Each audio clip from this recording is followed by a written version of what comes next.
We got a special guest in the building tonight. Gianmarco Ceresi. Gianmarco is going to be here, and that's going to be exciting. We're going to be watching the debate.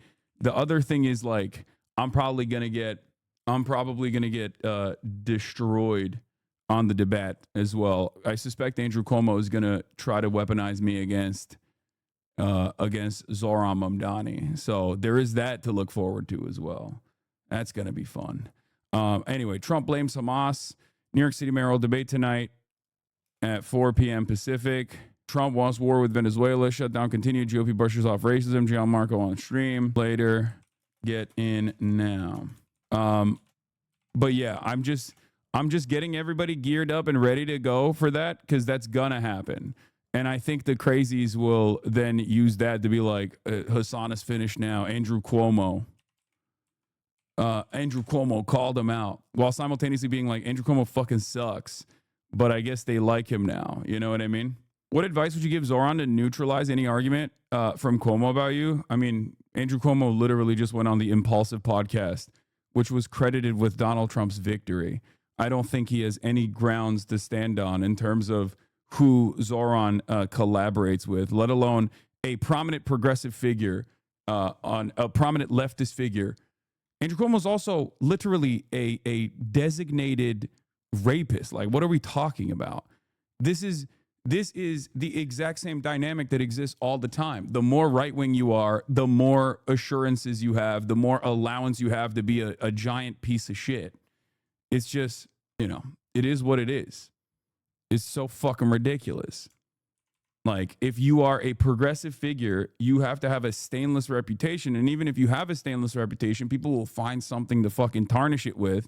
And a lot of dumb fucks in the center, a lot of normies will literally go along with it because they think, oh yeah, you're right, actually. These guys they have to be infallible.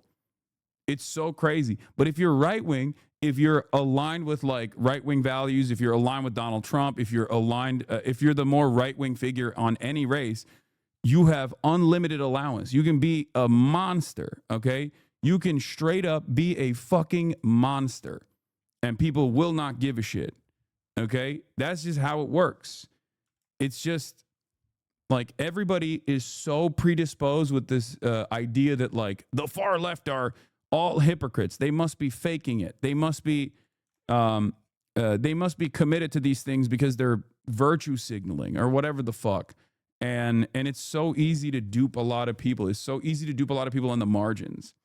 And it's never, ever, ever about policies and how to actually improve people's lives, which I think is Zoran's best quality. No matter what people throw at him, no matter what people throw in his direction, he just always takes it back to issues that he's defined by. This is something that I have consistently explained to those who would listen. You have to have well-definable policies, okay? You have to have policies that you can be defined by and that people will recognize you over. And you have to consistently advocate for those policies and bring the conversation back to that. And then your opposition will look silly when they turn around and go, okay, you're talking about fast and free buses, the mayor of New York, but what about Hamas? Wait, what do you mean? Gianmarco is spelled incorrectly. It's right here. What are you talking about? Am I crazy? Right-wing reactionary framing views empathy and compassion as some sort of poison and letting your guard down? Yeah. Anyway, if you pre-gamed the debate banger from Walter Masson yesterday, oh, dude, I know. Is it the Cuomo press conference got shut down by a Andrew Cuomo impersonator? Walter has been doing the Lord's work. He has been absolutely cooking, dude. So sorry for my ignorance, but who's Gianmarco? Gianmarco Ceresi is a comedian that's been really blowing up. He has a podcast. He actually was the host of the last Zoran rally that took place. He's very funny. He's very progressive. And he is in town doing the rounds, and he's going to be on the Fear Am podcast. And before the Fear Am podcast, obviously, we finally had to link up and build and have him on the stream.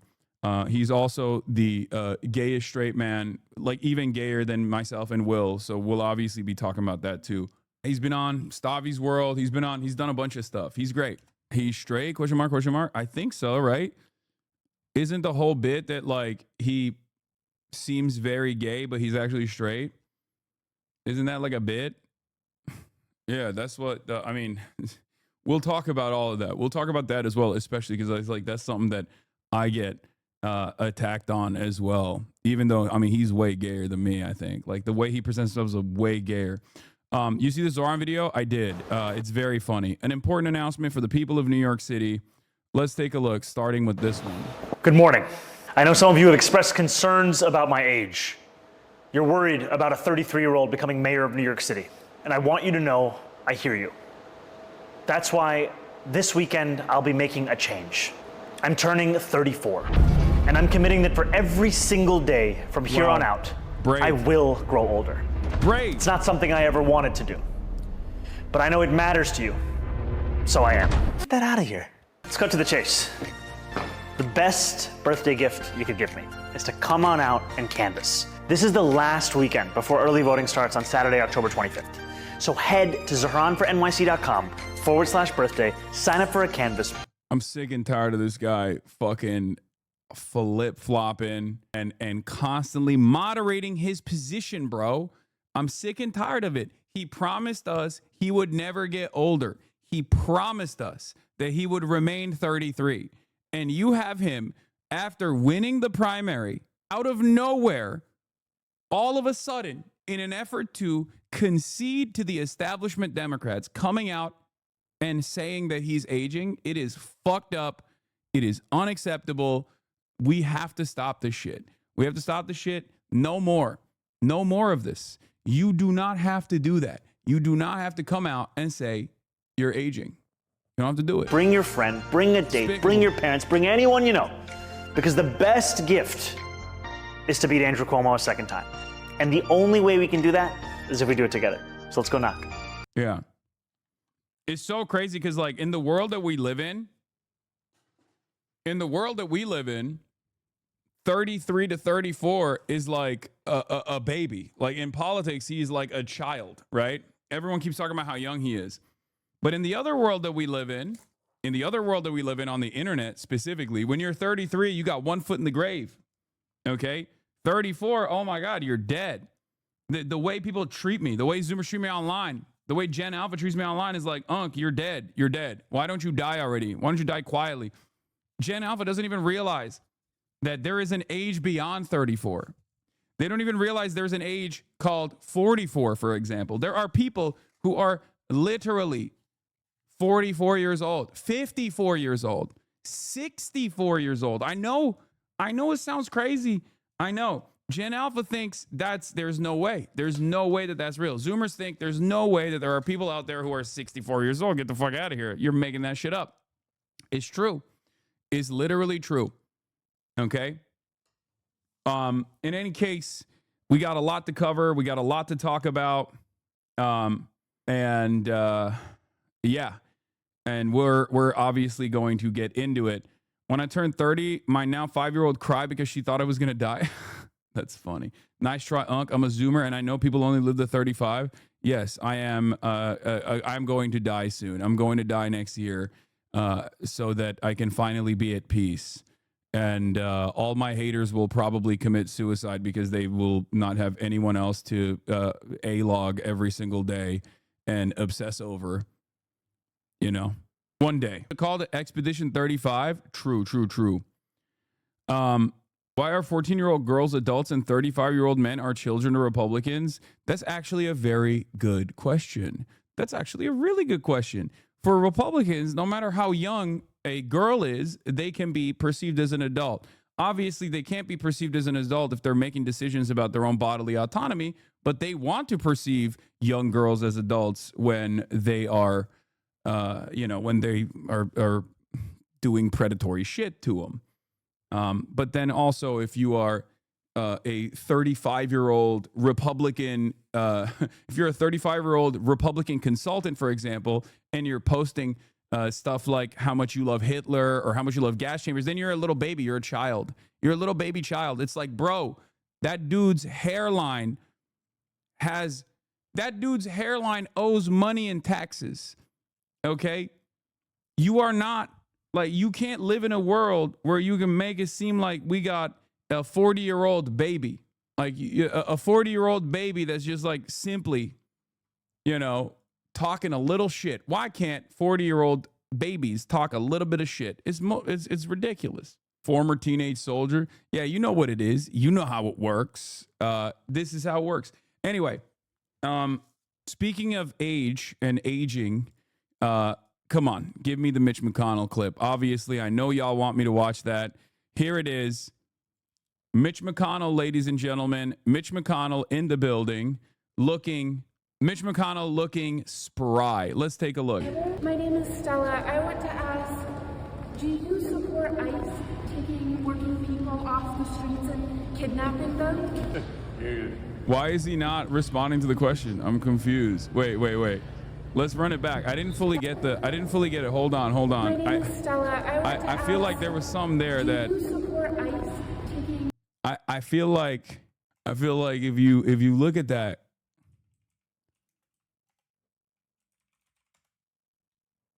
if you look at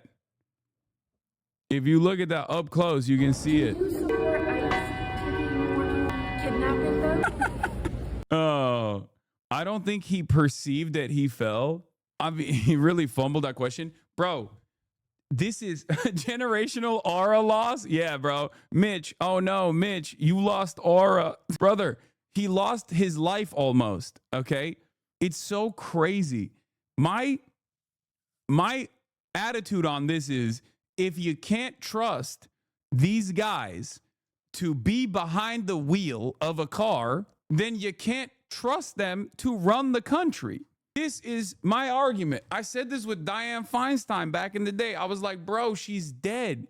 She's literally just a carcass, and people are just running her around. People are just wheeling this carcass around. It blows my mind that this is still a thing. Okay, click this before he deletes it. What did he say? I told him to shower afterwards, but he loves to just let it leak out. Now look at you, Bay, slipping everywhere. Oh my god. This is gonna be a deleted Jabuki tweet for sure. I mean, we need him to run again, dude. We need this demon to run again, honestly. Hello, this is ableist and ageist. Hello, ding ding ding. Hello. I am. I've told you this before. I'm ableist and ageist when it comes to politicians. Like, not ableist in the sense that, like, if you're, blind, you can't be a politician or something. But like, if you obviously don't have your mental faculties in order, you shouldn't be in a position of power. Okay? That's it. And yes, I am absolutely ageist when it comes to politicians as well. Ageist in the direction where after you get to a certain point in your life, you obviously should not be in any position of power. You should not be in a position of power if you are incapable of operating a vehicle, for example. If I can't trust you to drive a car, why do I trust you to drive the government? I feel like that's pretty simple. And this is not like, once again, I'm not talking about like disabilities like blindness or something, okay? I'm talking about up here, okay? Up here. You at least have to be somewhat sharp, I think. Am I crazy? I mean, in theory, you have to be a competent person. In theory, you have to be a competent person, mentally competent. And if you are incapable of communicating, if you're like, I mean, this is beyond like, oh, he just tripped and fell, right? You can see in his eyes, like, he cannot walk without assistance. He doesn't know what's going on. It's very obvious. Like, this is the same shit that they did with Joe Brandon. My name is Stella. I want to ask, do you support ICE taking working people off the streets and kidnapping them? Bro fell, didn't even register that he fell, and went, What the fuck are we doing? This is one of the most powerful men in this country, man. Do you understand? This is a fucking clown show. This is, bro. This literally, this kind of stuff like really pisses me off because it is so reminiscent of like monarchic structures. You know what I mean? Like, this feels like we're all a bunch of medieval peasants and our divine lordship ordained by the king that got the heavens mandate that just rule over us And it's so obvious that they're just like sloppy. They got gout, you know, they're fucking dying. And we're over here being like, no, they deserve to rule over me. His lordship deserves to rule over me, my lord. Like, how is this any different? How is this any different? This is where we're at. This is what's going on. And we have like the only difference between the former feudal structure and monarchies is that back then, society was kept together by this notion that God made the king, right? He was destined by God to rule over man. And then he would pick his lordships, he would pick his lords, and we all had to live under this structure. Nowadays, instead of God, we've fulfilled that role with the fake notion of meritocracy, where every single person is actually worthy of the position that they have, worthy of the status that they have, because they worked really hard and worked really smart for it. And there are examples of this lie. Like, there are examples disproving this fucking lie every single day. Look no further than the likes of Elon Musk, for example. Elon Musk does not work at all. He tweets way too fucking much for anyone to think that he even works a little bit, right? And yet people still think he deserves it. We have to exist in this weird space where we have to believe that Elon Musk actually deserves his position, deserves his status, because otherwise we have to really reconsider whether or not meritocracy is real, whether or not capitalism has actually created a much more egalitarian world, as opposed to the previous structures of inequity, like monarchies and feudalism and lordships. Like the people that look back throughout time at moments where, you know, people have rose up and took out these lords, took out these kings, do not realize that we live in the exact same structure with a different patina slapped on it. That's it. We live under the exact same constructs right now. The way I see it, this is no different. This is no different than a lord who pisses and shits himself, and you look at that and you're like, well, I can tell that this guy is not all there, but what the fuck do I do? He's just an almighty, all-powerful person. Dude. Yeah, we went from the divine right of kings to the divine right of owners of capital. Conservatism was designed to preserve the aristocracy in the absence of waning monarchy. Yeah. I mean, it is that way. It is absolutely that way. Counterpoint, maybe he fell on purpose to avoid the question. Yeah, he did the Justin Trudeau. He did the Justin Trudeau method. For those of you, for the Canadians, this is a somewhat of a deep cut, I guess, because a lot of people don't remember this, but Justin Trudeau famously used to fall as a humorous bit. Like, that was his thing. He could fall well, and he would do that. And I think that's what Mitch McConnell is doing here. He learned from the best. Yeah, look, pre-French Revolution wealth inequality versus today. Top 10% wealth distribution in France. Pre-French Revolution, 1760, 1790, was this. In the United States of America now, economic inequality and wealth distribution has actually gone beyond those levels. Now, the reason why this is still not reaching the same the same anger, right? The reason why people are not as angry, on the other hand, is because the bottom 20% and, you know, all of these other brackets, for the most part, have a level of comfort and a level of material security as a consequence of technological advancements being made and the distribution of resources is seemingly becoming more even, right? But wealth is a relative construct. You are only as poor as your neighbor is wealthy. So in that same vein, in the United States of America, the idea is that people should be very frustrated by this because all of these people are contributing to this. Without these people, this doesn't happen. Socialists look at this system and say, this needs to be distributed better. Okay? its most simple way of understanding it, at its most like reductive approach. The Majority Report, thank you for the raid. We are currently talking about our divine lordships and how the monarchy structure is not all that different from the way that wealth inequality is worked out under capitalism as well. And instead of the divine rights of kings, we now believe that it's the divine right of capital to be in a position of power because of a faulty understanding of meritocracy. The bottom 80% in pre-French Revolution France were basically subsistence farmers. Bottom 80% today include professionals and people with master degrees. Yes, I know. The difference is like these guys were unimaginably poor as opposed to these guys. Like if you compare these guys to one another, if you compare their immediate material realities, of course, the average poor person now is in a much better situation than the average peasant in France in the 1960s. Certainly. And that actually does play a role in why there aren't more uprisings. Okay?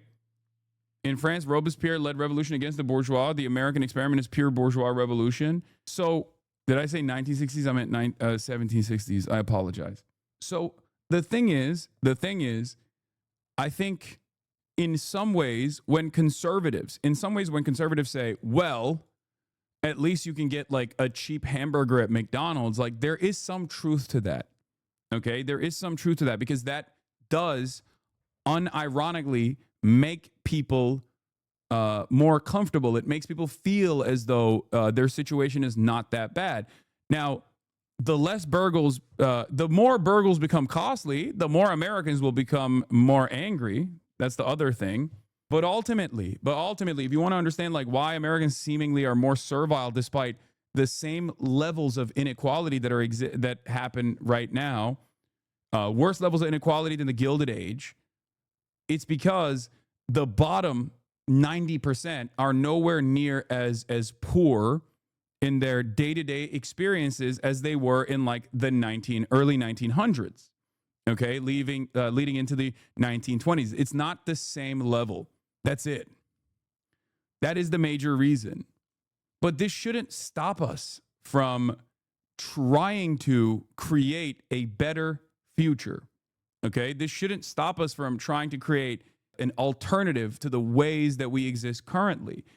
Because there are still unimaginable amounts of oppression, violence, famine, deaths that don't need to exist at all. So we have to push the needle further. We have to move beyond capitalism. Okay? Yes, capitalism was better than feudalism. This is true. And also, a very famous bearded thinker agrees with this concept. His name was Carlos Marcus. Okay? He wrote entire books about capitalism. He loved it so much. He wrote whole ass volumes. Okay?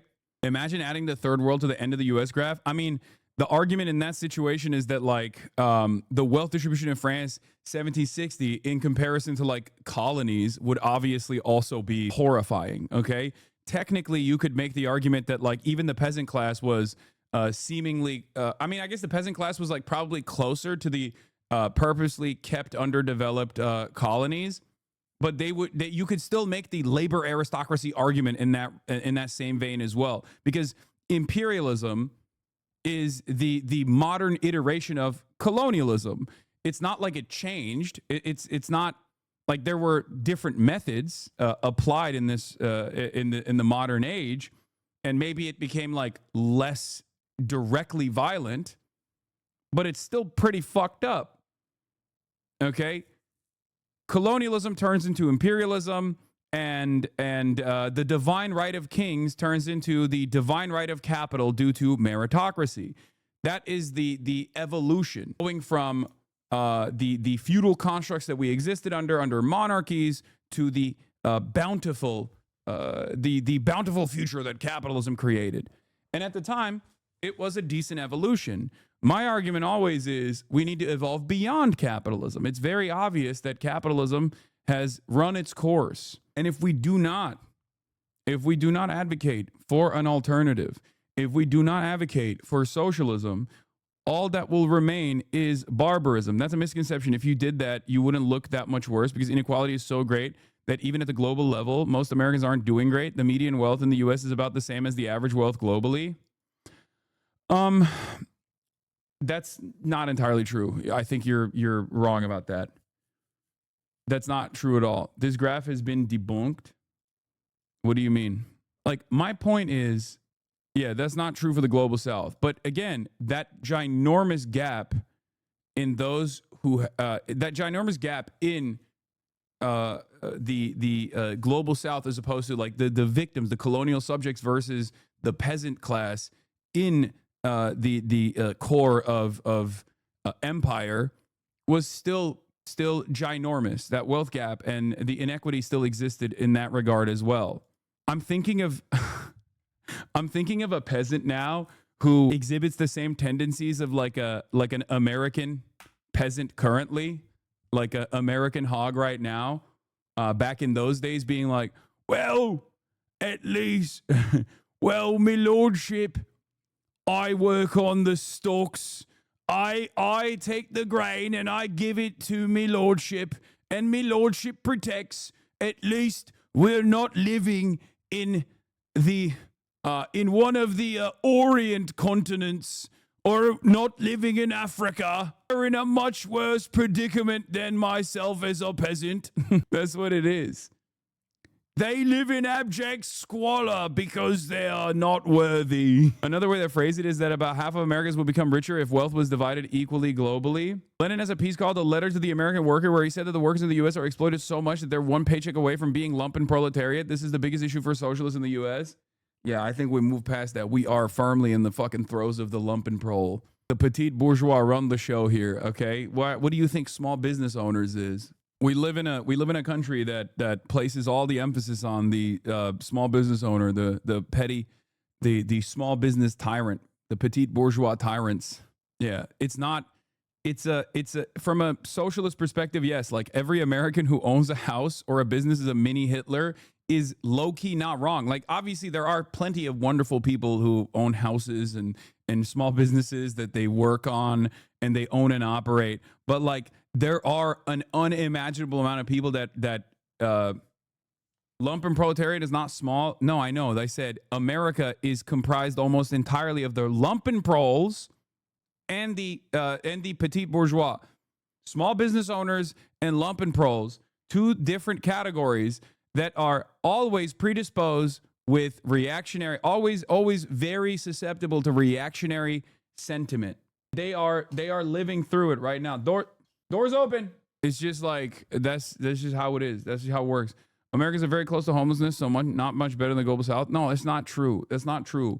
The rich person in the global south is closer to like maybe a middle class American in their relative wealth. That's what I'm trying to explain. Okay, the rich person in a wealthy person in the global south is closer in their relative wealth to the middle class American. A poor American is still better off than a poor person in Rwanda. Okay, that's it. Now, there's obviously a level beyond that, where we talk about like the global owners of capital. Like, I'm not talking about like Nigerian oil billionaires or tyrants. Okay, I'm talking about like the broad majority of relatively wealthy people living in these countries. They are still nowhere near as wealthy as the American wealthy are. Okay, your bubble is showing. Wait, what? Poor people in other countries have homes and healthcare. Terminally online are the lumps. You're talking the very extreme. Your bubble is showing. I mean, the inverse of that is also not wrong, but you're basically saying that like, well, the peasant class worked less hours than the average American worker now.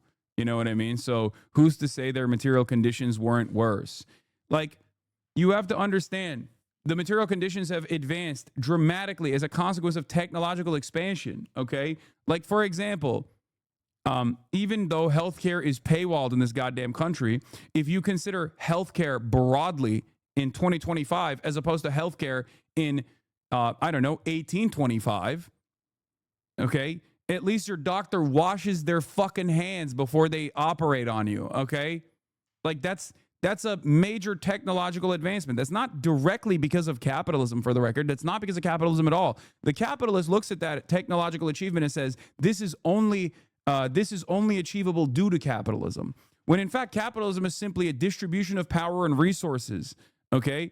That's all capitalism is an economic organization of society. We are talking about gains being made as technology progresses, as advancements are made, and throughout time it becomes more readily available, and they actually attribute that to capitalism when capitalism is not the reason why this has happened. And as a matter of fact, there's no evidence, in my estimation, beyond the evolution from feudalism towards liberal capitalist democracies. There is no evidence that capitalism has actually played a formative role in the expansion of technology, because the accumulation of resources in the hands of a select few does not actually yield better technological achievements. As a matter of fact, it actually ends up crippling innovation in many circumstances. So I would go so far as say technological achievements have taken place in spite of capitalism, due to the work of many people who just simply wanted to do right by others. Okay? There are plenty of wonderful examples of this. Obviously, you can look to China. You can look to the USSR at the time, right? In terms of all of the achievements that they made. I have to disagree with you here a bit. For instance, compare healthcare and life expectancy in the U.S. to countries like Cuba and Slovenia. No, I do think that that capitalism actually plays a negative role in people's people's life expectancies, for sure. But yes, ultimately, this is correct. I'm pretty sure people living in a favela in Brazil have it harder than someone that is poor in America. Yes, I agree. I agree with that. I don't disagree with that. Having said that, that's because Brazil is objectively a poorer country than the United States of America. But internally, when we look at this stuff at the domestic level, when we look at wealth inequality at the domestic level, you have to remember, like, you can't be comparing yourself to like the working poor in Rwanda or the working poor in Brazil or whatever. You have to be comparing your conditions to the conditions of your neighbors, your conditions to like what America could technically achieve if we had a more egalitarian distribution of wealth and resources, if we actually focused on good governance rather than maximizing profits. Bro basically said capitalism invented medicine. Lamau, it's impossible to teach class consciousness to the average American. Who said capitalism invented medicine? Didn't see anyone doing that in this chat, but that's pretty funny. If someone thinks that, yeah. It's even the same shit as the iPhone, brother. That's what's so fucking funny about this. When motherfuckers would be like, oh, socialists, but you have an iPhone? Yeah, bro. You know who made the iPhone? Not the capitalists. Workers made the iPhone. And ironically enough, the iPhone can't even be made in the United States of America right now. It can only be made in the Communist Party of China controlled China. The fuck? Anyway, patents cripple innovation. Corporations will actively stifle research that would point out risks associated with their products or services, e.g. tobacco and oil, and against the opening of patents to decentralize the development pharmaceuticals. Yes. China controlled China. Who else will control? No, I'm saying the Communist Party controlled China. Yeah, Graham Plattner is getting called out by CNN and everybody else, and it's kind of making me like him a lot more because it seems like he has a more radical approach to American politics than we previously thought he did. And, we'll take a look at all of that in a little bit, but let's get started. Trump is making another Oval Office announcement. That live stream is expected to be on shortly.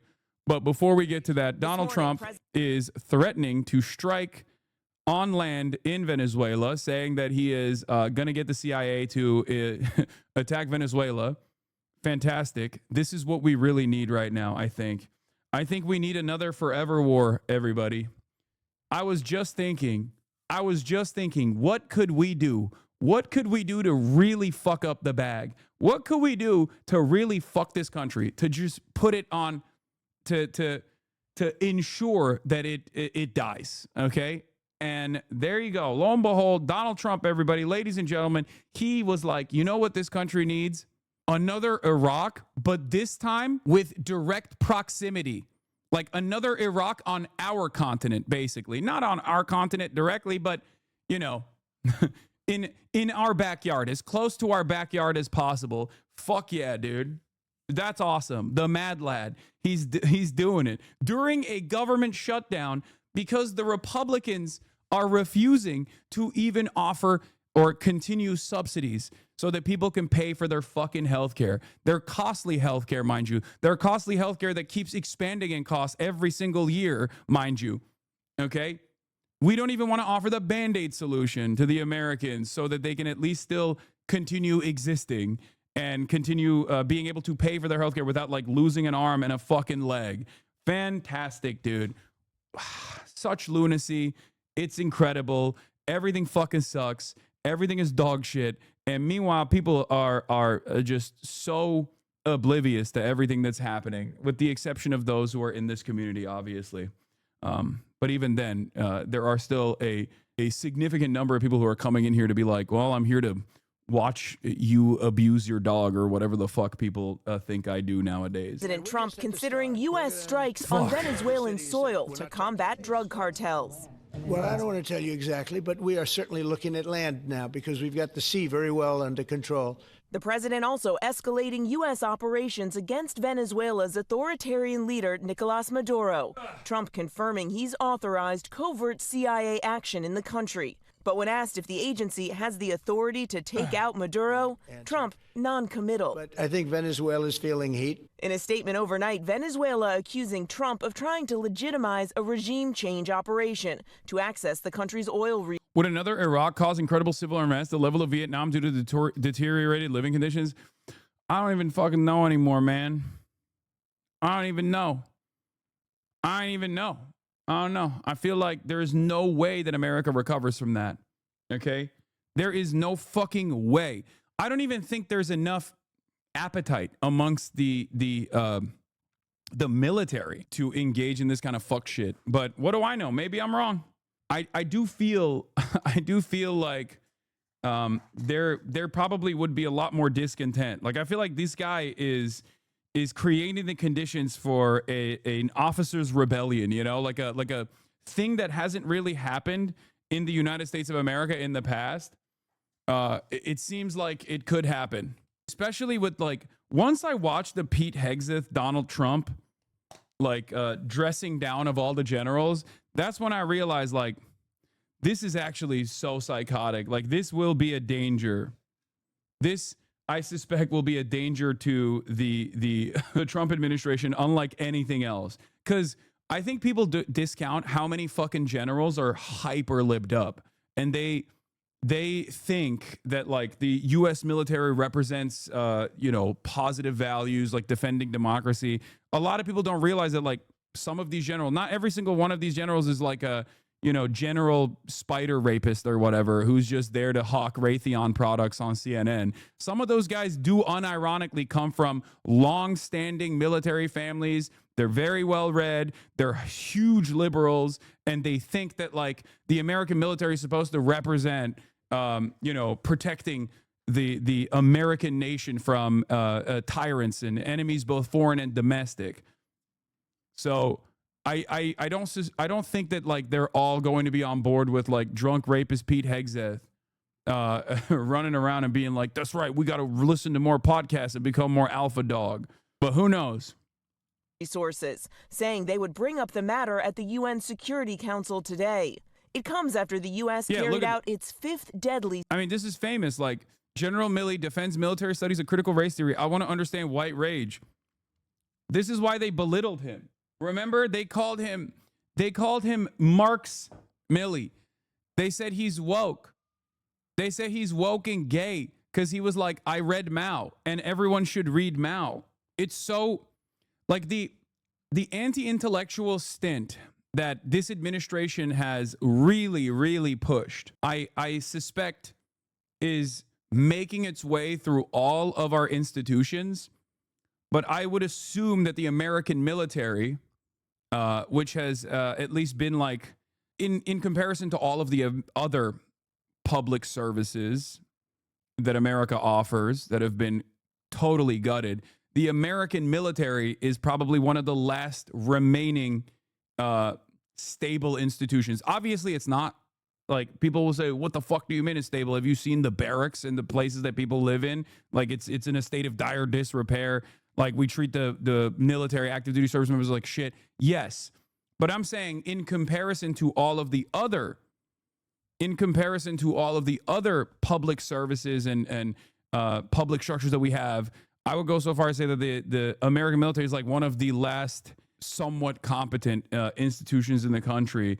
And I don't think that a lot of the American generals are going to be on board with the anti-intellectualist momentum that has taken root, at least in the governance structure of the military, at least in the command structure of the military. Strike on an alleged drug boat off the coast of Venezuela. Trump posting this video on social media, saying 6 male narco-terrorists aboard the vessel were killed in the strike. Military has commie grocery stores, though? Yeah, they're trying to take that away, too. Donald Trump floated selling the commissary structure to a private corporation. For the record, Donald Trump wants to sell the publicly owned grocery stores that the military has to a private owner. I swear to God, they're entertaining a revolt. Like they want like a military rebellion to take place, I think. Anyway, yeah, I think Hegseth and Trump should do these meetings where they insult generals once a month. Do it once a week. Historically speaking, military leaders love this. Yeah. We're in a very weird place right now in the United States of America, and I do think that a lot of people are oblivious to exactly what's going on. But it is crazy that like the American military is entertaining just blowing up and not entertaining, just like straight up blowing up fishermen off the coastline of a totally sovereign nation that we have declared a foreign adversary, and claiming that we're doing that to like somehow save the Venezuelan population, and you know, like Maduro, hate Maduro, doesn't fucking matter. Ultimately, America is playing a very, very dangerous game here. Very violent, unrestrained, utterly psychotic force of evil on the planet. How else do you look at the situation and see it as anything but that? Check the tweet. He sent B-52 bombers to fly over Venezuela. Breaking, 3 B-52 bombers took off from Barksdale Air Force Base in Louisiana on Wednesday and flew for hours near the coast of Venezuela, according to flight tracking data, in what appears to be a major show of force by President Trump. What the fuck? Will this cause all of the pro-NATO, pro-defense liberals to also say, wow, my president is being quite presidential? Is that what they're gonna say? Like, this is saber rattling, and it's beyond saber rattling. This is not like even paper tiger shit. This is just straight up like entertaining war. President of peace. I'm Trinidadian, and apparently the 2 Trinis were on this boat that they destroyed, and our insane prime minister is defending it. Oh, thank God. Wonderful. I cannot. I don't know, man. I feel like this is so crazy. And it is happening at a time when there is already not unprecedented discontent, but like tremendous discontent, right? Like people are not happy with their day-to-day existence. Everything is getting worse rapidly at an alarming rate. Everything is shittier than it was a year prior. Okay? And all this guy is doing, all this Mad King is doing is basically, let's expand the conflict. You know what would be really good right now? A hot war in the Latin American continent. What the fuck? The Trump administration's operation in the Caribbean first began in early September. Has Venezuela ever done anything to deserve military offensives like this? Or is he just doing it for the love of the game? Yes, he's doing it for the love of the game. And because the administration is actually openly incompetent and doesn't even care to present like a good alternative, like I feel like if this was being done under liberal leadership, they would at the very least constantly talk about how bad Maduro is and how the only way to bring democracy to Venezuela is by directly engaging Venezuela with conflict and with war or something. But the Trump administration straight up is like, I'm evil. I don't like people, and I want to kill Venezuelans. Like they basically openly are like, they have a lot of oil. They have large oil reserves. I want it. And even if like Maduro were to hand it off to like fucking Chevron or some shit, I want it on my own. I want it the way I want to get it.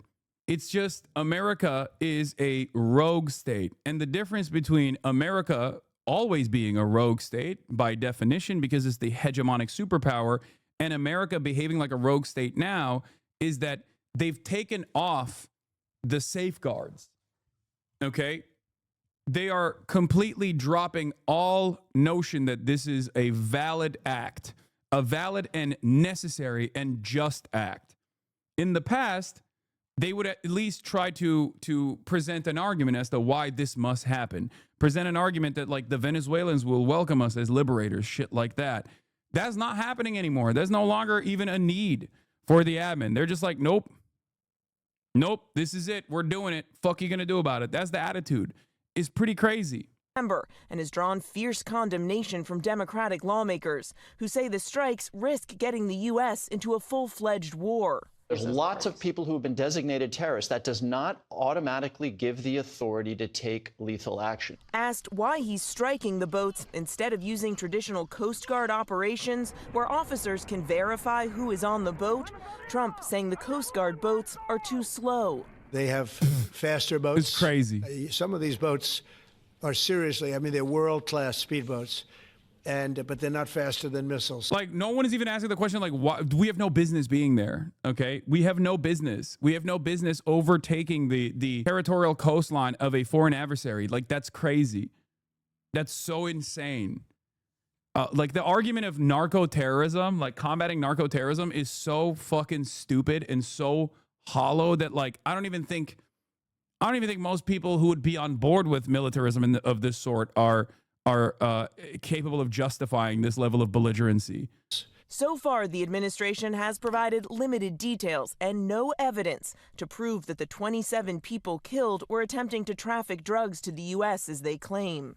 So there's a 1 in 4 chance, it's crazy, statistically speaking, that one of these boats may not have had any drugs on it. We will never know because they were blown to smithereens. In a memo obtained by ABC News earlier this month, the administration told Congress that America is in a formal armed conflict and that drug cartels are deemed unlawful combatants. Now, the Venezuelan government has repeatedly denounced the U.S. strike, saying they are, quote, a pure violation of international rights. Maduro calling them, quote, aggression all down the line. But U.S. officials accuse Maduro of facilitating drug trafficking from Venezuela, a claim he denies. A boat in the sea and an we have no business there, but what is Trump's business? What motivates him to do this? I think war is good for the war economy. Maybe it's Venezuela has massive oil reserves. It's not as good as like the Saudi oil, but still, this is a way to repackage the war on drugs that he's claiming he's doing, which is ironic because his administration's behavior, his administration's actions in terms of like interior removals, interior deportations, has actually restructured the entirety of the federal law enforcement apparatus to no longer focus on drug trafficking in general. That is also obviously not an apt solution for overdoses anyway.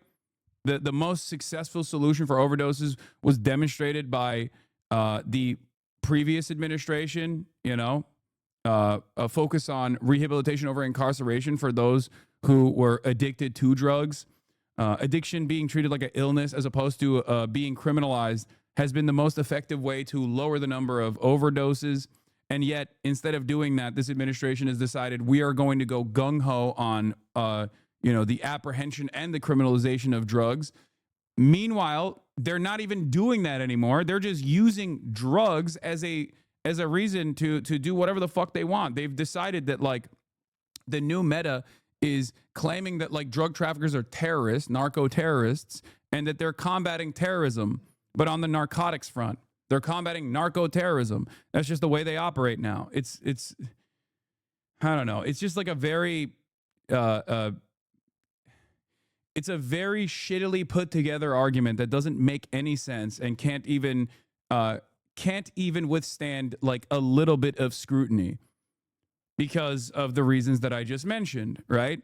If you want to actually combat overdoses on U.S. soil, because there's a massive market for drugs here, American drug consumers want the fucking drugs. The best possible way to stop that is rehabilitation, not incarceration. The best way to stop that is by creating not a carceral structure to combat it, but instead to try to get people off these drugs, okay, and engage in harm reduction initiatives.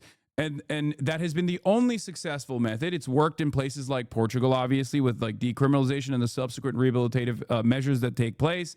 And it has worked in lowering overdose for the first time in the past couple of decades under the Biden leadership, as a matter of fact. And yet Americans refuse to reckon with that and assume that the only way to solve this problem is by fucking bludgeoning it in the head with a goddamn hammer. And the Trump administration is taking advantage of the reactionary forces in American culture and in American society to expand on this, to say, oh, it's not even just that we are going to go after the drug traffickers. We're actually going to present drug traffickers as terrorists and use that as an opportunity to do foreign intervention, foreign entanglements, forever wars, moving away from the Middle East to a certain degree and moving into the South American continent, as though we haven't fucked with Latin America as hard for many years at this point. You know, the moment that they have like a pink tide, is just, we have to go back in there and we have to start doing direct military intervention. It's great. Coming missile. This video was shared with the world by President Trump. He said the US destroyed a Venezuelan boat ferrying drugs to America. 6 people were killed. Donald Trump calls them narco-terrorists. Now he's been astonishingly open about... We've talked about this already. I already gave you guys like the rundown a while back when this first started happening. But narco trafficking patterns are pretty clear, right? It doesn't happen. Like, Venezuela is not a hub for drug trafficking. It never has been. There is no evidence whatsoever that these guys that the Trump administration is killing are actually drug traffickers in general. And even if they were drug traffickers, this is not the appropriate way to deal with that. You're supposed to apprehend them. You're supposed to, first of all, demand that Venezuela apprehend them, okay? And if they don't apprehend them, you're supposed to track them and apprehend them with your own naval vessels, and after conducting a proper investigation. There is no world where you just fucking start lasering random boats off of someone else's coastline. Like, that's fucking ridiculous. And there isn't enough evidence. There isn't enough evidence that like Venezuela has been a major drug trafficking hub in. There has never been any evidence that Venezuela has been a major drug trafficking hub. There was like one idea that was floated many years ago. I dove into it extensively as far as like the claim that Chavistas and his like generals were somehow operating some kind of like narco trafficking hub, but it was just like a ridiculous fucking CIA narrative that they presented that they dropped anyway, because they were like, yeah, we don't really need this. Even if they were drug traffickers, it's likely that they're trafficking cocaine as opposed to deadly drugs like fentanyl. Despite Trump's claims, cocaine and marijuana are the only substantial drug shipments from Venezuela, and it is marginal as opposed to all of the other hubs. Drugs do not come into drugs do not flow into the American continent, the United States of America, inside of our borders through these kinds of random drops. They flow through regular ports of entry, okay? They come in cargo vessels. They do not come with go-fast boats. This is not like the cocaine panic, the cocaine cowboys era in Miami, okay? They come through airplanes and they come through cargo vessels. That's it. That is, of course, when they're not coming through Fort Bragg or our beautiful JSOC operations, which is, you know, our special forces that are the #1 drug traffickers in America anyway, or the DEA itself, or the CIA itself. I think the reason why he's trying to fucking do this is because the reason why I think he's entertaining this is because, you know, war is, I guess, good for some of his corporate benefactors, maybe, and he can use the war as a way to I guess no longer have elections, maybe, you know what I mean? Who knows? The opportunities are endless here, like whichever way you want to use it. The CIA's usually highly secret potential plans in Venezuela. In the Oval Office, he confirmed he has authorized the Central Intelligence Agency to conduct covert operations in the South American country. I authorized for 2 reasons, really. Number one, they have emptied their prisons into the United States of America. They came in through the Well, they came in through the border. They came in because we had an open border policy. And as soon as I heard that, I said, a lot of these countries, they're not the only country, but they're the worst abuser. And they've entered they've allowed thousands and thousands of prisoners, mental institution, people from mental institutions, insane asylums, emptied out into the United States. We're bringing them back. But that's a really bad, and they did it at a level that probably not, many countries have done it, but not like Venezuela. They were down and dirty. And the other thing are drugs. We have a lot of drugs coming in from Venezuela. And a lot of the Venezuelan drugs come in through the sea, so you get to see that. But we're going to stop them by land also. Venezuela is by no means the biggest exporter of illicit drugs in South America. And the claim it's sending prisoners... Not even fucking close, dude. Not even close. Like, it's ridiculous. Donald Trump launched a coup attempt against Venezuela in 2019, boasting of nearly collapsing the country through sanctions and economic war. He said, we would have taken it over. We would have gotten all of that oil. This is from a 2023 speech at a Republican Party event. This has been his like major priority. I've always said he has a sympathy for authoritarian strongmen, except for Maduro. Weirdly enough, he's always hated Maduro. He's always hated Venezuela. And I guess like the primary reason for it is that someone told him that Venezuela has major natural oil reserves. And he's like, I want it. I want it bad. I want it more than anything else. And so that's what it is. Venezuela. How about we're buying oil from Venezuela? When I left, Venezuela was ready to collapse. We would have taken it over. We would have gotten all that oil. It would have been right next door. Venezuela. How about we're buying oil from Venezuela? Yeah. As you guys know, the sanctions regime greatly escalated under Trump 1. Obama basically created an environment where sanctions were seen as the perfect and most appropriate measure, where you could take unilateral action against like, economic market competitors and things like that. And Trump was like, oh my God, this is a fantastic opportunity to do regime change all around the world, specifically in Venezuela. Now, of course, famously, in the aftermath of making the economy scream in Venezuela with this accelerated sanctions regime, there was a fuck ton of Venezuelans who obviously escaped the country due to the economic turmoil and due to the material conditions deteriorating and the Maduro regime turning around and really putting the fucking clamp on people that expressed any kind of discontent because they felt like they were being attacked from Western imperialist forces. And there is some truth to that argument, right? But what did Donald Trump do? He literally gave temporary protected status to the Venezuelans that were escaping the country. And he said, you can come here. We will protect you. We'll give you temporary protected status. This is a common practice for America in general, right? And then now he's actually shutting off the temporary protected status and saying hundreds of thousands of Venezuelans that came to the United States of America due to the impact of the fucking sanctions and the cruelty that came in the aftermath from the Maduro government is now they're also enemies of the state at the domestic level. Now he's using them as an opportunity to further his mass deportation agenda. It is totally transparently cruel and unusual. It makes no fucking sense. And he's also simultaneously egging on a war against Venezuela. It's just all kinds of fucked up. It's burning the candle on both ends in many respects.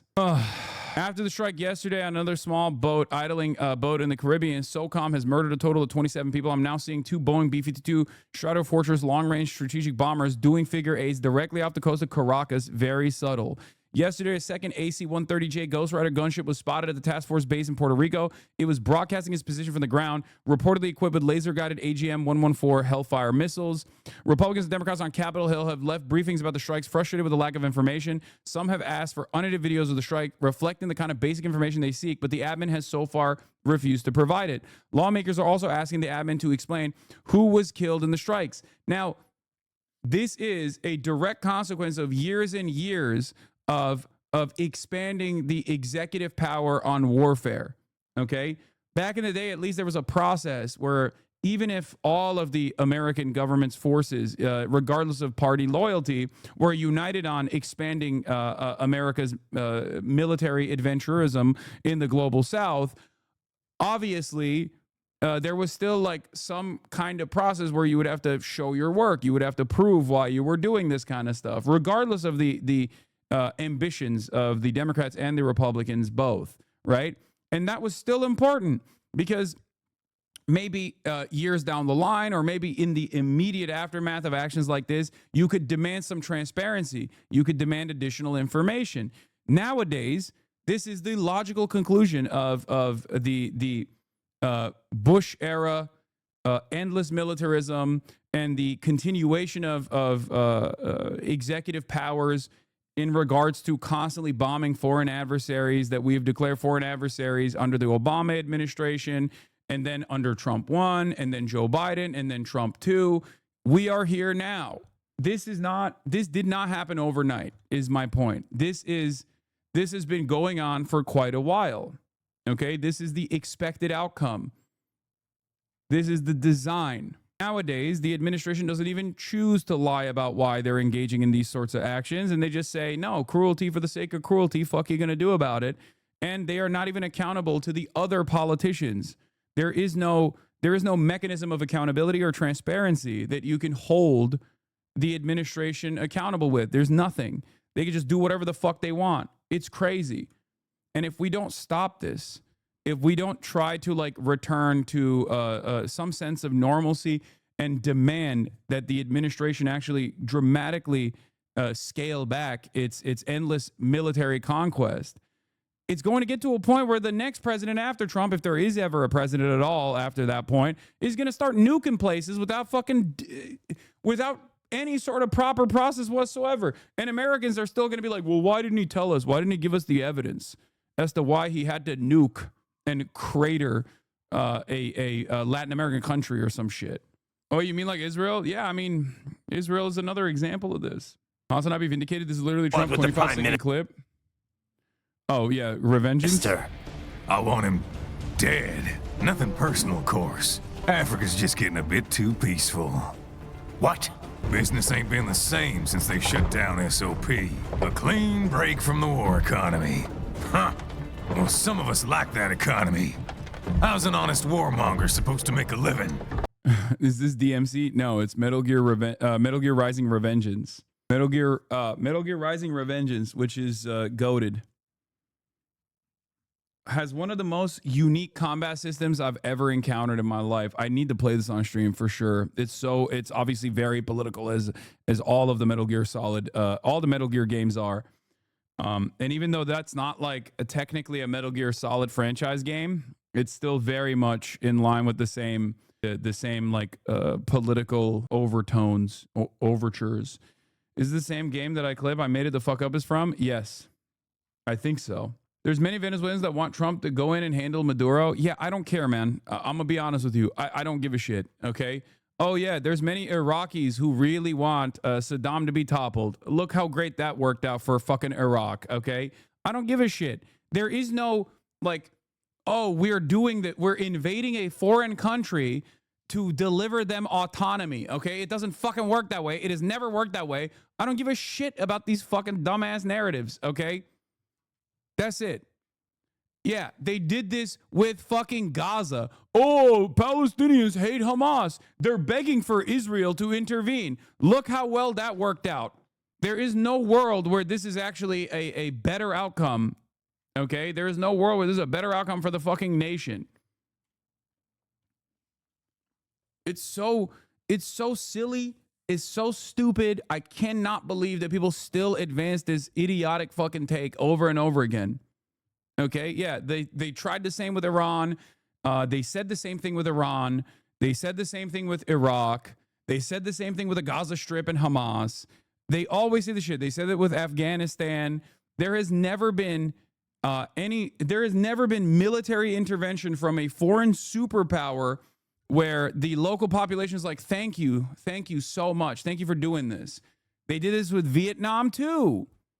This time it's different, right? That's what we're supposed to believe. This time it's going to be different. To the US is widely disputed.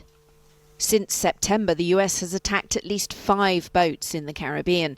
The administration says it's in armed conflict with drug cartels. UN-appointed human rights experts say the strikes are extrajudicial executions. No war, just spit. Even as Venezuela So many Americans call for the toppling of the authoritarian so-called President Trump. President Xi, deliver us freedom and prosperity. Hasanabi, wonder if this example would fucking up Americans' eyes absurdity of that statement. Exactly. Like we jokingly say, President Xi, fire when ready, okay? But obviously, the reason why we joke about that is because we are the United States of America. There is no more powerful force on the planet than the United States of America as it stands currently, okay? Regardless of China's rise to power as a force in the international markets, it's still nowhere near the same level of military prowess that America has with 800 military bases around the planet, okay? It's just not even a thing. It's not a thing. And therefore, when Americans are joking about that, we get to joke about that because we have the confidence of being the United States of America, okay? This is not a sincere request is what I mean. Now, some people in the chat will say, no, I'm sincerely saying it. Okay, great. But like, ultimately, if such a thing were to happen, you would not be spared in that process. Do you understand? You would not be spared in that process. And as a matter of fact, a lot of Americans would lose their fucking minds, would actually harden even further against a foreign incursion of this sort. And the same thing has historically happened in every single country that has been invaded by a foreign adversary, a much more powerful foreign adversary. Whether it be the USSR intervening in Afghanistan, whether it be America intervening in Afghanistan, whether it be America intervening in Iraq, whether America and Israel intervening in Iran as recently as this, the past couple of months, there is always the same like hardening of people's positions against foreign entanglements and foreign intervention. Can you stop pretending like this administration is to blame? Wait, what? This administration is absolutely to blame. But I also am very clear when I talk about this stuff. While this administration is to blame, make no mistake, this is an extension. The Democrats would also have the same policy. Oh my God, dude, shut the fuck up, please. Okay. You're literally presenting a dumber version of the argument that I have already presented a million times over. You literally are presenting a black and white version of the fucking thing that I described for the past hour. Okay? You just want me to say it like a fucking moron. Okay? You just want me to say it like I have some sort of like campus position or something. Shut the fuck up. Okay? Jesus Christ. It's so annoying that there are people out there who are like, no, do not actually have a nuanced approach in this regard. Please say it in a way where people will immediately get mad at you, okay? Because I want people to get immediately mad at you. Only then will I know that you are morally infallible, that you are the true leftist position. The truest leftist position is when you are seeing the world through fucking black and white and only approaching every subject matter with no nuance whatsoever, okay? Trump is currently the president, but as I've said already, Democratic politicians have also greatly expanded the power of the executive office. This is the logical conclusion of endless American militarism around the world, that Donald Trump has decided that he can just go to war with a fucking foreign country that is closer to our backyard than any other country we have actually directly bombed. And he can do that because previous administrations, both Democrat and Republican, have greatly expanded on the executive office's capacity to do so. I explained it already, okay? You don't have to turn around and be like, Democrats would be the same. Like, shut the fuck up, okay? Shut up. Not only would the Democrats not be the same, the Democrats would at least try to make a sophisticated argument that is harder to combat than the Trump administration is in terms of delivering a foreign entanglement as a necessary war, as a necessary and just war, okay? Donald Trump, on the other hand, says the quiet part out loud. He says, I'm a fucking tyrant. I'm going to do this. What are you going to do about it? I'm not even trying to craft a narrative. Venezuela denies the boats were carrying drugs. The president himself, Nicolas Maduro, has been accused by some American officials of being part of a drug trafficking network. He denies that and suggests the US wants regime change. We remember the coups against Argentina, the coup by Pinochet, and the 5,000 young people assassinated and disappeared. How long will CIA coups continue? Latin America does not want them, does not need them, and repudiates them. The CIA... Trump is operating like a dying king, wants legacy, conquer Greenland, Venezuela, and Gaza. He just murdered another boat, killed them. Narrative is bullshit. Yeah. There is no world where this kind of action is justifiable. Okay. The only reason why Trump is doing this is because he can do it. Okay. And ironically enough, this kind of initiative actually hardens Maduro's position and it justifies Maduro's position. It actually makes the other regional allies that normally are critical of Maduro, for example, for trying to do an incursion into Guyana, right? Turn around and say, actually, we're going to harden our position and we're going to support Maduro in this process because they too have, in recent history, experienced American intervention of sorts. Okay? That's it. This, I hope, will cause Latin American countries, Latin American leadership, the ones that aren't completely servile to the U.S., like Argentina, to look at this, to look at the situation and maybe even develop stronger ties with China. Has a long and controversial record in South America, carrying out operations in several countries, including Chile. It's admitted that during the coup of 1973, it actively supported the military junta which took over, leading to the rise of Augusto Pinochet, whose dictatorship saw human rights abuses, forced disappearances and mass executions. Nicolas Maduro is widely accused of having stolen elections last year, but the US really doesn't like the Venezuelan president. It says he's an indicted drug trafficker and has put up a $50 million reward for information leading to his arrest and/or conviction. In response to the... I got it. He's in Caracas. That'll be $50 million, please. Thank you. There you go. Easy money, baby. Let's go. Easy money, baby. How did I know? He told me. I'll take that in PayPal, please. I'll take that in the form of Twitch subscriptions, sir. American government, give the $50 million to me in the form of Twitch subscriptions, please. Support the Piker Broadcasting Service, please. I just gave you incredible evidence that will lead to the apprehension of the foreign leader of Venezuela, Nicolas Maduro. He is in Caracas. Please fund the Piker Broadcasting Service now. It's the other PBS. Too late. I already gave them this info. Sleepy Owl, thank you for the 5 gifted subs. It's coming in. The U.S. government's coming in slowly but surely, okay? In the form of Sleepy Owls, 5 gifted subs. All right. Open presents with the 25 gifted. Escalating tensions, Nicolas Maduro has put the army on the streets of the capital, Caracas, and the surrounding area. The government says to coordinate defense. The military has also been giving civilians weapons training. This woman is being shown the ropes of an anti-aircraft machine. They've been told the US wants a change of president because it wants their oil and other resources. What Donald Trump's game plan in the Caribbean is unclear. Asked if the CIA has been given authority to remove Nicolas Maduro, he didn't deny it. Does the CIA have authority to take out Maduro? Oh, I don't want to answer a question like that. That's a ridiculous question for me to be given. Not really a ridiculous question, but wouldn't it be a ridiculous question for me to answer? But I think Venezuela is feeling heat. The U.S. I'm going to be honest. The reason why they're asking you that question is because you do end up answering it. I mean, he quite literally said the other day that, yes, the CIA is doing an operation. Here today to announce a historic victory for American women, mothers, and families. With the actions I will outline this afternoon will dramatically slash the cost of IVF and the treatment and many of the most common fertility drugs for countless millions of Americans. Prices are going way down, way down. I want to thank Libby Horn, who is the Senior Vice President of Fertility of EMD Serrano. So I want to thank you. Let's see here. That's what I thought. I thought it was you.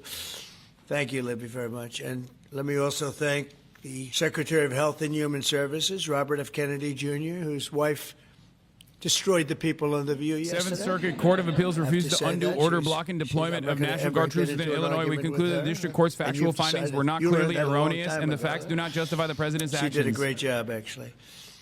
Secretary of Commerce Howard Lutnick. Thank you, Howard.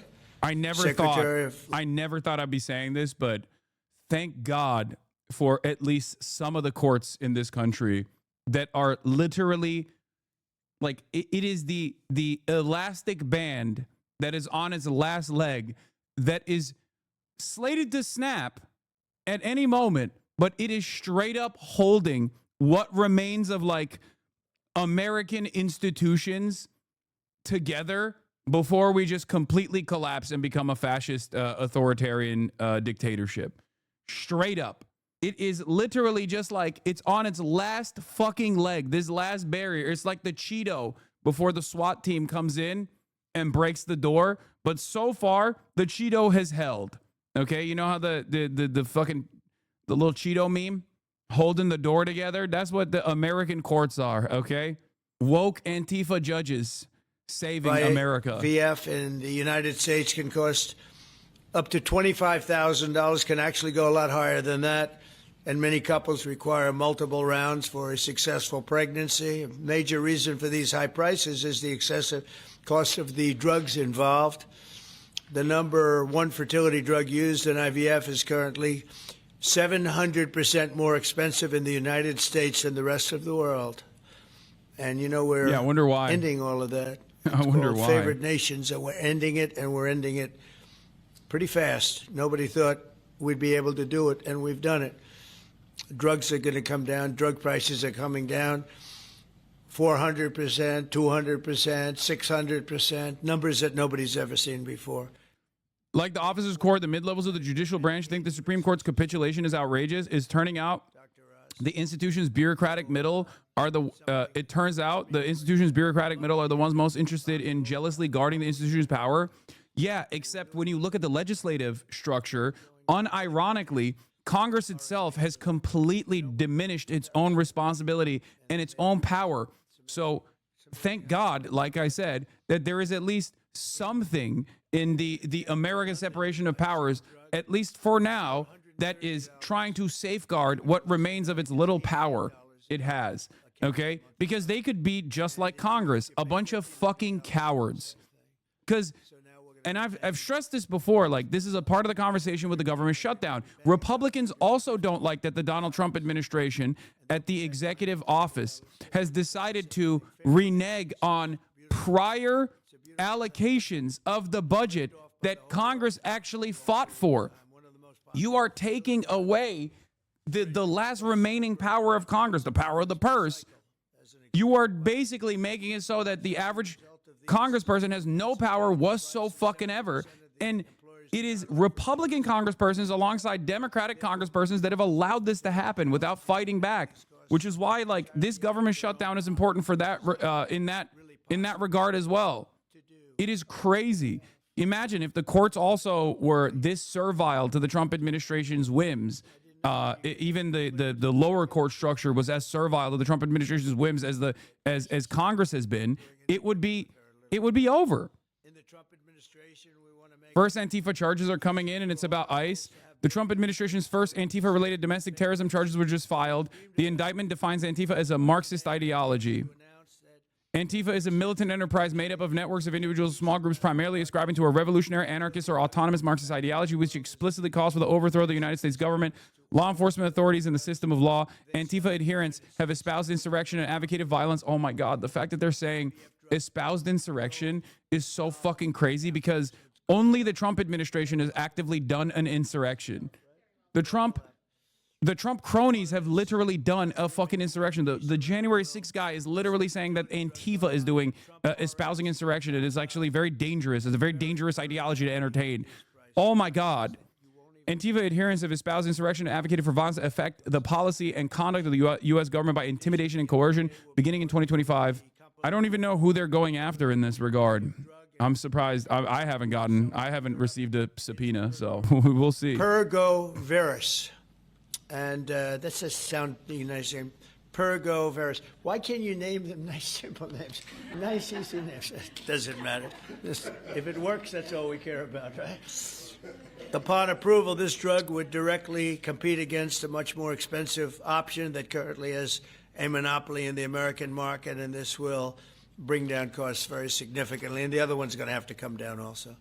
Finally, EMD Serrano has agreed that all future drugs and everything that it develops and sells in the United States will be offset at most favored nation prices. I've been after this for a long time, and we started the process in the last administration, and then We had a little thing called COVID that came up. We had to focus on that, did a good job on that too.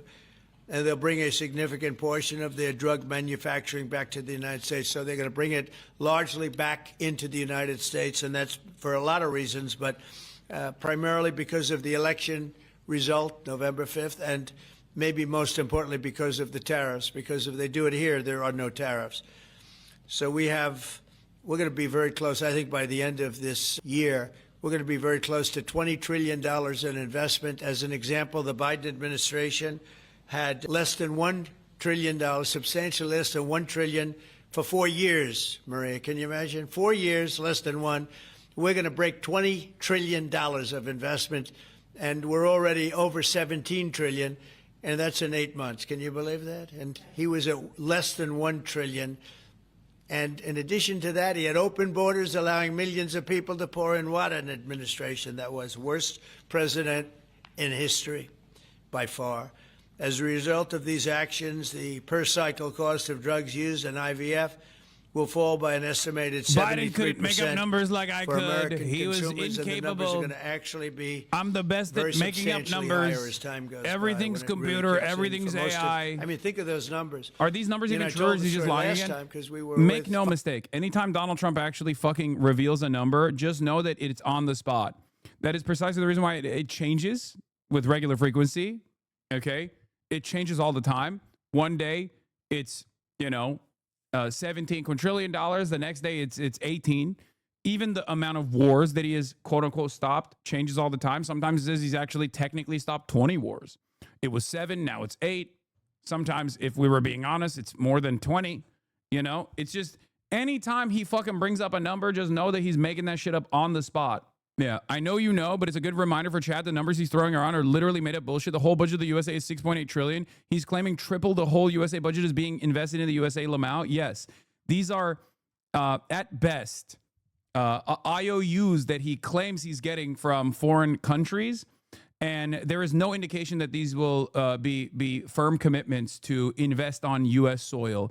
And we have yet to see any of those investments. As a matter of fact, Donald Trump's own ambitions in terms of advancing a white nativist anti-immigration agenda has cooked a major trade partner, South Korea, and caused them to reconsider the investments that they would have made or the investments that they have made so far, because ICE went to a fucking Hyundai facility and did a perp walk with a bunch of Korean laborers that had come on U.S. soil to build a fucking factory that was going to hire like 7,000 American workers.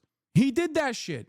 So he's constantly getting in his own way as well. Fertility insurance for the first time. So I don't know. I don't know how well these things are covered. I see the Democrats like to take credit for all of the things we do. We do the things and they take the credit. But I figure if you do enough of these, eventually people are going to figure it out. The Democrats have done nothing. This will make all fertility care, including IVF, far more affordable and accessible. And by providing coverage, I do think that the worst part about this is that, like, the dumbest guy you know believes this sincerely. Like, the dumbest person you know is tuning into this by way of, like, Asmongold or whatever, and is going, that's my president. The Democrats are doing nothing. I mean, which is not technically incorrect. And going, that's my big, beautiful president. He's actually bringing the cost of drugs down, and he's protecting the nation. And also, we have to invade Venezuela immediately. Okay, there are at least 40 to 50 million Americans who 100% believe all the shit that he said. And I will say, Katie was great. As you know, she's a great senator from Alabama. She's the first one that told me about this. I had not known too much about it, and we worked very rapidly together, didn't we, though? I learned about IVF, and it became Alabama the father of IVF. Took care of it and passed it. Within a week, everything was done. Really, it was something. So I want to thank Katie, Brett.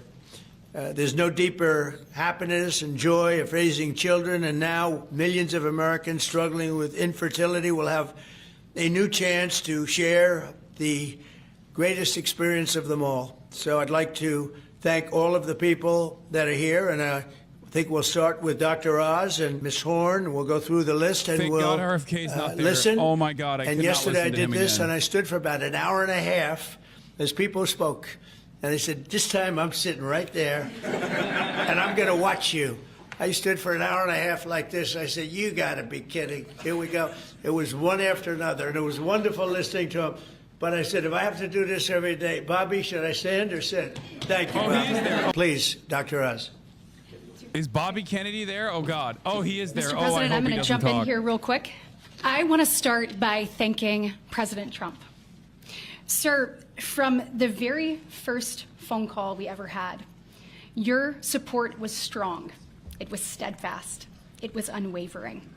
And because of you, I spoke too soon, millions of Americans are going to have a greater opportunity to bring the greatest gift, in my opinion, life into this world. If we ever have a sense of normalcy in this country, if there's ever like a real left flank opposition that ends up winning power in this country, take note of all of the successful modes of communication that the Trump administration is implementing.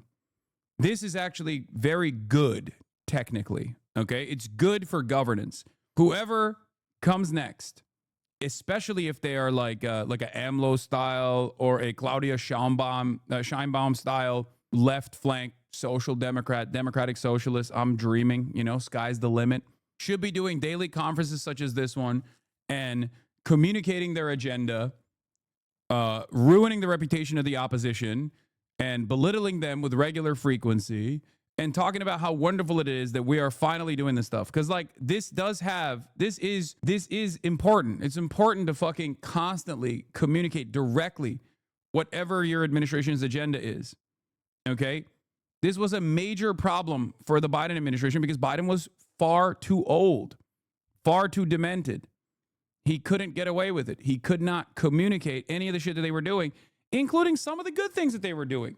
Like I'm a firm believer that Build Back Better or the IRA, like a lot more of the initial Biden legislative agenda could have been accomplished if they did a better job of presenting it. If they also bullied some of the spoilers in their own party, right?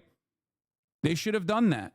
This is something that I yelled about quite a bit when Biden was president.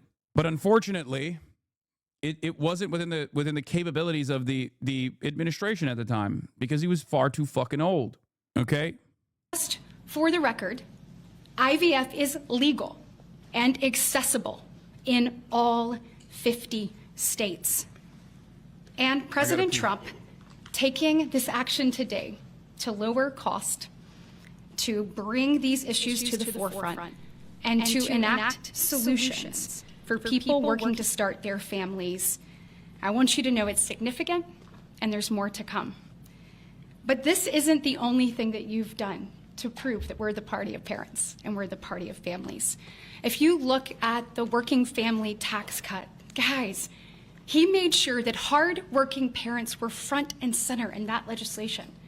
You know, whether it was child tax credits being expanded and made permanent, whether it was Trump accounts that are going to change the game for so many parents, or whether it was childcare. So for decades, we have heard Democrats talk about childcare. President Trump actually took action on the affordability and accessibility of childcare. We know that 1 in 4 families say that they hesitate to have more children because of the cost and because of childcare cost. For the first time, this man actually took steps to change the dynamics for hardworking parents. So of the 3 tax credits that he reformed and the working families tax cuts, 2 of them had not been touched in 2 decades, and 1 of them had not been touched since 1986. So President Reagan was in office the last time anybody did anything about it. But you changed the game on that, and I was proud to lead that effort in the Senate. And so on behalf of moms and dads, on behalf of grandparents and sisters and aunts and uncles and brothers and people who are looking to expand their family, we say thank you. Thank you for all you do to support families in this country and make a healthier environment and an easier one for us to grow the very most important thing. God bless. So nice. Thank you. So let's set the stage.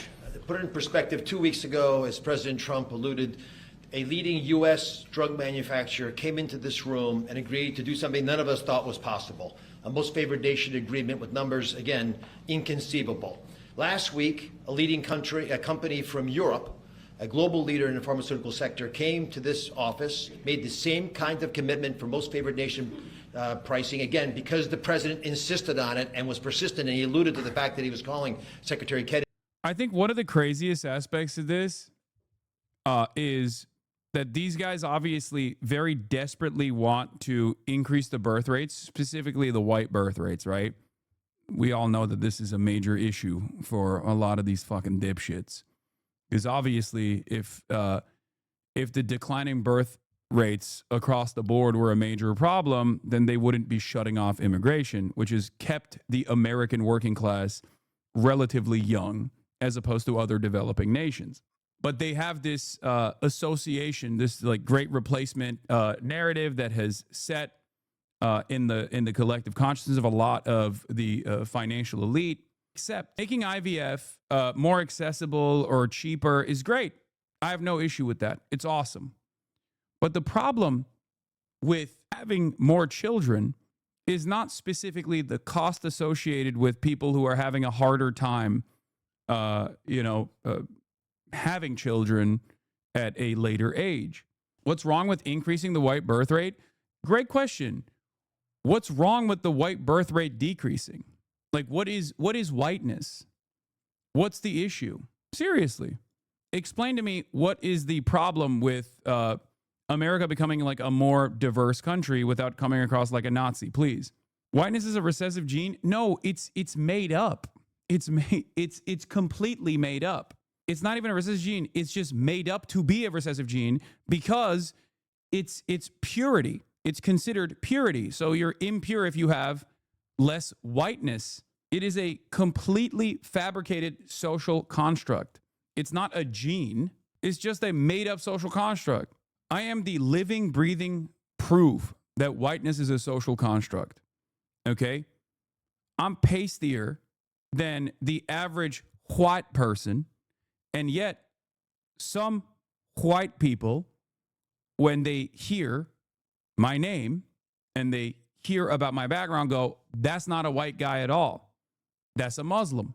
So how can you sit here and tell me that this is a pure, this is not a made up phenomena? If some people who have pale skin are not considered white and others who have tan skin are, especially considering that I'm like way pastier than the average Italian American, for example, how can you see this as anything but a totally made up association? That's it. There is no issue with America becoming a more diverse country. What's wrong? You're right. Oh, damn. That was nice. Okay. Hell yeah. Anyway, the point I was trying to explain, by the way, is that the real issue, the real cost associated with like declining birth rates is not because IVF is too costly. That's only one aspect of it. It's that child rearing, child development is too costly, especially at a time when you no longer have single income households that can keep the entire family afloat. You need both parents working constantly, sometimes multiple jobs. How the fuck are they going to take care of a kid on top of that, especially with all the costs associated with it? When you got motherfuckers like Zohran Mamdani being like, I want universal child care, and people go, that's socialism. We have to arrest you. The average cost of having a baby in a hospital is like 10 grand minimum. And people are like, well, we made IVF less costly. Okay, that's just the starting point. People are too busy. It's real lives, dreams, and aspirations of hardworking Americans. The teacher who goes to school each day, surrounded by children, but aching for children of her own. A firefighter who puts his life on the line, but can't create the life he wants at home. The consequences of these challenges can take significant tolls. Some of you watching today have given up or are frustrated because access to IVF treatments has been out of reach. That's why expanding access to IVF has been an issue of great importance to the president. He made this clear in his executive order declaring the administration's goal of supporting American families by enabling access and eliminating barriers to IVF. Today, EMD Serono is proud to help President Trump deliver on his promise It's to you. so funny that they pan to him. Like they have a camera on him all the time. Thanks to the president's leadership, Just showing him EMD nodding. Serono has worked alongside distributors and other partners to help He's so more fucking families bored. Are you a person of access to color? What do services you and think, dude? innovations I'm not. that are I'm white. consistent with I other say I'm white all the countries. time. But other Through white our people seem partnership to with the not agree. administration, we are proud to announce that Americans will have access to our leading IVF therapies for an 84% discount off list prices. Thank you, Mr. President. Thank you. Thank you for making this possible. For more than 40 years, EMD Serono has been a global leader in fertility. Our science was instrumental in the birth of the first IVF baby in the US, and we've helped to bring more than 6 million babies into the world since then. Our purpose is to help create, improve, and prolong life. That means discovering more medicines and bringing them to patients faster. FDA Commissioner McCary has made it a priority to ensure that Americans have access to the world's most innovative treatments as quickly as possible. To that end, EMD Serono is filing a new IVF therapy called Pergoveris for review under the FDA Commissioner's National Priority Voucher Program. If approved, Pergoveris would combine 2 key reproductive hormones in synergy designed to mimic reproductive physiology. This therapeutic option could mean fewer injections, fewer copays, and lower self-pay cost, all of which make a real difference in the IVF patient experience. I thought IVF was In woke. closing- No, they're so. These guys are so obsessed with declining white birth rates that no, there are some on the Christian nationalist front that oppose IVF and say it's like ungodly and it must be abolished. But Trump very quickly was like, we're not doing that. Like from the start, he's been Mr. IVF because they are all super duper worried about the declining white birth rates in general. Mr. President, thank you for your bold leadership that's allowed our teams to go far beyond what anyone thought was possible. On behalf of the Domestic Policy Council and Vince Haley here, we would like to also thank all the agency partners and the stakeholders that we worked with to get to the solution today that will make a real impact for families. Specifically, today's historic actions, 4 in total that you see, are made possible by coordination of all of the White House team and 7 agencies, many of who are represented here, and their teams that have worked tirelessly. As you described, Mr. President, the current system isn't working. 7 in 10 Americans don't have coverage to IVF. They face high costs and uncertain outcomes. Trump makes you a And lazy, there's boring intense streamer. He's a demand lazy, for boring fertility streamer. benefits. Look at his reacts. He doesn't say anything. He 65% falls of asleep on Americans say that camera. they would leave their current job just because of fertility benefits. So you asked us to lower costs and to fix the broken. Trump is unironically a more boring In streamer than me. addition to lowering the cost of Look at drugs by him. 73%, No, or react harder, $2,200 react harder, per react cycle, harder, which, react If harder. you missed it, most people require 2 or 3 cycles. So it's significant savings for families. I'm also going to briefly Boring outline ass the new bitch. solution for coverage. React harder, Trump. This is a You're new boring. fertility benefit option that a employers snooze can fest. immediately offer to their employees starting today. This afternoon, not the Departments reacting. of Labor, Health and Human Services, and Treasury will be releasing guidance that, for the first time, creates a legal pathway for employers to offer fertility benefit packages. He's literally about to people fall that need asleep. them, Look at similar him. to how Dude, look dental, at this. vision, and life insurance are currently offered. This will be followed up by a regulation. These benefits can address the continuum from the root causes If RFK of comes IVF, up, which I'm Secretary clicking Kennedy away. is I working can't on listen to very him. hard I'm at sorry. HHS. No disrespect. To- No disrespect to anybody. No disrespect to the RFK lovers in here. I know there are many Maha enjoyers in here, but like there is 0% chance I can listen to him speak. It kills me. I will have to click away. Okay. That man does something to me. Okay. That man does something to me when he starts chirping. It just, I don't want to hear from the worm is what I'm saying. Benefits. This is a pro-family benefit expansion that will transform clinical outcomes by addressing fragmented coverage and care. I'm a physician by training, and it's very important that we have high-quality care.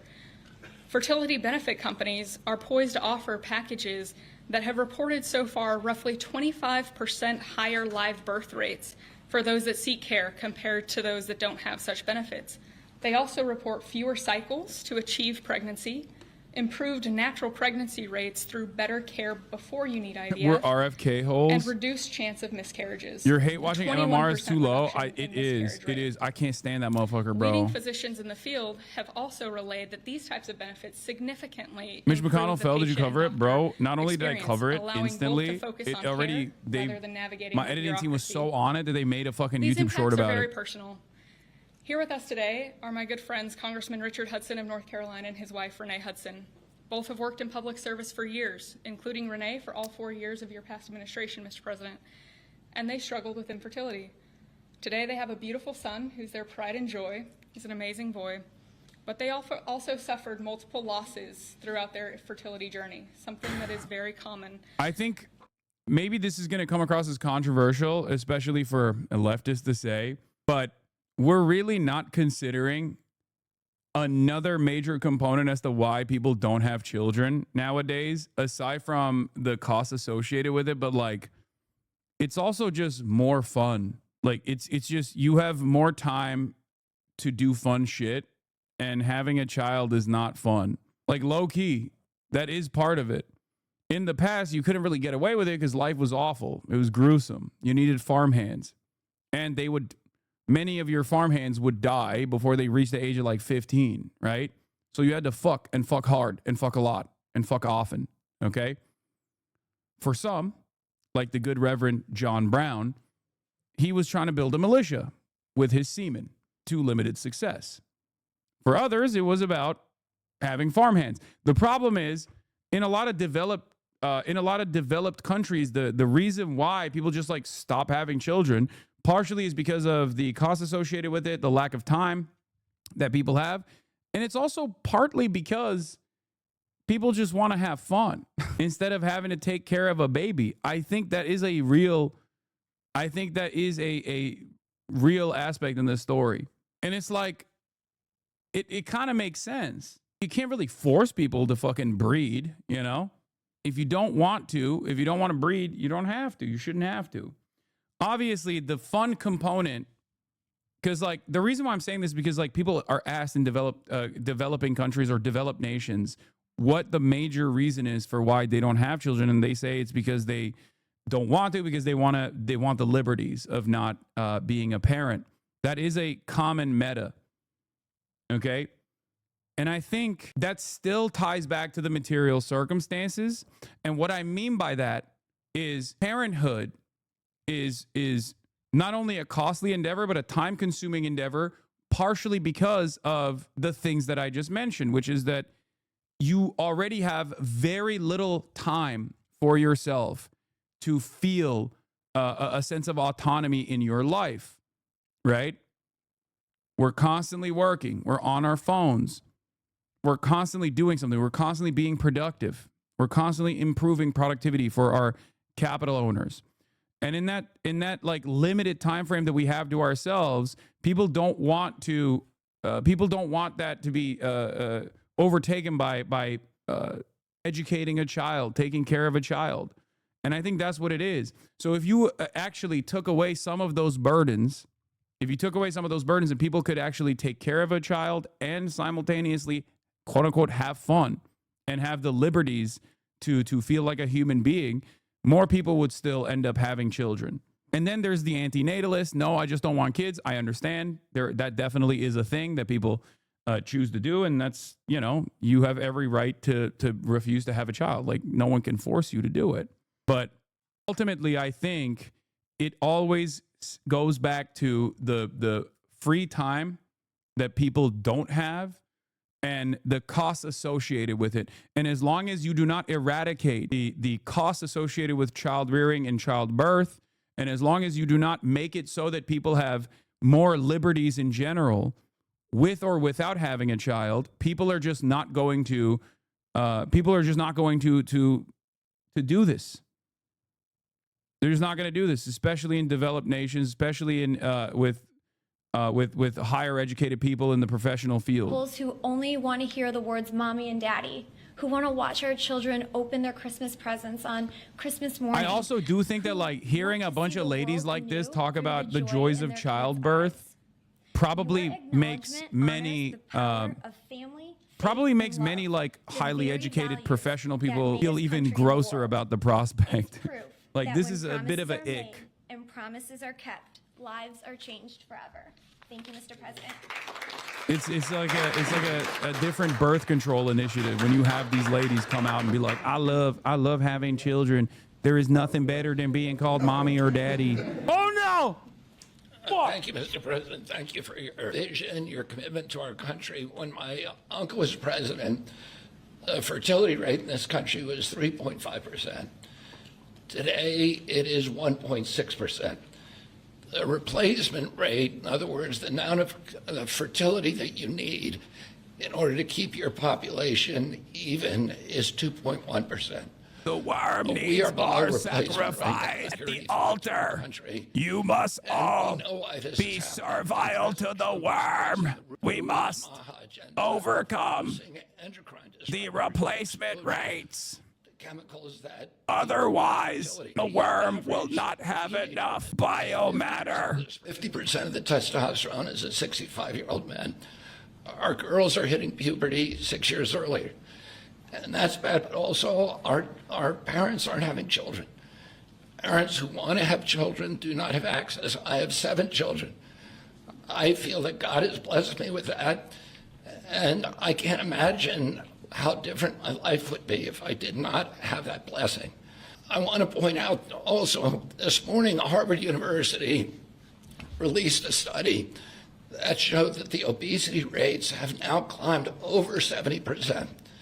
And this, again, is for the same reason we're flooding our kids. We're poisoning mass poisoning a generation of kids with chemicals. President Trump has instructed us to stop these problems at the root cause. He's also recognized that there are people who are injured, people who are not living their life to the fullest, and he's addressing that. Last week, we made GLP drugs available at Most Favored Nation. And this week, it's IVF. Oh, I want to thank you so much for that, Mr. President. I saw on an airplane the other day, you said that you didn't believe that you were going to get to heaven. You're doing God's work here. You've made peace in the Middle East, which is beyond anybody's imagination. Please. And now you're giving millions of Mr. President, the worm commands you to make it to heaven. You're doing this while the government is locked down by the Democrats. But this administration has not stopped working for the American people. And that's because of your energy, your commitment, your vision, and I want to thank you for allowing me to be part of it. And he's doing a great job. And by the way, Kyle is fantastic. So he's got a lot of courage. I wouldn't do that. I wouldn't care. Howard, you and I would not be good at that. We'd go about 30 miles an hour, but we'd be safe. Anyway, so thank you very much. Any questions, please? Oh, here we go. Yeah, please. Mr. President, this is a major campaign promise that you made. It was a big hot topic towards the end of the election. You're delivering on that again. I actually have a question for Secretary Kennedy. That's not a question. Dr. Heidi, you said something that I thought was really important. That's not a question. This coverage option, this benefit option, gives companies the Mr. President, you're delivering on a major campaign promise. You're incredible. Consistent to their values. I was wondering if either you or the president could expand on that and talk about why that's an important thing to understand about this program. Oh my God, they got Macaulay Culkin in the fucking White House, bro. We think that employers are best situated to know what them and their employees want to contribute to in relation to their benefits. So employers are going to be able to decide how to cover the root causes of infertility, things like obesity, metabolic health, and other things that are impacting infertility. And Home also, Alone. if they want to encourage their Home Alone their 3. employees to Lost see certain in the types White of doctors, House. and they can work with providers that are identifying the highest quality fertility providers. And so it puts them in the driver's seat. And our view is that we want employers to be the ones that can make those decisions, not the government. Thank you. That's a very good answer. Home Alone 4. Mr. President, previously you did not seem to be bothered regarding Hamas cracking down on what you called gangs. Actually, a couple of gangs. And today you issued a threat. Yeah, now he got the boss call. He got the boss call this morning from Israel. What was said? Go ahead. You said if they continue keep killing innocents in Gaza, that if that continues, the United States will I know. go I after issued a them. strong statement. That's right. But they used to be gangs, and now you're saying innocents. What made you think they're innocents now? Well, I'm looking at what's happening, and that wasn't the deal that was made, and we'll see what happens. It's calmed down. It's a tough neighborhood. We know that. We have a commitment from them, and I assume they're going to honor that commitment. I hope they do. And I understand they brought back some additional bodies today. It's a rough deal when you think of it, right? Very rough. We have our hostages back completely. We were very lucky with that. But it's a tough situation. They brought back bodies today, as you probably know. But they also said they're going to behave. We're going to find out if they behave. If they behave good, if they don't behave, we'll take care of it. Yeah, please. Your CNN fake news. Go ahead. That we would have no choice but to go in and kill them. So do you mean U.S. forces would go in and take out Hamas? No, I didn't say who would go in, but somebody will go in. It's not going to be us. We won't have to. There are people very close, very nearby that will go in. They'll do the trick very easily, but under our auspices. Could I follow up? You also posted about your call with President Putin today, and you spoke about the meeting in Hungary with him. Do you have a timeline or a date set for when? I would say within 2 weeks or so, pretty quick.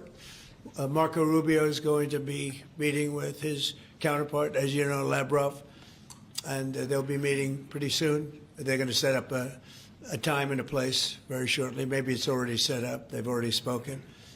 And I thought it was a very good phone call. I thought very productive. But I'll be meeting with President Putin, and we'll make a determination. Tomorrow I'm meeting with President Zelensky, and I'll be telling him about the call. I mean, we have a problem. They don't get along too well, those two, and it's sometimes tough to have meetings, so we may do something where we're separate but equal. We'll meet and talk. Separate but parties, equal. But, this is My man brought segregation back, talking about Ukraine and Russia. One of those things. I've seen things that nobody would believe, but this is one of them. So I'll be meeting. We're going to be meeting in Hungary. Viktor Orban is going to be hosting. Separate but equal. And it's water really, fountains, the way they should be in the South. We're back. Week over 7,000 people were killed. That's ridiculous. And you know, it doesn't affect our country. We're not losing people. We're not losing Bobby. We're not losing Americans. But they're losing Russians, Ukrainians, mostly soldiers, for the most part, soldiers. And we think we're going to get it. We hope we're going to get it stopped. I thought this would be, because of my relationship with President Putin, I thought this would be very quick.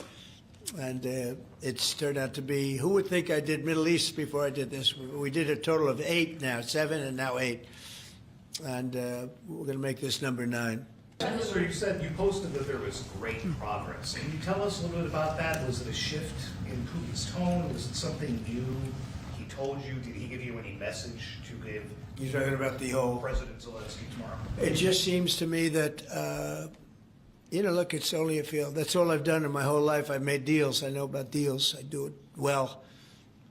I don't think any president's ever ended a war, frankly. One war, I did 8 of them, Maria, right? And but I don't know, did Bush ever end? Do you think Biden ended a war? Biden started wars because he was stupid. Brother, But, you are do you think Biden entertaining a ended any war with wars? No. Venezuela. I don't know of A anybody whole that ended ass wars. I foreign ended 8 of nation. them. Oh, it's going to be 9. I think we're going to have this one done, hopefully soon. But I'll be meeting him probably over the next 2 weeks. First, Marco is going to be meeting, and the vice president, as you know, is very It's much 9 involved. now. The whole team See, is involved. remember, Steve Witkoff going will back be to involved. to what I was saying. Whenever he says a number, just know it's made up. It's 9 wars now. It was 6, 7. Now it's 9. Maybe 11. Who knows? 9/11. I ended States that. of America too. We have a lot of them, but we need them. I mean, we can't deplete for our country. So you know, they're very vital. They're very powerful. They're very accurate. They're very good. But we need them too. So I don't know what we can do about that. Why do you think a second meeting with Putin? Why do you think a second meeting with Putin now will yield different results? Well, I think Alaska actually set a stage, and that wasn't very long ago, but it set a stage. You have to understand, I came into this situation. I didn't start this war. This is a Biden deal, And I came into it, and it was a mess. It could have led to World War III. In my opinion, this could have led to You World said War 7, III. now 8. He says the That same. won't Number happen. 9 would be Russia, Ukraine. But they He's could lying have. often, not this time. So I came in, mean, this the war lie is was the 7 raging. wars When I that he left, this ended. wasn't even a thought. That's not correct. For 4 years, nobody talked about it. I spoke to President Putin about Ukraine. It was the apple of his eye, but there was never going to be doing anything like this. And this all went because of some really bad decisions that were made. And look what you have. You have millions of people dead. You have just a horrible, horrible situation. I'm doing it to save souls. Also, That's one of all the I'm craziest parts about this, like, I ended wars narrative is that we don't actually account for the wars that he is trying to start, whether it be Venezuela or the bombing campaigns that he continued, like in Yemen, or the genocide that he continued, like in Israel, right? We still don't know if or Iran, and we still don't know if the Israel one will hold. Doesn't seem like it currently, because he's now posturing that he's going to go and kill Hamas. Drug at the top of this. Were you referring to the weight loss drugs? Yeah, I was referring to Ozempic, or I heard the fat loss drug. So those are going to be $150 out of pocket Yeah, for well, Americans. they'll be much lower. They'll be much lower. Okay, that's kind of goated. We have not negotiated those yet. We're going to be rolling these out over time. The GLP category of drugs, which includes Ozempic, have not been negotiated yet. What's the timeline for that? But it will. He says fat like a slur. Okay, he can say it, bro. It's his term. I mean, look at him. If Donald Trump can't also, jokingly refer to fat people, I don't know who can. He's fucking some fat. pro-life conservatives have religious objections to IVF and are already critical of this policy. What's your message to them? I don't know about the views of that. I'm just looking to do something because, pro-life, I think this is very pro-life. You can't get more pro-life than this. Please. Mr. President, you've been talking about how this new benefit plan will also include root cause treatments for infertility. How will you make sure that those root cause treatments are equally accessible to IVF? Well, He doesn't think he's fat. that. No, Would I you think like Trump to- knows would he's anybody like like to not in talk good about shape. that subject? You think Trump thinks he's skinny? I think No. it's the determination, again, Secretary of Labor, the determination, the Department of Labor is issuing their intent today to open up the rulemaking process, again, for more flexibility. He's 6'4" and Anytime 220, that you bro. have You're a just mad president his waist who's is more leading, snatched than you. when It's can true. offer more access to health Donald care Trump technically at is a like lower rate 15 pounds lighter than me and my height, according to his official medical record. before that through the Q&A guidance that was issued today with the other agencies, that will give guidance to our employers and the employees about what the flexibility of that is, and then again opening that rulemaking process for further determination of the access that can be had offered in those benefits for all different types of health care access is the goal of the Department of Labor. I like this better. They can do better than me. Yeah, please. Do you Good think job, Larry. You're doing a fantastic job. Thank you, Mr. President. I shouldn't tell. I won't say it. That I will not say that she was recommended by the Teamsters. Can you believe it?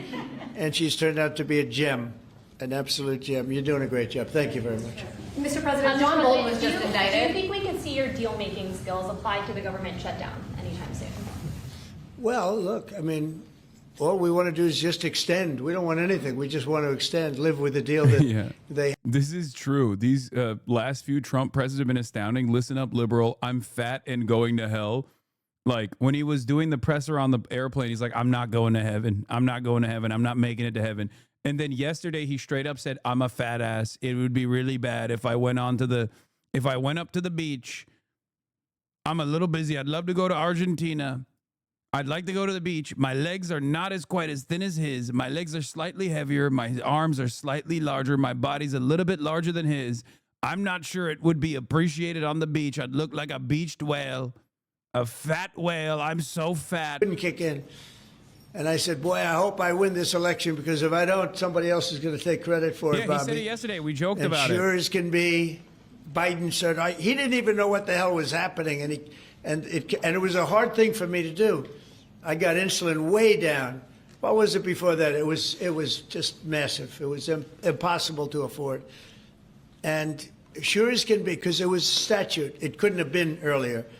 I said, boy, this falls into the next administration. I better win.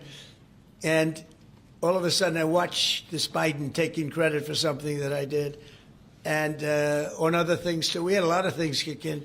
So the nice part about this is at the beginning of our administration. So I think we're going to see the fruits of our labor. And I hope on our other situation that we've talked so much about. When he says stuff like that, remember, we are in the 10th month of this administration so far. It's only been 10 months. Wow. Think about that. Me for the first time, but I think he's, a bad person. I think he's a bad guy. Yeah, he's a bad guy. It's too bad, but that's the way it goes. The case against him? That's the way it goes, right? That's the way it goes. Will I what? Have you reviewed the case against him? No, I haven't. But I just think he's a bad person. Okay, anybody else? What's the timeline for the IVF drug through the National Commissioner Priority Review Voucher, Dr. McCary? What do you think, Doctor? Yeah. Oh, damn, breaking points is in there. First of all, the National Priority Voucher Program says we're going to proactively at the FDA look for amazing treatments like this IVF treatment.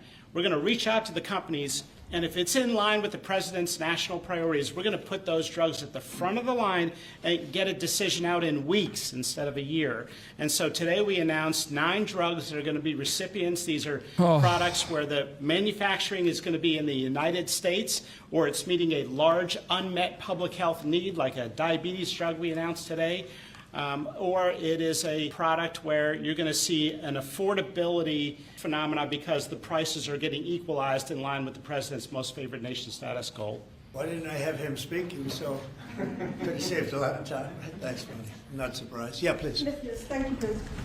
So Senate Majority Leader John Thune today said he'd like to proceed with the bill which would put sanctions on Russia. What's your thought on that? Well, we're going to see. He doesn't know about the call yet. I'm going to speak to him later. And it was subject to what I wanted to do. And so we'll see what happens. We may have, this may be such a productive call that we're going to end up, we want to get peace. We want to stop the killing. 7,000 people a week. Can you believe it? We want to stop the killing. So I'm going to speak to him and the speaker, Mike Johnson. I'll speak to them a little bit later, and I'll tell them about this, and we'll make the right determination. I'm not against anything. I'm just saying it may not be perfect timing. It could happen in a week or two, but it's at my option, as you know. Is he going to say? I did actually say, would you mind if I gave a couple of thousand tomahawks to your opposition? I did say that to him. I said it just that way. He didn't like the idea. He really didn't like the idea. No, I said it that way. You have to be a little bit lighthearted sometimes, but no, he doesn't want Tomahawk is a vicious weapon.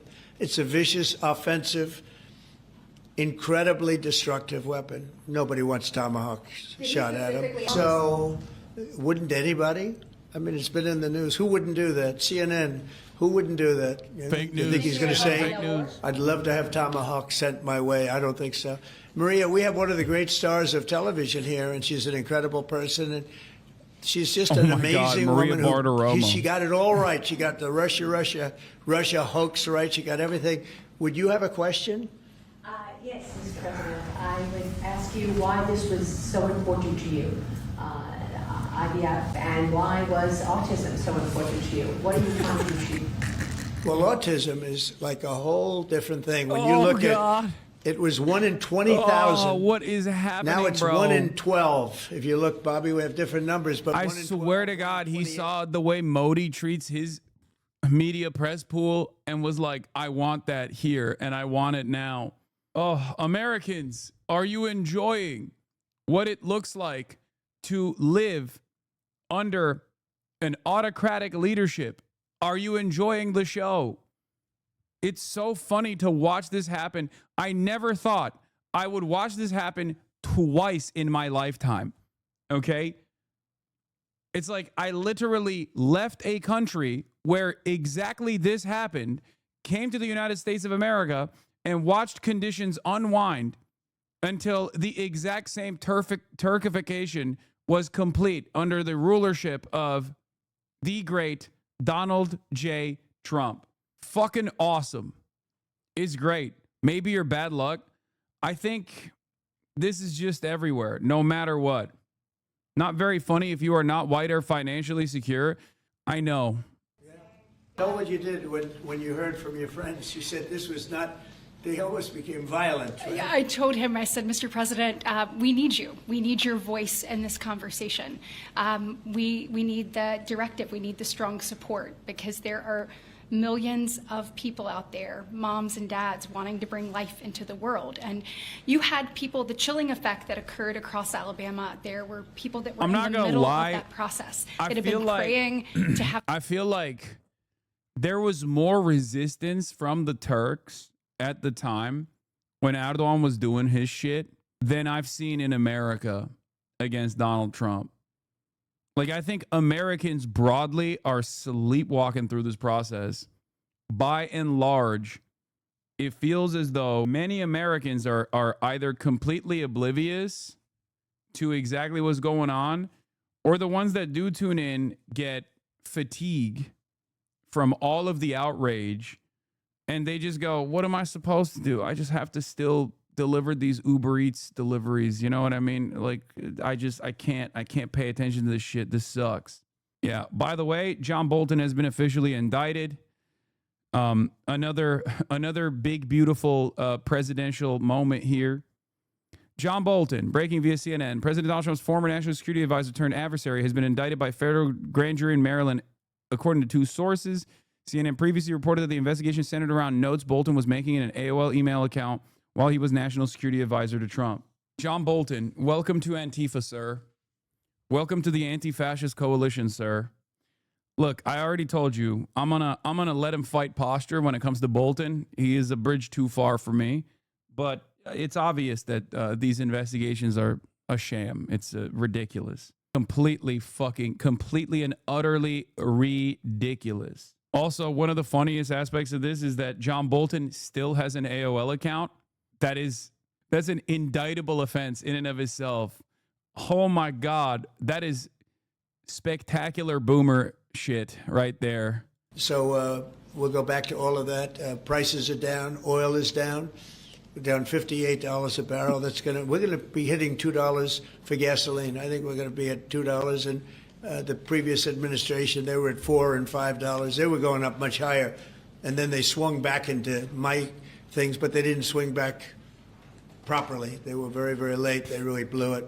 We had it really going in the right direction. They came and took everything out, and it's incredible. I'll never forget. They lost control of the price of gasoline, of oil. They totally lost control, Howard, and then they went back immediately. Let's go back to Trump. But by that time, it was too late, and they didn't go back because the leases and everything else. They didn't do what they had to do. They wouldn't know. They really didn't know how to. But we could be hitting close to $2 a gallon. I'd love to break it if we could, but we could be. And when that comes down, everything else has been coming down. No, it hasn't. Groceries are down. No, it hasn't. No, that's not true. Things are down, and that actually has not happened. Yeah, it turns out when you have unlimited corporate consolidation and virtually every sector is an oligopoly run by like 1, 2, sometimes 3 mega corporations, they actually still keep the prices as high as physically possible, even if other things become less costly. It turns out there is no reason to lower prices at any level. As a matter of fact, they're doing that. They're not doing the let's lower the prices now that a gallon of gasoline is cheaper. That's not happened at all. Very much, everybody. We'll see you soon. Thank you. So that's really funny that this asshole is lying about this thing that is like demonstrably incorrect. You're bald. Okay. Yeah. Don't believe your lying eyes. Yeah. Saying I'm bald is like saying grocery prices have gone down. Expected. Anyway, John Bolton indicted by grand jury. I know, Comrade Bolton. There's hog-on-hog violence, obviously, but first and foremost, we're going to be talking about we already covered the Venezuela stuff extensively. We are going to move on from the Venezuela stuff to Hamas in the Middle East, because Donald Trump this morning, as I told you, turned around and Donald Trump this morning basically was like, I got the boss call from Israel. It's time to change trajectory. For the past 2 days, Donald Trump has been openly stating that Hamas is actually doing the best job. They're combating gangs. They're doing They're fighting the gangs. They're fighting the gangs, which was shocking, right? And if you remember, what did I keep saying? I kept telling you, eventually Israel is going to tell him, no, Mr. President, you're not supposed to say that. You're supposed to say that they're being violent so you can give us just cause for further incursions into Gaza, and you can give us the opportunity to continue bombing Gaza so we can keep going with the genocide. You're fucking up the bag for us. And as a matter of fact, that's precisely what happened. 2 days of news coverage talking about public executions, Hamas is barbaric, blah, blah, blah, all this shit. And Donald Trump this morning, after getting a boss call, turned around and said this: if Hamas continues to kill people in Gaza, which was not the deal, we will have no choice but to go in and kill them. Thank you for your attention to this matter. Now, this was from 2 hours ago. Seamus reports the commander of an IDF organized militia in Beit Leha, an ethnically cleansed city under full Israeli occupation, is claiming that Hamas is now massacring hundreds of children, women, youths, and elderly people with RPGs, and calls on Trump to intervene to protect Gazans. This obviously is not true. This is completely fucking made up. As I covered extensively, in an effort to kickstart the recovery and rebuilding process, the interior security, which is led by Hamas, has created a like field justice initiative where they are offering clemency to all collaborators with Israel as long as they have not harmed any of the Palestinians in the process. And those who have actually killed Palestinians in an effort to create chaos and stolen aid in an effort to create chaos at the point of aid delivery, which many collaborators did do with weapons that they got from Israel, with protective cover that they got from Israel. Some of those collaborators were executed. Now, for the record, a lot of people look to that and immediately go, the horror. It's understandable. This is a barbaric practice. Except, as Trump had repeatedly mentioned, this is in the absence of having any sort of judicial process, considering that every single fucking ministry has been reduced to rubble in the Gaza Strip.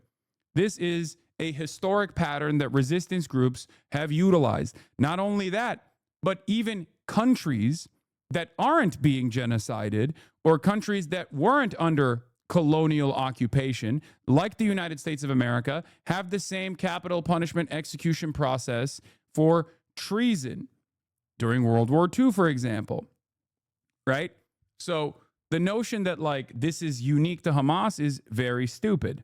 It's not, okay? It's not unique to Hamas at all. Every single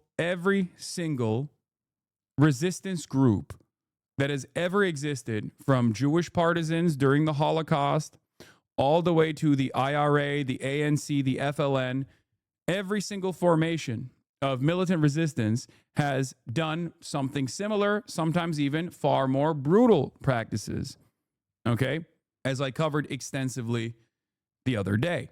Having said that, of course, Israel wants to, one, foment discontent and disarray in the Strip by utilizing collaborator gangs, some of which are ISIS affiliates, some of which are clans that are that have like long-standing tribal drama and conflict with Hamas and other factions as well. Israel wants to make it seem as though this is a civil war. It is not. Okay? It is not a civil war at all. This is just Israel-backed groups trying to fuck shit up and actually stop the recovery and rebuilding process and create chaos. Not only was this acknowledged by the Trump administration for the past 2 days, that didn't stop Israel from obviously continuously claiming that this was a civil war and Hamas was like murdering babies or whatever. Donald Trump has finally gotten the boss call from Israel and has decided this must stop. Headlines have moved off of Hamas killing gangs in Gaza to news of public executions of said gangs, which through conservative outlets became twisted into simple dissenters and civilians being executed. Trump is now threatening to kill Hamas fighters if they continue. Okay? As I've said already, and I repeated this and I reiterated this position, the internal tribal council that still remains within within Gaza that actually looks at all of the factional conflict amongst the clans, amongst the tribes within Gaza, has approached the situation under tremendous scrutiny and stated that what Hamas is doing is correct. Okay? There has never been a moment where resistance forces have fought against colonial powers under occupation or even a genocide where they haven't dealt with collaborators of said colonial entity in the exact same way, if not far more barbaric fashion. Okay? Just understand that. So, who knows where this will go, but it's not good. It's not good that Donald Trump is now changing his posture, especially considering that, this is the most consequential aspect of the second phase. And Israel is utilizing different parts of the agreement, cynically posturing as though Hamas is violating said agreement in an effort to violate the ceasefire altogether and go back to the genocide. This is where it matters the most. This is where Trump's statements and Trump's actions matter the most. Because as we have shown time and time again, the real spoiling party here is not Hamas. The real spoiler here is Israel. Always has been and always will be.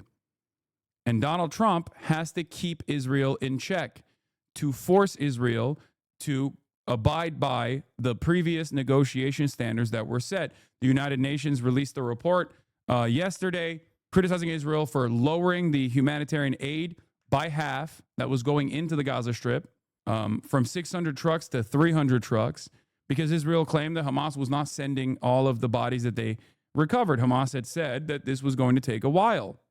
Understandably so.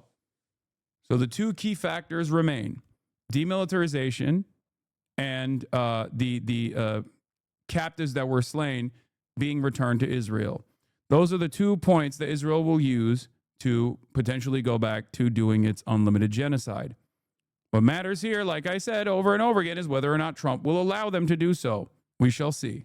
Bonsberry reports, Channel 12 is reporting that Hamas has seized dozens of trucks and hundreds of weapons from Israeli-backed gangs in recent days. They warned that Hamas's success in seizing weapons will continue as long as the Israeli occupational forces repositioning proceeds beyond the yellow line. However, anonymous senior Trump advisor going around telling various media outlets, including Al Jazeera, that any attempt by Hamas to reconstitute itself in a way that threatens Israel long-term is a violation of the agreement. The advisors also have expressed the desire to provide a safe haven for anyone who feels threatened by Hamas, aka collaborators, beyond the yellow line, particularly in Rafah, where they expect the initial reconstruction to begin with a civil admin and local security. There's a predictable trend already emerging. Anytime the U.S./Israel sees something they don't like, they immediately go back to threatening genocide on Gaza. Regardless of it's actually a violation of the agreement, anything can be considered a violation to them. 2 Palestinians were killed by an Israeli quadcopter this morning in Khan Yunis. Government media office in Gaza, there are dozens of unidentified bodies among the 120 bodies we recently received from the occupation. Signs of hanging and clear ropes were documented on the necks of several martyr bodies. Channel 12 on Eitan Moore. Eitan returned from captivity speaking, reading, and writing Arabic with the Gazan accent fluently. We're really blown away by his level of Arabic. He writes Arabic like I write Hebrew. He reads books in Arabic, newspapers in Arabic. Director of the Palestinian Center for Prisoner Defense. All those arrested from the Gaza governorates since October 7, 2023, during the war of extermination, fall under the occupation's law of illegal combatant. Not a single detainee was charged or sentenced. All procedures carried out under a legal guise are formal and superficial measures that will not lead to any future outcome and serve to cover up the organized crimes committed against prisoners in the prisons. The characterization of illegal combatant or unlawful combatant is the same flimsy legal pretext for Trump's extrajudicial killings of civilians in the Caribbean, which most recently resulted in the killing of a Trini fisherman on Tuesday. The director of government media office in Gaza, large parts of the bodies we received are missing and not present, so we accuse the occupation of stealing their organs. The bodies of our people arrived in very poor and miserable condition. We have only been able to identify 6 martyrs out of 120. Our refrigerators can only preserve the martyrs for a week. Then we will be forced to bury them, said the director of the government media office in Gaza. Yes, I saw the Republican congressperson with the swastika flag in the office. I know. This is the Sky News report on the gangs that were being 1 week after brought a to justice ceasefire by interior security forces. was agreed, Gaza is plagued by a different kind of violence. Instead of fighting Israel, Palestinians are fighting Palestinians. Hamas is reasserting control, taking on its rivals and settling scores. On Friday, Israel withdrew its troops in Gaza back to this area in green, leaving the area in white, where Hamas is now trying to regain control. In places like Khan Yunis, where our team filmed armed Hamas fighters parading with their weapons on Monday. We're still banned from going into Gaza, so we're trying to piece together, along with our team inside there, what is going on and what seems clear as Hamas is taking on rival clans and militia. Some of the most intense fighting has been between Hamas and the powerful Dogmush clan in a battle around an abandoned hospital here. We've spoken to members of the Dogmush family who say Hamas came to arrest 4 of them, accusing them of collaborating with Israel. They refused to hand themselves in and opened fire instead, and in the ensuing fighting, the son of a senior Hamas leader was killed. The Dogmush family say they are now victims of a revenge campaign by Hamas. An elder from the Dogmush family has told us that Hamas went on the rampage. Hamas began a systematic destruction of properties, resources and homes in a terrifying way. I can understand when the occupation bombs houses, destroys resources and private property, it seeks displacement. But what I cannot understand is this deliberate destruction and burning of homes. Other eyewitnesses have told Sky News Hamas destroyed several buildings in their battle with the Dogmush clan. There's a field, not execution, but a field kneecapping that they're showing here. That's why I can't show it to you. This video, first shared on Saturday, shows a man being shot in the legs by gunmen at a nearby intersection. And on Monday, videos emerged from the same place showing the public execution of several men. Sky News has not been able to verify the identity of the victims. The Dogmush family say at least 28 people were killed in the fighting. Did the gang help Israel? From what I understand, and again, I'm piecing this together from the people that I talk to, both people that have recently escaped the Holocaust or people who are still in Gaza, that the factional disagreements between the Dogmush clan and Hamas and other tribes within the Gaza Strip extend far beyond this last iteration. Having said that, from what I understand, they have worked. Like the people that have been executed thus far were executed specifically because they were known collaborators who had actually, according to eyewitness testimony, engaged in violence against those who were trying to get aid. The most intense since Israeli troops withdrew from half of Gaza. Hamas seems to be trying to send a message to its rivals as it tries to reassert its authority. The most famous, like the best way to figure this out for a lot of the Palestinians, especially, the best way to figure it out is whether or not Israel provides them with cover. Do they have Israeli weapons? Do they have arms that were given to them by the Israeli government? Do they get to work within the confines of Israeli seized territory, Israeli occupied territory? Okay, and out of all of the rival factions, the quote-unquote fake rival factions that were propped up by Israel, the Dogmush clan is the only one that isn't firmly within Israeli-controlled territory, okay? All of the other ones, like Yasser Abu Shabab's Popular Forces or the North Gaza, the new North Gaza Popular Mobilization or whatever the fuck they call themselves, all of those guys are directly working with Israel. Everybody knows that they're directly working with Israel, and their base of operations is within the confines of Israeli-occupied territory within the Gaza Strip that is a red zone, as in if you are Palestinian, there is constant 24/7 drone coverage over you, and they will kill you. If you're a Palestinian that goes beyond this, like, this supposed yellow line that they have defined, which isn't like a literal boundary for the record, is just something that Israel has decided. If you're a Palestinian that walks past it or walks near that yellow line, Israel kills you. Israel has been killing people, as a matter of fact, during this supposed ceasefire, the so-called ceasefire process, and claiming that it is because Palestinians are passing beyond that yellow line that they have designed. So if you are a Palestinian male that is enemy combatant aged, and you are existing within this within the Israeli occupied territory, then it's pretty obvious that you're a fucking collaborator, right? It's pretty obvious that you are a collaborator, because otherwise Israel kills you. So there's a couple different groups that we know for a fact are collaborators, but the Dogmish clan is the only one that has like actual Palestinians within the clan within the clan itself that are existing within the confines of territory that Israel has left. But yes, there is evidence that they were collaborating. There is evidence that they were collaborating with the Israeli forces, or at least like stealing aid and even harming people. Another Palestinian we spoke to who witnessed the fighting told us people in the area do not want Hamas to take back control. سياسة الترهيب والنار رجعت 17 عاما إلى الخلف تقاتل وتدمر وترجع. Hamas rules through fear and fire. It has taken us back 17 years, killing, destroying and terrorizing the Palestinian people. The Palestinian people want elections, parliamentary and presidential, with international supervision inside Gaza, so that we can finally have legitimate leadership. This is 100% absolutely correct, by the way. Like, the Palestinian people that want elections and legislative and presidential with international supervision inside of Gaza, that's totally fair. I mean, that is true. That is 100% true. That is the goal. And it's one that I don't think Hamas would actually disagree with. It's just that in order for that to happen, Israel has to no longer occupy Gaza. Like, it's not, this is not like a controversial position. The controversial aspect of it is that, like, Hamas has ruled the Strip with an iron fist for 17 years, and they don't want an election, like implying that they don't want to have any sort of legislative election, like real democracy to happen. That part is not correct.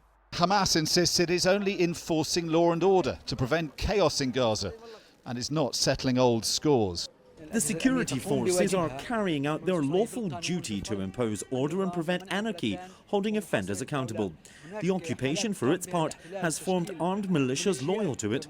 These militias are accused of high treason, the most severe. Public executions are not the way to go about this. I know, man. I agree. It's cool. I like that. I like that we can have this standard for ourselves here, and you know, that's what I think about the Jewish partisans that actually cremated capos within the concentration camps for working alongside the Nazis. I'm like, how dare you do that? That's what I said. You know, when people actually assassinated, when the ANC engaged in the practice of necklacing, the brutal practice of necklacing, where they put like collaborators with the white Afrikaners in the apartheid structure. They would take tires and put them around the necks of collaborators and light it on fire after dousing it with gasoline. I was like, yeah, it's really fucked up. Maybe the apartheid should continue. Yeah, it's obviously, field justice is inappropriate. It makes sense. I am an advocate against capital punishment in the United States of America. But obviously the circumstances are a little different in Gaza right now, don't you know? Don't you feel like there is no semblance of a real judicial process here in this moment, considering that the genocide has been put on pause for only, 72 hours thus far? Don't you find it a bit odd that the people who are talking about this, are by and large Israeli envoys that not only are arming some of these clans in order to foment some kind of disarray, but also are the ones who are most responsible for the ethnic cleansing of all Palestinians, regardless of their creed or regardless of whichever clan they may come from? Don't you feel like it's very strange for anyone from Israel to make a big fuss about this? It's like, wow, how dare they kill Palestinian collaborators that collaborated with us during our genocide? The Shin Bet offered the Dogmush family financial and military support in exchange for participating in the fight against Hamas and providing security information to Israel. When they refused to cooperate, the Israeli army launched airstrikes. 30 members of the Dogmush family were killed in a bombing that targeted the Sabra neighborhood in southern Gaza City, while 20 others remain under the rubble. 28/9/2025, Anadolu Agence. Israel tried to weaponize aid, as was expected, and basically got other factions within Gaza to do what they claim Hamas was doing, which was intercept aid at the point of delivery, violently seize it from the Palestinians by killing them, and then use it as a way to draw in more support. They did that. That's what the collaborators and the compradors did. Charge in Palestinian revolutionary law. But President Trump's 20-point peace deal calls for the complete demilitarization of Gaza, and he's demanding Hamas gives up all its weapons before it's forced to. We have told them we want to disarm, and they will disarm. And if they don't disarm, we will disarm them. And it'll happen quickly and perhaps violently. This part of northern Gaza is still under Israeli military control, but in there, some Palestinian militia are setting themselves up, vowing to take on Hamas. In the north of Gaza, controlled by Israel, is the base of Ashr al-Amansi and his militia opposed to Hamas. Yeah. In the last 2 days, they've released videos showing off their fighters and weapons. Yeah, they get their vehicles from the UAE. They get their guns from Israel. And they're beyond the yellow line. So there's no confusion about who these guys are and what they are doing. Okay, the only one that's like up for debate is the Dogmush clan, because they exist within, from what I understand, they exist primarily within the territory that Israel relinquished control back to Hamas. And pledging to block Hamas's control of Gaza. Hamas, their commander says, is a terrorist movement. It is pretty funny. Yeah, that's funny that this guy's saying that. It's pretty funny because, like, they're not very good, these guys. So Hamas, from what I understand, just keeps seizing more Israeli weapons from them. Okay. They keep getting their shit pushed in, and then that allows Hamas to gain more weapons and more vehicles from these collaborators. And then what ends up happening is that Israel gets pissed off and says, like, how dare they? How dare they fucking take these weapons? They're gaining arms. I don't like that. It's like, okay, well, you shouldn't have given those arms to these fucking collaborators. Yeah, as I've talked about already, Hamas is refilling its stockpiles from Israeli weapons. Hamas has confiscated hundreds of firearms, dozens of vehicles, and loads of grenades and ammunition, in addition to substantial amounts of cash that Israel's been giving to gangs, clans, criminals, and collaborators in Gaza. Several clans are now handing their weapons over to Hamas, including Al-Majida, Dogmush, Magasib, and some Terabin, in addition to individuals deserting to Israel-run gangs and turning themselves in return for amnesty. Israel funded, Hamas took over. The loot taken from the clans. This is from Mako. Not just arrests and executions. Military officials confirmed that weapons, vans, and money transferred to Hamas opponents in the Gaza Strip fell into the hands of the terrorist organization. They fell in love with this plan, even though it was clear where it was going, criticized the military official. Another very funny thing that Hamas had done is Israel dropped SIM cards within the Gaza Strip. Okay? Israel dropped SIM cards all over the Gaza Strip in an effort to create collaborators, in an effort to gain information and access to the hostages. Hamas actually took those SIM cards, okay, their shadow unit Arrow took those SIM cards and activated them the day before the release of all the hostages, or the day of the release of the hostages, so that those the prisoners of war, the captives that Hamas had, could speak to their families, which is very interesting. Using the colonial entities' grand ambition to cause chaos and destabilization against them. Yes, Hamas intercepted funds that were sent to the militias from Israel and the UAE and just took the money. Yep. Exactly. Here, this is one of the, Al-Qassam brigades made video calls to the prisoner of war families using Israeli SIM cards that had been placed by the occupation army at various locations of Gaza to gather intelligence about the prisoners of war. Hamas collected these SIM cards, activated some of them before the handover, and then used them to communicate directly with the families of the POWs. There are some interesting images of, like, families that are very excited to be able to finally talk to their family members that were in Gaza for the past 2 years. And there's just a fucking Al-Qassam brigade dude in a balaclava standing right next to him, waving at the Israeli families. Yeah, one of the prisoners of war, one of the captives, actually said that the anti-Hamas protest was staged by Hamas to move one of the captives from a dangerous place to a safer place as well. I read that, but I don't know if that's, like, valid. I don't know if that's, like, real or not. I read that too. I mean, obviously I believe the captive saying that, like, he was he was moved around during the protest. Like, I definitely believe that. But I don't know if Hamas was the one who initiated the protest itself. I already covered this, the Palestinian Tribal Committee, the largest assembly of Gazan clans. I already mentioned that as far as their support for the field justice that Hamas is engaging in. What is this? Hassan Sama, why are you not covering 3i Atlas? Are you a part of the cover-up? I don't have no idea what that is. Yeah, here's one of the photos. After 2 years in captivity, Ram Breslavsky speaks to his family for the first time in a long time. Wait, is Ram the one who speaks fluent Arabic now? Is that the one? No. Is the Gaza Tribal Committee the closest thing that Gaza has to a central political entity right now? Yes, there is the resistance front, the different factions within the Palestinian resistance, and then there's the tribal council. And then there's obviously the interior ministries that they're trying to rebuild. Yeah, one of the captives actually learned to read, write, and speak Arabic fluently with a Gazan accent, as a matter of fact. That's what they were saying. Here's a video of him speaking to the PIJ before his release. After the release, Islamic Jihad posted a video from Ram Breslavsky film before his release. Following the prolonged starvation and abuse, they now posture as freedom fighters, but they are terrorists. Terror in Gaza continues to thrive even after the war ended. That's not half bad Arabic. Yeah, I mean, I don't know if he's like fluent or not. Maybe he just like, they taught him to say that. But yeah, that's, he sounds Israeli Hassan. He does not sound like a native speaker. No, that's not the one. That's not the one. That wasn't the one, chatter.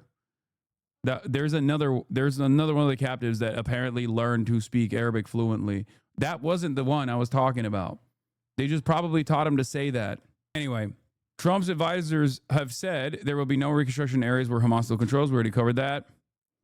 Israel, of course, continues to block and oppose any alternative to Hamas, so this seems part of their goal, as described by its government, to block reconstruction. Barak Ravid reports, despite the fact that Hamas has not yet handed over all the bodies of the kidnapped deceased, the U.S. administration is interested in moving forward to the second stage of the deal and beginning the rehabilitation of Rafah. The details in my article.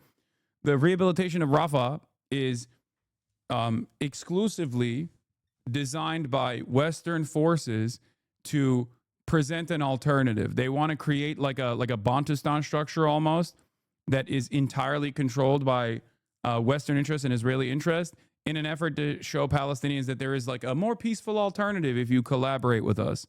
That's basically what they're trying to do, which in a weird, twisted, fucked up way, ironically is a perhaps more successful and much less violent way of showing a different alternative other than like brutal war and death and destruction, which is the only language Israel knows. The problem is, of course, everybody knows exactly what happens when you exist under Israeli occupation. Every Palestinian knows exactly what happens. Look no further than the West Bank. Its fighters will be dealt with as collaborators. And in the south of Gaza, also in the Israeli-controlled area, the stronghold of Yasser Abu Shabab. Yasser Abu Shabab is like the most famous one that I've covered quite extensively. Wall Street Journal opinion editorial writer Yasser Abu Shabab, who dropped out of second grade, is not literate in Arabic and certainly not literate in English either. He is despised by his own clan, by his own family, and is seen as like one of the primary collaborators with Israel. And he has run amok in southern Gaza with complete Israeli protective cover and still has a base of operations in Rafah, a real scumbag, drug dealer, and ISIS affiliate. Investigation revealed that Israel was helping Abu Shabab smuggle weapons, cars and cash into Gaza. The IDF had no response to our allegations, but Abu Shabab's power is thought to be drawn from protection from the Israeli army. Yeah, he was disowned by his family, which you won't be hearing from. He was disowned by his family, but I suspect you won't be hearing that from Sky News. Control of a key aid route. The people of Gaza are now spared the horrors of war with Israel, but now face the spectre of a civil war instead.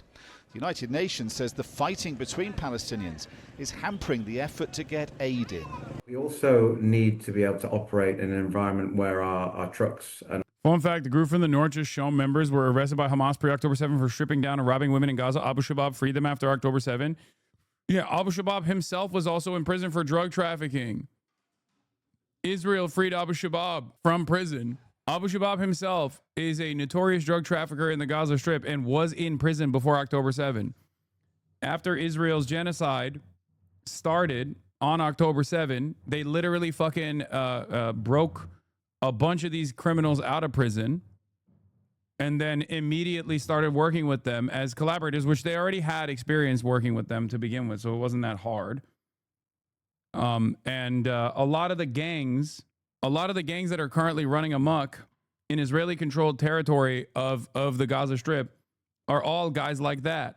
Our staff and our teams are not at risk from fighting and not at risk from looting from armed elements as well. Under international law, Israel is responsible for all of Gaza, even the part it's withdrawn from. What isn't clear is how much it is deliberately stoking division between the rival Palestinian factions, aiming to divide and rule, as it has in the past. Either way, the spiralling violence underlines the urgent need for an international security force proposed in the Trump peace plan to be sent into Gaza. So far, there's little sign of that happening. It's pretty crazy that they just like don't even fucking mention basic facts about this stuff, even in the interest of like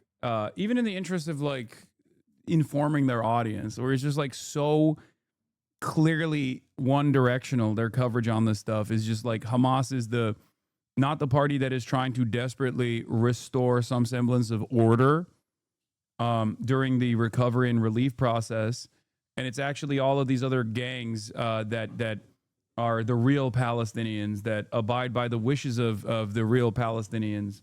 It's fucking crazy. Yeah. Side effect of Western media not mentioning that the gangs Gaza security forces have been battling are proxies of the IDF who support the full scope of Trump's plan. Trump sees the headlines that Hamas is battling gangs with no other info and thinks they're doing a good job. That was, of course, 2 days ago. And as I told you,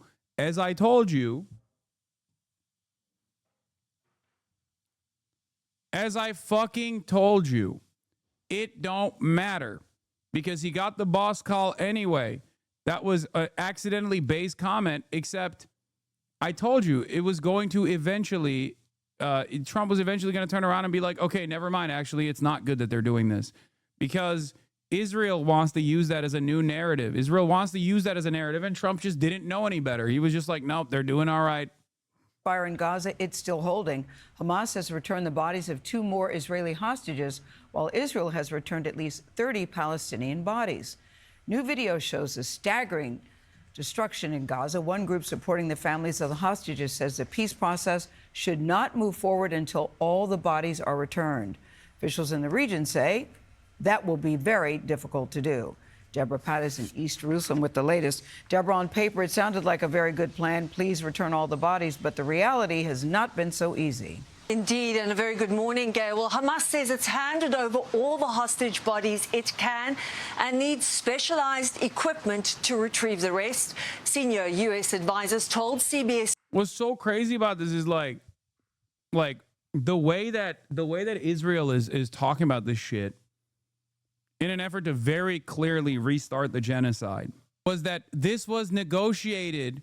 This was discussed in the previous rounds of negotiation, where both Hamas and Islamic Jihad and all the other resistance groups literally said, yeah, it's going to be a little difficult for us to extract all of the fucking slain captives because they're under mountains of rubble alongside our fighters because Israel killed them. Israel bombed them.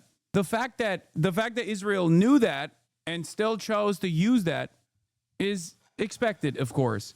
But this is something that I talked about ahead of time. If you recall, one of the things that I said was that the second phase of the ceasefire was going to be the most consequential phase. And that was going to be the phase where Israel tries to fuck it up and restart the genocide.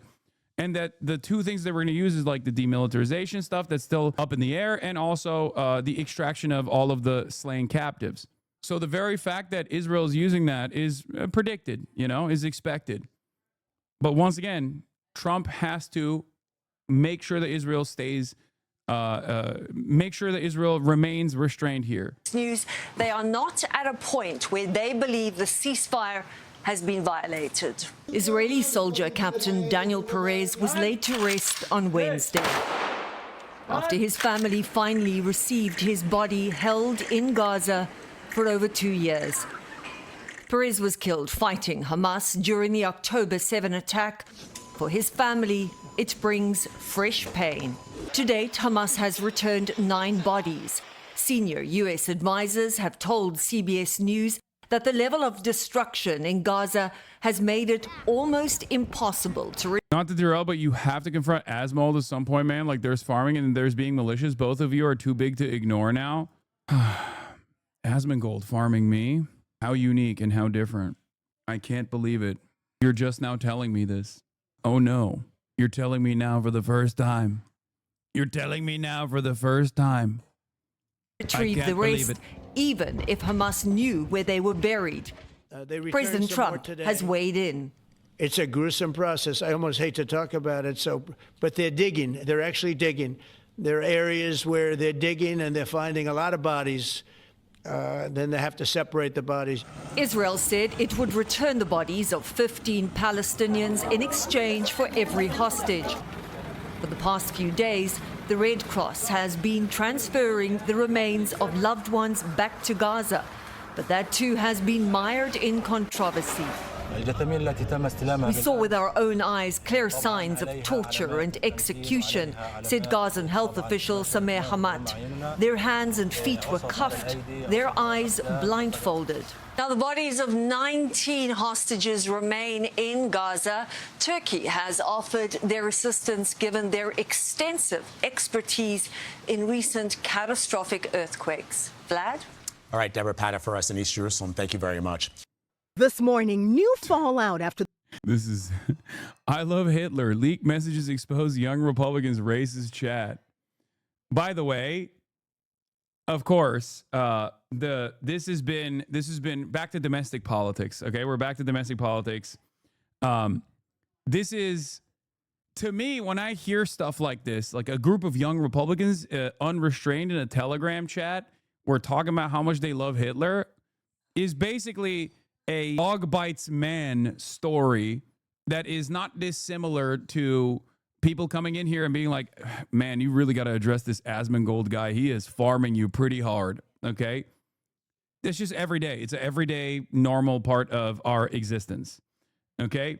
What's been also expected, even though it was, I guess, shocking for some of the chatters in here as well, is that the Republicans are defending it. The Republicans are defending it.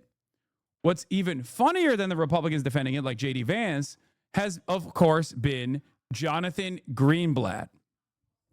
Okay? The ADL totally ignored, refused to comment on Elon Musk's latest great replacement conspiracy rant. Dozens of anti-Semitic comments and Holocaust jokes from young Republicans leak. The White House downplays it and defends people who made them. And the ADL and Jonathan Greenblatt say nothing, just like they dismissed Musk's clear-as-day Nazi salute as an awkward gesture. See how the ADL works, says Adam Johnson. And with all of the pressure on ADL to at least say something, okay? And remember, Jonathan Greenblatt has called me, someone who has spent his entire professional career combating anti-Semitism, me, a vile anti-Semite, equivalent to Kanye West's praise for Adolf Hitler, okay? So what did Jonathan Greenblatt actually say about the Politico report? Let's take a look. Because, you know, I am an anti-Zionist, but also I abhor anti-Semitism. So what did Jonathan Greenblatt have to say about a group of young Republicans that were talking about how much they love Adolf Hitler, okay, making gas chamber jokes and shit like that? What was reported in Politico is offensive and very concerning, but I'm also glad that many leaders, including Elise Stefanik and Representative Mike Lawler, spoke out strongly and swiftly against these hateful statements. This is what leadership looks like and is how decency and morality can be modeled. Doesn't mention anti-Semitism, just vague, offensive, and very concerning comments. Doesn't mention Trump or the White House who defended these people. Zero calls to action, just hand-wringing. Jonathan Greenblatt has spent the last 2 years of Israel's genocide trying to get me deplatformed. Okay? He has been able to successfully deplatform other anti-Zionists who have also actively combated anti-Semitism. Because the ADL is the Apartheid Defense League, first and foremost. The only thing that they care about is defending not Jewish people or combating anti-Semitism, but simply to weaponize false anti-Semitism allegations so that they can deplatform critics of Israel. You are so weird. Okay, why? Why am I so weird? I think I know where you are coming from. Anyway, that's it. Why does a self-described anti-Semitism watchdog and leading anti-hate organization in the world keep ignoring Republican anti-Semitism? Because they're a Zionist party, and to the ADL, this is all that matters because they're a pro-Israel lobbying group, not a civil rights group. Okay? And the only reason why Jonathan Greenblatt, after a 48-hour news cycle went by with J.D. Vance, the fucking vice president, defending this shit, the only reason why Jonathan Greenblatt finally said this wishy-washy ass statement is because he got pressured into it. Okay? Anyway, here's Adam Mockler talking about Charlie Kirk's producer refusing to condemn the Young Republican group chat on stage and getting yelled at by Adam Mockler. Listen, there has been a trend of, I think, you know, let's just say, let's be gracious and say, in the era of Trump, maybe it's a reaction to Trump. I'm open to those discussions, but there is a justification for political violence. It shows up in every poll, and it's coming from progressives. I have spent all of my formative years watching the President of the United States talk about the opposition party like they shouldn't exist. His claim to fame in U.S. politics was saying that Obama wasn't born in America. That is how he entered the political stage. He was famous before that, but that was his claim to fame. He was the first presidential candidate to ever chant "lock her up" on a political stage. Adam Mockler is my favorite lib, for the record. I don't hide it. I am a fan of Midas Touch, as you guys know, despite our obvious disagreements on key issues. And I think he does a pretty good job. Like, he is what Destiny wishes he was. Okay? He sticks it to the Republicans. He does not fucking he does not shy away from doing that. There are some instances where I think he because he's like a DNC operative. There are some instances where like he'll do like unnecessary concessions, but ultimately Hassan suspiciously has a lot of favorite libs. Wait, what? No, this is the one. I don't have a lot of other liberals that I defend actively. Stage. He tried to coup our government, and I live in this. Let me finish. Listen. I live in the city of Chicago. Donald Trump, over the past 2 months, has not only posted an AI video of Obama being arrested, but then after that, he posted an AI image of Chicago being invaded. After that, he sent the National Guard to Chicago. So I've spent my formative years watching the president do this, and just think about this. We saw these Nazi group chats, which I'm sure you condemn, right? This Nazi group chat. Well, we can talk about it. Do you condemn it? I want to talk about it. Wait, so when they said gas chambers, disavow. When they say gas chambers, you won't. So you're like JD Vance. You just won't condemn this? Well, I actually had JD on the show today. We had a whole conversation. You guys can all condemn this, right? Hell yes. Thank you. Hold on. All right. Hold on. But Chris, can you condemn that? Here's the point, of course. But that's easy. What I'm for him. But you know what? This is. It's so funny that he's like, do you disavow pro-Hitler statements coming from Republican Party operatives? And Republicans are just like, I don't know about that. I mean, come on. It's just like, whatever. Whatever. I mean, who amongst us hasn't had a moment like that? You know what I mean? It's not constructive, right? Because what the constructive part is not, this is what, look, what's happening here, and I know both of you guys, and I want to bring Joe. Of course, Cuomo's trying to defend the Republican on the panel here, like the overt Republican, current existing Turning Point USA guy on the panel by being like, it's not constructive. It's not. I'm not gonna lie, it feels kind of good to finally be doing condemnation politics after being the recipient of it for 2 years since 10/7. Yeah, but once again, there are things that people cynically present as condemnation politics. When people go, do you condemn Hasanabi Piker for what he said? And then they insert things that are completely ridiculous, where they'll be like, oh, he's an anti-Semite. Do you condemn Hasanabi Piker, who's anti-Semitic?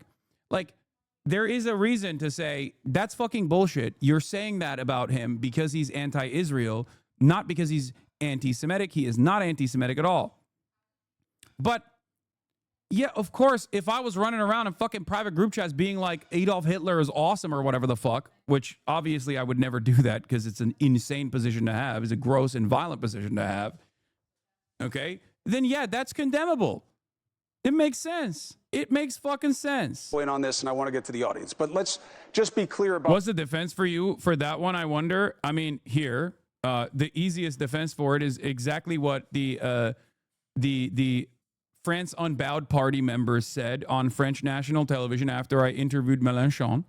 In the aftermath of that interview, French national television was like, "Oh, you were interviewed by a famous anti-Semitic," and the dude straight up on TV said, "No, you say that about everyone who is anti-Israel and everyone who is anti-genocide."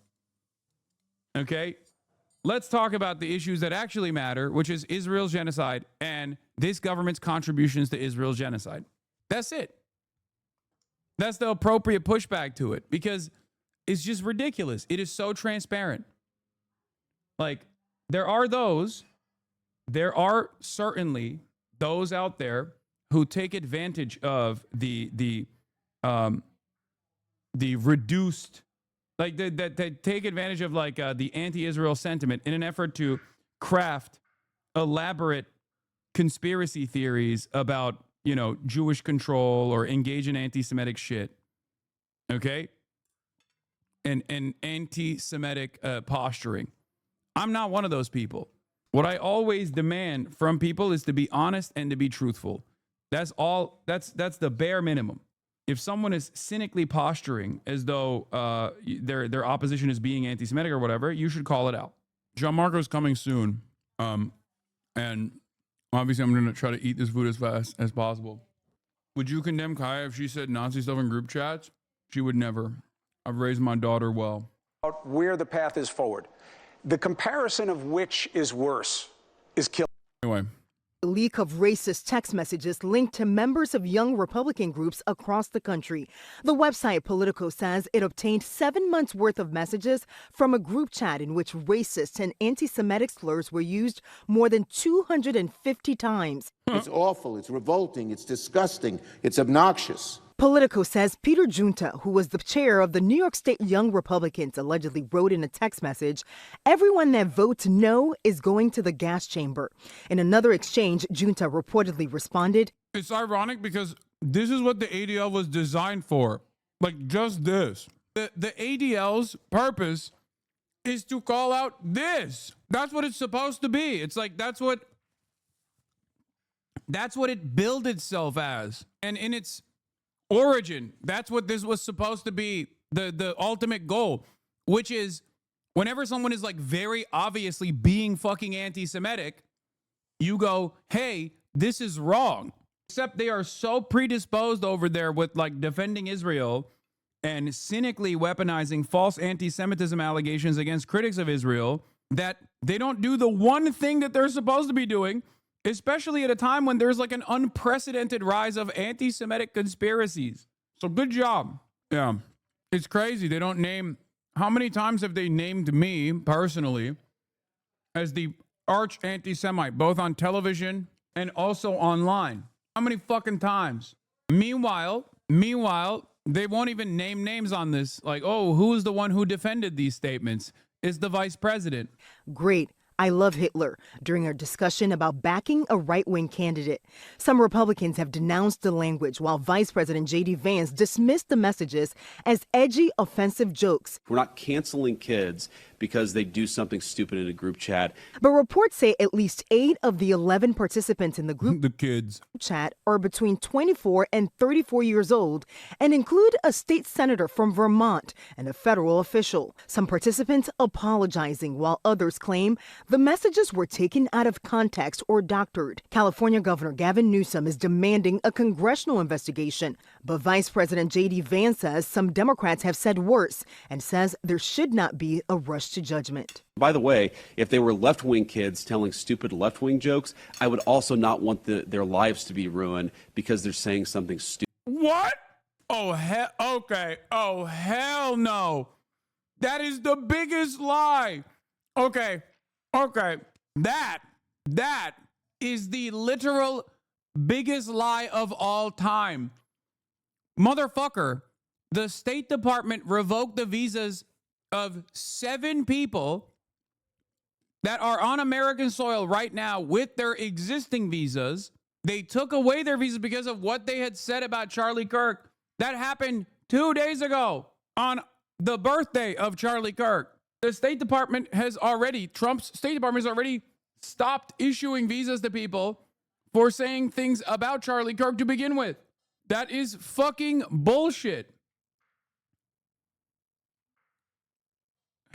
That's bullshit. Anyway, I know Jen was torching JD. I had a tweet about it. We'll cover it in a second. Group chat.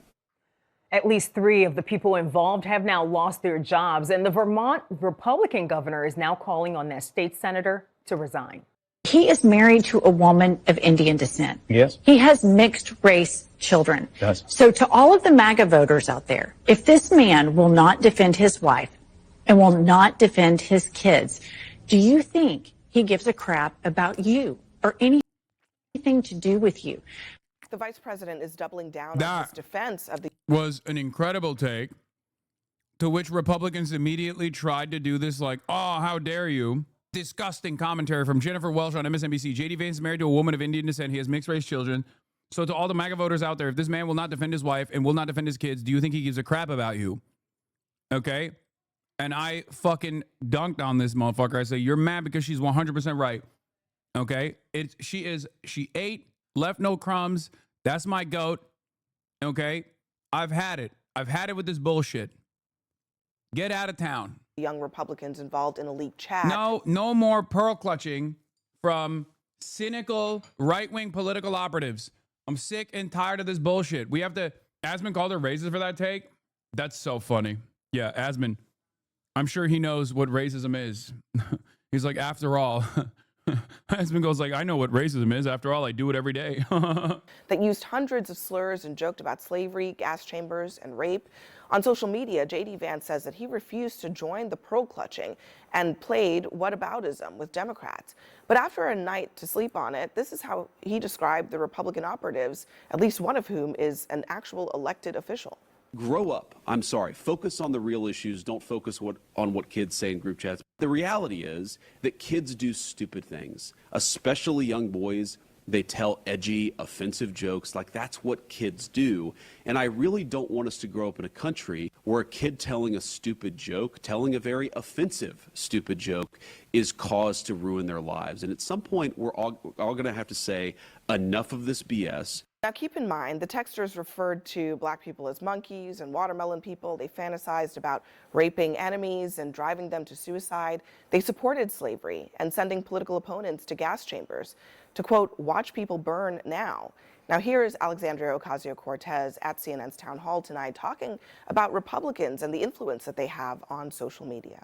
They have been successful because they have also been very clear, especially digitally, about what they believe. That women are inferior, that they do not deserve equal rights, that they believe that LGBTQ Americans are subhuman, that they believe and are circulating disgusting racial and white supremacist messaging that they are able to get away with digitally and online. Joining us at the table is Camille Foster. He's the editor-at-large at Tangle. Camille, what do you make of what she said there and how it relates to this conversation about the liberty and the freedom with which these guys thought that they could spew this kind of stuff without any kind of consequences? Yeah, well, thank you for having me, Abby, first and foremost. I have a lot of issues with the conversation around this particular story. I would tend to agree the comments in the thread ought to be condemned universally. But this is like kind of what you would expect, this kind of idiot, LARPing, edgelord nonsense inside of a private group chat. I think the words you used a moment ago, that they think they could say this sort of thing risk-free, consequence-free. Well, they were saying it in private. And is woke coming back? Is woke actually coming back? I hope, man. I want woke to make a comeback so bad. Because anti-woke is, like, I'm annoyed by woke too, right? I'm annoyed by woke too, but if there's like a woke and anti-woke force out there, I much prefer woke over anti-woke, okay? 100%. It turns out when corporations were like, oh, we're not going to give you fucking, we're not going to give you funding if you say openly, transparently racist shit. It turns out that really did keep a lot of monsters at bay. It turns out that shit was the only thing holding back some of these Hitlerian freaks, dude. And I say this as someone who would regularly get annoyed at woke, okay? I yelled at woke all the time at the peak of woke. And I'm sure they were saying different things in public. Do they mean these things authentically? In some cases, they almost certainly do. There has been a resurgence of white nationalist sentiment in this country. I think it's interesting, though, to try to trace this back and to think honestly about how we got to here. And I do think that a lot of the renewed interest in race and identity things for both noble purposes and otherwise has actually helped to create the circumstances that we see now. That is not erasing any of the responsibility that people have for embracing and endorsing these kinds of sentiments, even in private group chats where they're doing this kind of idiotic locker room talk. They deserve to face consequences. But I do think... I think the most consequential aspect of this is, once again, the fact that liberals only care about the aesthetics. Because, like, dude, the actual theory being put to practice is being conducted by the likes of Stephen Miller on major U.S. cities right now with the fucking Department of Homeland Security. Like, when these guys talk about, like, oh, this is like locker room talk, and some of these people believe it, but, like, I don't give a shit about what these guys are saying in private when what they're doing in public is literally more violent and more consequential. Why is it that liberals only realize that this is fucked up when it's people saying Hitlerian shit in private and not when they are doing Hitlerian shit in public? This has been my position from the start, by the way. I said this when the revelations first came out. It's not the language that they're using that is offensive. I mean, it is offensive, but the consequences, the real human impact of that sort of ideology being not only expressed, but being followed through on is the white nativist anti-immigration policy. But a lot of people, I think, a lot of people in mainstream media, because I do think that, like, a lot of liberals have radicalized against this admin in pretty meaningful ways, like average Americans have. But I think a lot of people in media still have no capacity to look at state violence and state policies that are morally repugnant and reflective of the Hitlerian the Hitlerian promotion that they're fucking saying is morally repugnant right now, and say it's wrong, it's gross, it's Hitler shit. It's frustrating. It's frustrating to watch them do this. The J.D. Vance's comments about this are worth... My point is, I hope people take it one step further and talk about the actual issue of consequence here, which is the unrestrained violence of this administration that not only says those things behind closed doors, but actually reflects on them with actionable policy items that harm people. That lady's glaring daggers, that's our GOAT. What are you talking about? That's Ms. Welch. Focusing in on for a moment. This has shades of that whole eating the cats, eating the dogs nonsense from during the campaign cycle. I mean, he would know all about that. He is a capable spokesperson for this administration, and I mean that as both a compliment and a dig, in the sense that he seems willing to go out and defend just about anything. It's weird, the places where they decide to draw the lines. I'm not sure why they decide to draw it here. I do think the hypocrisy he's underscoring, though, is real. I know why, as well. because I've seen the places where these comments have been defended. And I think J.D. Vance is looking down the line at 2028, and he's looking at who he's calling kids right now are going to be the Republican operatives and the sort of the future of the Republican Party. And I think he's lining himself up. But you make an important point. The comments in the group chat are terrible and stupid, but I find it way more interesting that J.D. Vance has chosen to defend it than these guys that nobody knows or cares about. Why did he choose that this is suddenly the sort of thing that he chalks up to a youthful indiscretion when some of the people in this chat were like a year or two? By the way, J.D. Vance is 40 years old. So the people that he's calling children are like 5, sometimes 6 years younger than he is. Okay?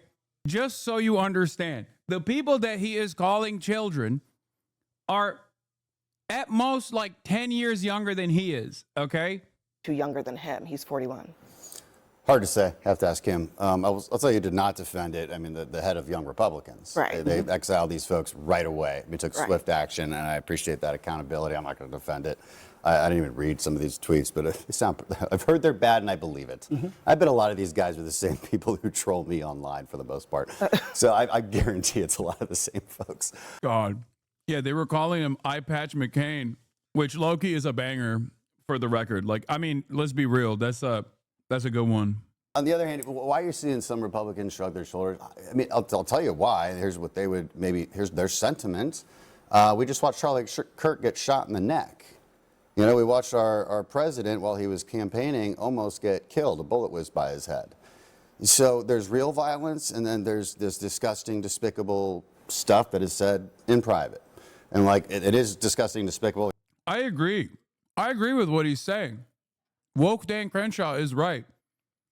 Except no one seems to realize that the despicable, continuing, real violence is not just the adventurism of sorts or a singular instance of retaliatory violence from a lone actor, but it's actually the state's mechanism of violence.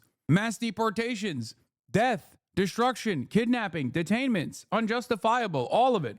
All of it is violent. That's what I think is way more consequential than what these guys love to call locker room talk. They're not going to see me try and defend it. But I do, but I'll give you that perspective from some people who might feel that way. Ashley? Look, I think what happened to Charlie Kirk was awful. I said it. I think an assassination attempt on anybody, including the then candidate, Trump, and now president, it's awful. I also think that there's a different conversation, right? So I don't take any comfort that this is done in private, because if you say the N-word in private, you think it in public. And that means that at some point in my life, I may be sitting across somebody who thinks I'm the N-word. And so that person may be the person who has to give me a job one day, or is a police officer that pulls me over one day, despite being articulate, or he knows what I'm talking about. Gets the call back. Is that an inside joke? It is inside. It's between me and the brother. You gotta watch the show to know what she's talking about. You gotta watch Table of Five. Last time we were on together. Right. But that's what I mean, and that was what it manifests. It means that could be somebody's teacher one day. Or it means that could be somebody's congressperson one day. And what am I supposed to think as a Black American, as a person who... I think if woke comes back, we should set the rules ahead of time that no one is allowed to use it against their left flank. If we're bringing woke back, we can only use it in the rightward direction. Okay? Cynically weaponizing woke against those who want to improve material conditions is unacceptable. No more infighting. No more Fed posting. No more woke of the day. It is simply a weapon to wield against the axis, against the enemies of progress, against the enemies of everyday working class individuals. No more will we wield our own weapons against our allies. Okay? That is the true path to the promised land. No more friendly fire incidents. I don't think that that's going to happen, let's be real, because I think woke is primarily deployed at the institutional level against the left, but we shall see. Could be called the N-word. I think it's great that the young Republicans push folks out. And I also think it's important on the left when we say, or not we, because I don't do that, but when people say terrible things, that those things be condemned. And that's what I was saying earlier, is like, we got to call balls and strikes. Yeah. But there's something bigger than it's just being private. These people live their lives publicly every day. And if you walk through your life... Hassan, the left are the only people that care about wokeness. You can't use it effectively rightward. No. Look at Dan Crenshaw. No, there are still Republicans in dude, I talked about this basically in every election, but certainly in this last election cycle as well. There is a level of permissible racism, permissible misogyny, permissible bigotry that you can engage in, you can entertain, and people won't punish you for it. But when you go beyond that certain point, even right-wingers will go, ugh, gross, don't say that, I don't like that. It's the distinction between a guy who embodies all of the political virtues of a fucking Klansman who will still get very upset when someone says that they are a part of the Klan. Okay? There's a difference between, it's like the N-word equation, okay? It's like the N-word threshold, and I don't mean nuclear. There are plenty of right-wingers who personally embody all of the violent, vile, racist stereotyping that comes along with this one word when talking about black people, who will actively shy away from using said word and will never defend it. Okay? That is beyond the confines of permissibility. Do you understand? This is the reason why a lot of Republicans who are in the public eye are still going, oh, this is abhorrent. This is morally repugnant. I can't believe it. Because these guys in the group chat were just straight up saying they love Adolf Hitler. You can't do that. Doors open. Gianmarco is here, by the way. You just can't do that. You can't do that. That's like you go above and beyond.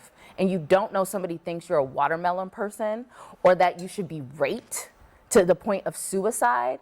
What are we doing? Hold on, Well, there are people saying things like Let me this finish eating in real public, quick. and some of these people are conservative adjacent, or they would perhaps just describe themselves as conservatives, like Nick Fuentes.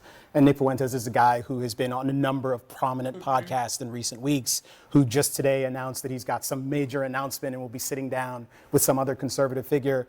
Conservatives have to know that this is taking place in the ether right now. I mean, I'm like, and speaking out about this. I'm like on the front lines of that Yeah. battle. I think And you probably know. No, Congressman, I know you. I'm not directing this at you in particular. I'm just saying that we should be speaking out. I mean, I have often argued that, you know, this is not about canceling people, but just creating the boundaries of your movement. I mean, would you say that Republicans need to establish? Well, of course you're right. Just as Democrats do. I'm not excluding Democrats from this, but just as Democrats you have freedom of association. Like if you say a bunch of nasty things and you're part of my organization, I have every right to kick you out. When I tell people around here that I'm running for Senate, deleted post show main Senate candidate's raw view on politics. Kind of fire. I have to cover this as well. Gianmarco's here, but I'm going to pull you in a second. I'm just like literally just finishing up my food. And then we're going to shoot the shit. We're going to talk some shit. And then afterwards, we're going to be live viewing the New York mayoral debate that's going to be taking place.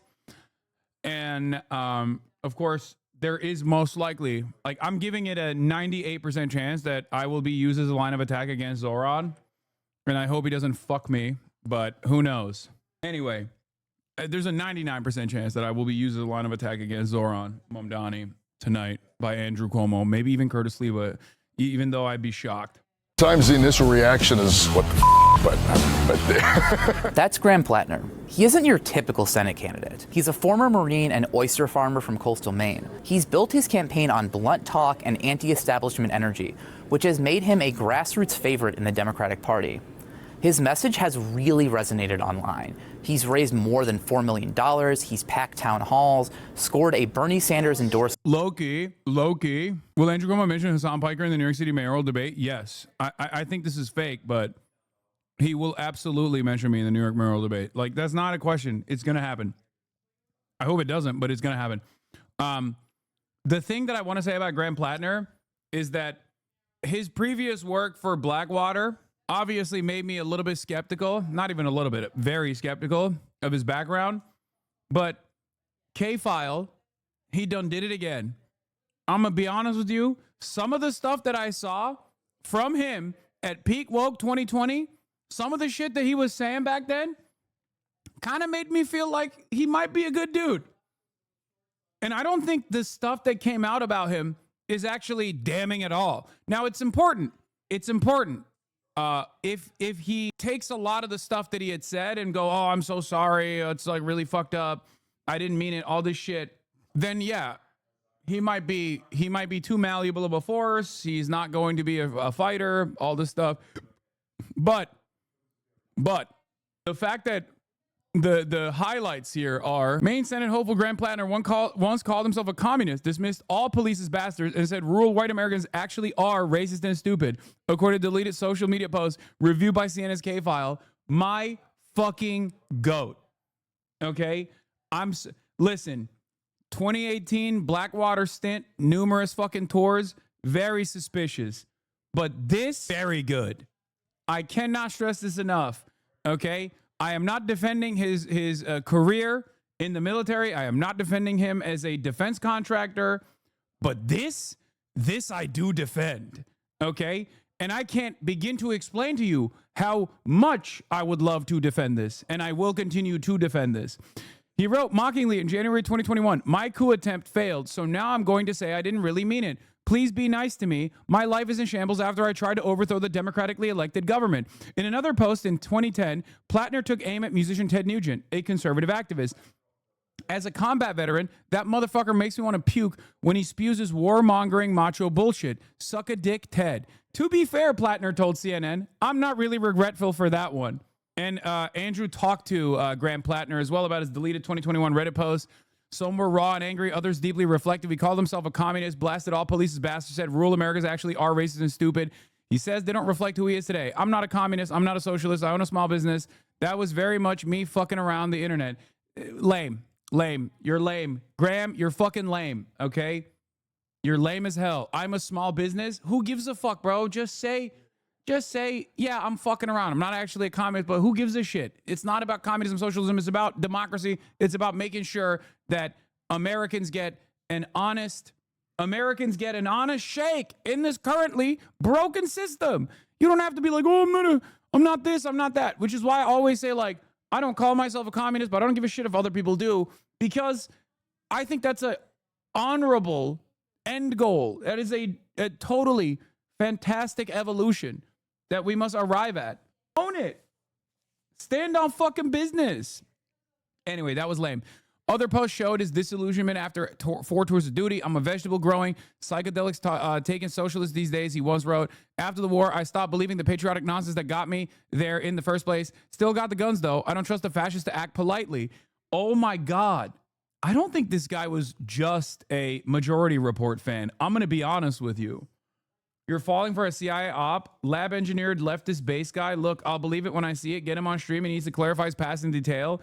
Yeah, I was supposed to fucking go to him, and then Charlie Kirk got killed. What do you want me to do? We had to kind of dramatically scale back on the fucking IRL broadcasting that we're doing.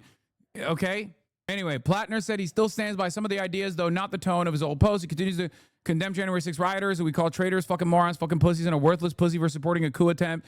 And he's very much angry about the wars he fought in. It is difficult to see all that horror as well as all the grift and corruption and not find the entire thing utterly bankrupt. And he's not regretful of all of them. On musician Ted Nugent, as a combat veteran, that motherfucker makes me want to puke. Suck a dick, Ted. To be fair, he told me, I'm not really regretful of that one. Anyway, that's the coolest thing that has been revealed about this man so far. I'll be honest. And we'll look at all the quotes in a second. I'm going to bring in Gianmarco now because I feel like he's just, my mother is chewing his ear right now. And has left-wing influencers hyped for his candidacy. So CNN's K-File team found something pretty interesting while looking into Plattner. It's a deleted Reddit account that he used for years, posting about politics, war, and policing. We access them using the Internet Archive's Wayback Machine, which saves web pages. It's the same unfiltered tone that has made him so popular, but it also shows some of the vulnerabilities of his candidacy. In comments we found from 2021, I think the most unacceptable thing here is that he was a Redditor. Plattner said he was a vegetable-growing, psychedelics-taking socialist.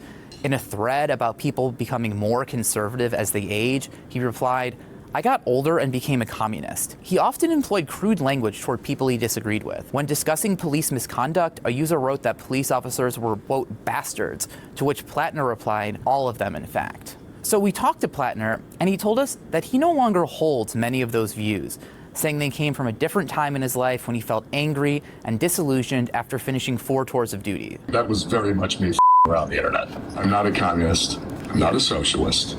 I own a small business. I'm a Marine Corps veteran. I don't want people to see me for like who I was in my worst internet comment. Yeah. Or even Gianmarco in the building. Hello. Ladies and gentlemen. How you doing? It's finally happening. The long-awaited collab of the century of A week to come too. I know. Truly. Yeah. I brought some, Oh, just in case did you make sure that there's a Petco quite close. So I just want to make sure. Don't dox me. I felt good. Oh, sorry. Did I fuck something up? No, it's nowhere near. Yeah. We got some toys. Yeah, the victim of abuse. I wrote my number just in case she ever wants to give me a call. You need anything, buddy? Wait, don't actually show your phone number if you did. I knew that. I knew how to fake it. Okay, all right. Just I'm worried. Some people don't know. I know I'm new. I'm new to all this. I got a bone. Wow. And then some balls. So there we go. I don't know what she can have. Well, she can't have any of it. Okay, And I'm gonna, really? I'm gonna strap the zapping collar on you next. Sure. We'll just for doing that. And then for you, I got some black electric tape in case you run out. So, Thank you. Thank you. I do. I've run out of it in my I've seen in my mass cover up schemes. This is going to make all of the most schizophrenic people insane. By the way, what you just did. But walking in, listen. I'm obviously a fan, so I'm completely biased. But walking in, you go, oh my god, she's ran up to me. She's adorable. She's huge. I didn't realize the size. Yeah, she's 120 pounds. But you want to see her tricks? She got mad tricks. I saw the hand. Oh yeah, shake. Oh, very good. Come on. What are the tricks? Well, I mean, it's mostly just like off leash walking. Sure. So she's other hand, yeah. Yeah, she can do. She has the obviously the famous place command. And when I do that, she goes and lays on the cot. She can lay down. She can roll over. Let's see if I can make her roll over right now. Hold on. Let's see it. Let's see. Out of the way. Kaya, come here. Good girl. No. Oh. Kaya, come. Kaya, come here. Good girl. Okay. Kaya, sit. Good girl. Down. Good girl. Roll over. Whoa. Roll over. Yeah. Good job. Okay. Good girl. And then up. Kaya, up. And then we got this is the other one where she jumps up at me, but it's not actually a good behavior, but I still can't stop myself from doing it. Kaya, up. Oh, she's not doing it. Kaya, up. Kaya. Oh god. Okay, well. Kaya, up. Where are you going? Come here. Come here. Come here. It's not good. I don't want her to jump on strangers. How much does she weigh? 110 pounds, give or take. Wow. Okay. All right. Well, we already. Show me. Let's see. This is the one that she goes crazy for. Look, see, she loves the pill pockets. Yeah. What's a pill pocket? For the I see. When I drug her, this is what I use because I'm abusive to my dog. Hey, up. Hey, up. Oh wait, hold on. Let me try this actually. Okay, stay. Okay. Sit pretty. Sit pretty. Sit pretty. Never mind. Okay, that's all I got. That's all we got for now. Well, good. Well, she's performance shy. Yeah, that's fine. Me too. Yeah. I get there. Yeah. But how you doing? She got a bunch of different. I'm doing great. I'm having a little bit of a crazy week. Why? Oh yeah. Yeah. How do you manage? How do you in therapy? No, I'm not. Come on, go to therapy. I know everyone always This tells doesn't me, count as fucking therapy over here. No, this is what I do. I use my audience as therapy. This is, I imagine, when I see these streams on Twitch, it's how I imagine in schizophrenia it works in your brain. Just constant thoughts. Yeah. Yeah. You've never been to therapy? No, I've not. Oh. I've done I've talked to a psychologist before or a psychiatrist before, but I've never I haven't been consistently going to therapy. Sure. I think it'd be fair if you did shock therapy. That might ease some stuff up. That might make me less gay. Sure. Yeah. Listen, well, tell me if it works.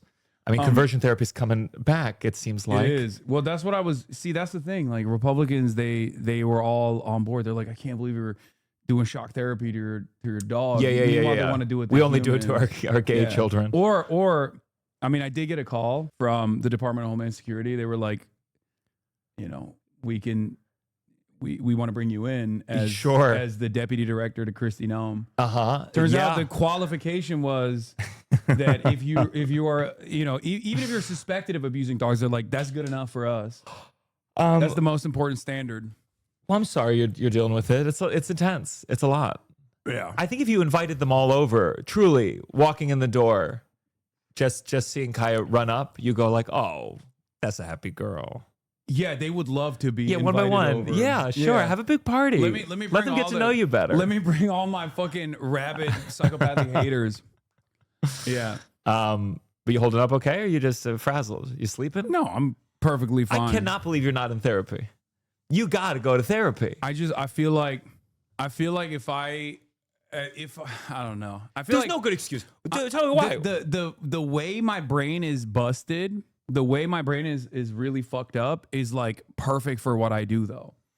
Like what if I lose my energy? Yeah. What if I become too normal and then I'm like, what the fuck am I doing? I'm like a monkey in I've a known you cage for every 5 day. minutes. You're never going to become too normal. No, I think I could. If the therapy would fix me too good. No, you want to be able to do this. It's about longevity. She wants belly rubs, by the way. Just this is what she does. No, it's about longevity and taking care of yourself. I can't believe I do this with people, but you should try. Give it a try. It doesn't have to be that serious. Well, it's like, how am I gonna? The other part of this that I always think about is like, how am I going to explain like the issues that I go through to a therapist? Because like, it's almost entirely about like, I'm not anti-therapy. I think it's great for people, and everyone should do it, myself included. And I'm a major hypocrite for well, you might go to therapy. You might not talk about your immediate problems. You might be like, well, the H3 guy, blah blah blah. But you talk about your childhood. H3 guy. But like I'm in a couples counseling with my girlfriend, and sometimes she's my manager, and we're showbiz, and sometimes the manager is like, well, maybe you need to set more like clear hours of work, and we're like, yeah, that's not how it works. And then you move on, and then you talk about something else. Yeah, I'm gonna be like, hey, I have like a fairly sophisticated cyber stalking operation that combs through with the most cynical perspective over 2,600 hours of footage of me online, and tries to find any moment where I like move my arm and if it lines up. If it lines up with my dog moving behind me, then they create this elaborate narrative that I'm like abusing my dog and like zapping her. Okay, so if I was a therapist, rather than deal with that, I'd say, and how does that make you feel? Yeah. Crazy. Sure. Yeah. And that's what therapy is for. I think I have a healthy approach to it though, where I'm like, people are going to some people are going to be, some people are destined to hate me. You can't win everybody. Sure. But then I think the problem, don't you feel like when you look at people older, like let's get those older famous people, don't you think they start to develop a life where they go, I have haters and fans? And that's not a healthy dichotomy. Oh no, but that's just the internet. I think the people in the real world are not like that at all. I was with my girlfriend once. We were in a fight. You flex about your girlfriend a lot. I got to make it clear. I got my own soft accusers of, so I was about to gay say, baiting. I used to be the number one like straight guy who people said was gay baiting or queer baiting or was suspected of being gay. And then when you came on the field, nobody ever does that to me anymore because like you make me look like. But what did you do? That you're a masculine guy. I mean, the way that you lift, the way that you like do the squats and stuff. I think it's in many circumstances. I think it's just like, it's dependent on the audience's reception where I've begun to realize that it's like if they want you to be gay, then you're technically, some people will say you're gay baiting. Sure. Yeah, but you've worn some outfits. You've worn some outfits.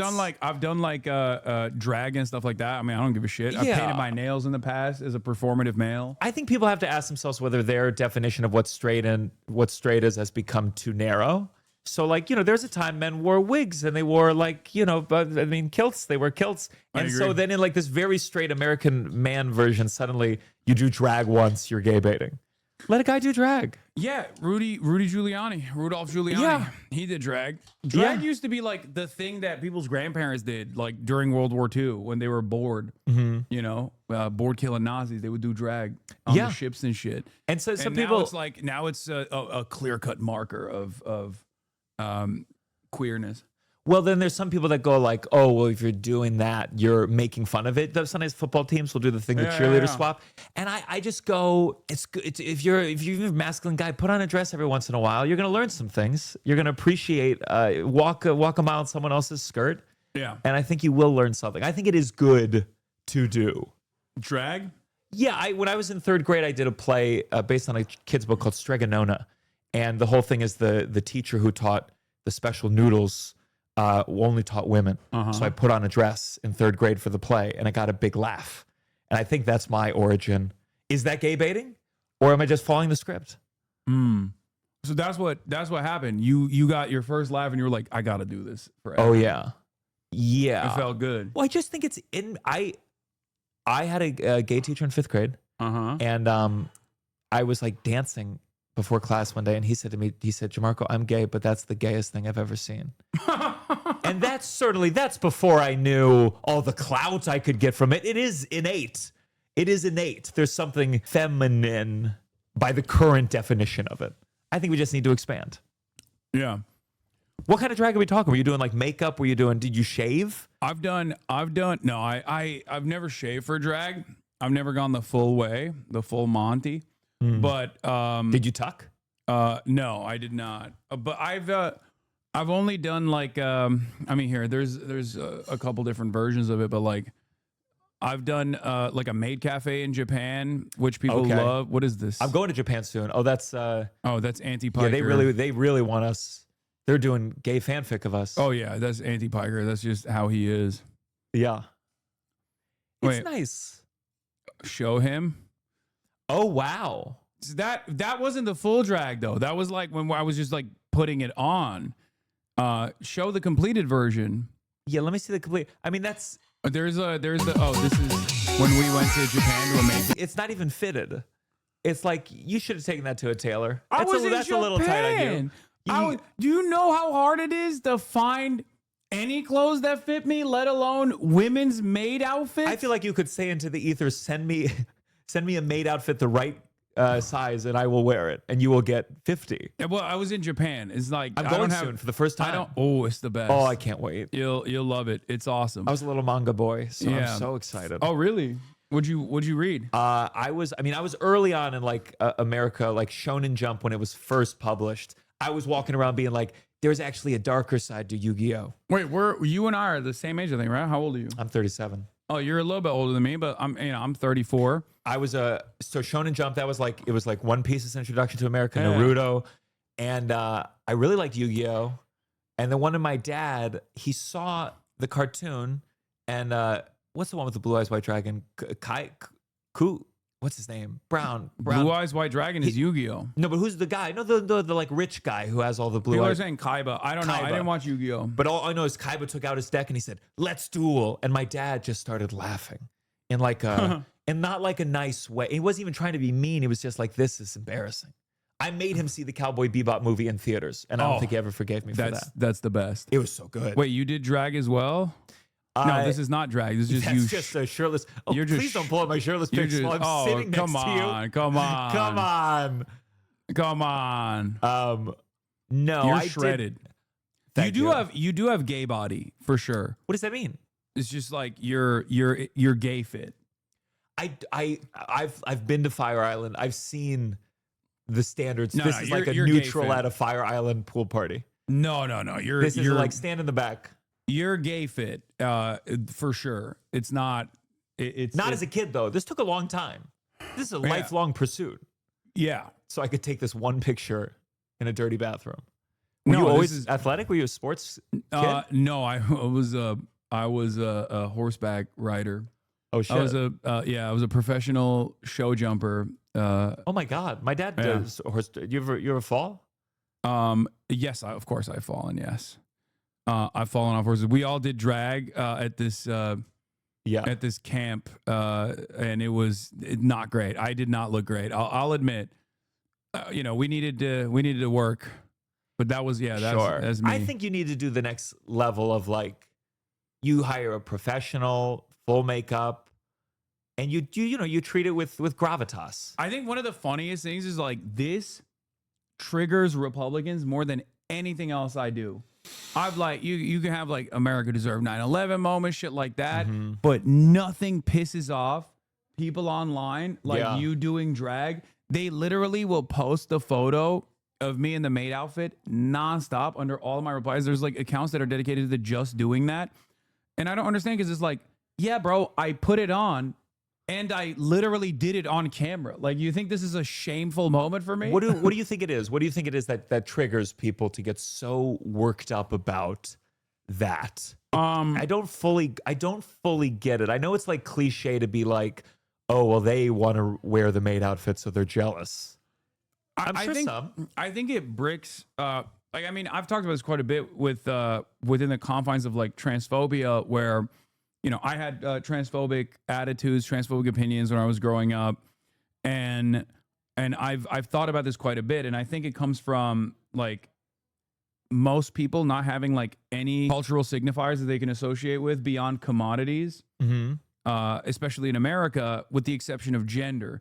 Gender has been presented as this like rigid thing, even though it's not. Yeah, of course. And therefore, like.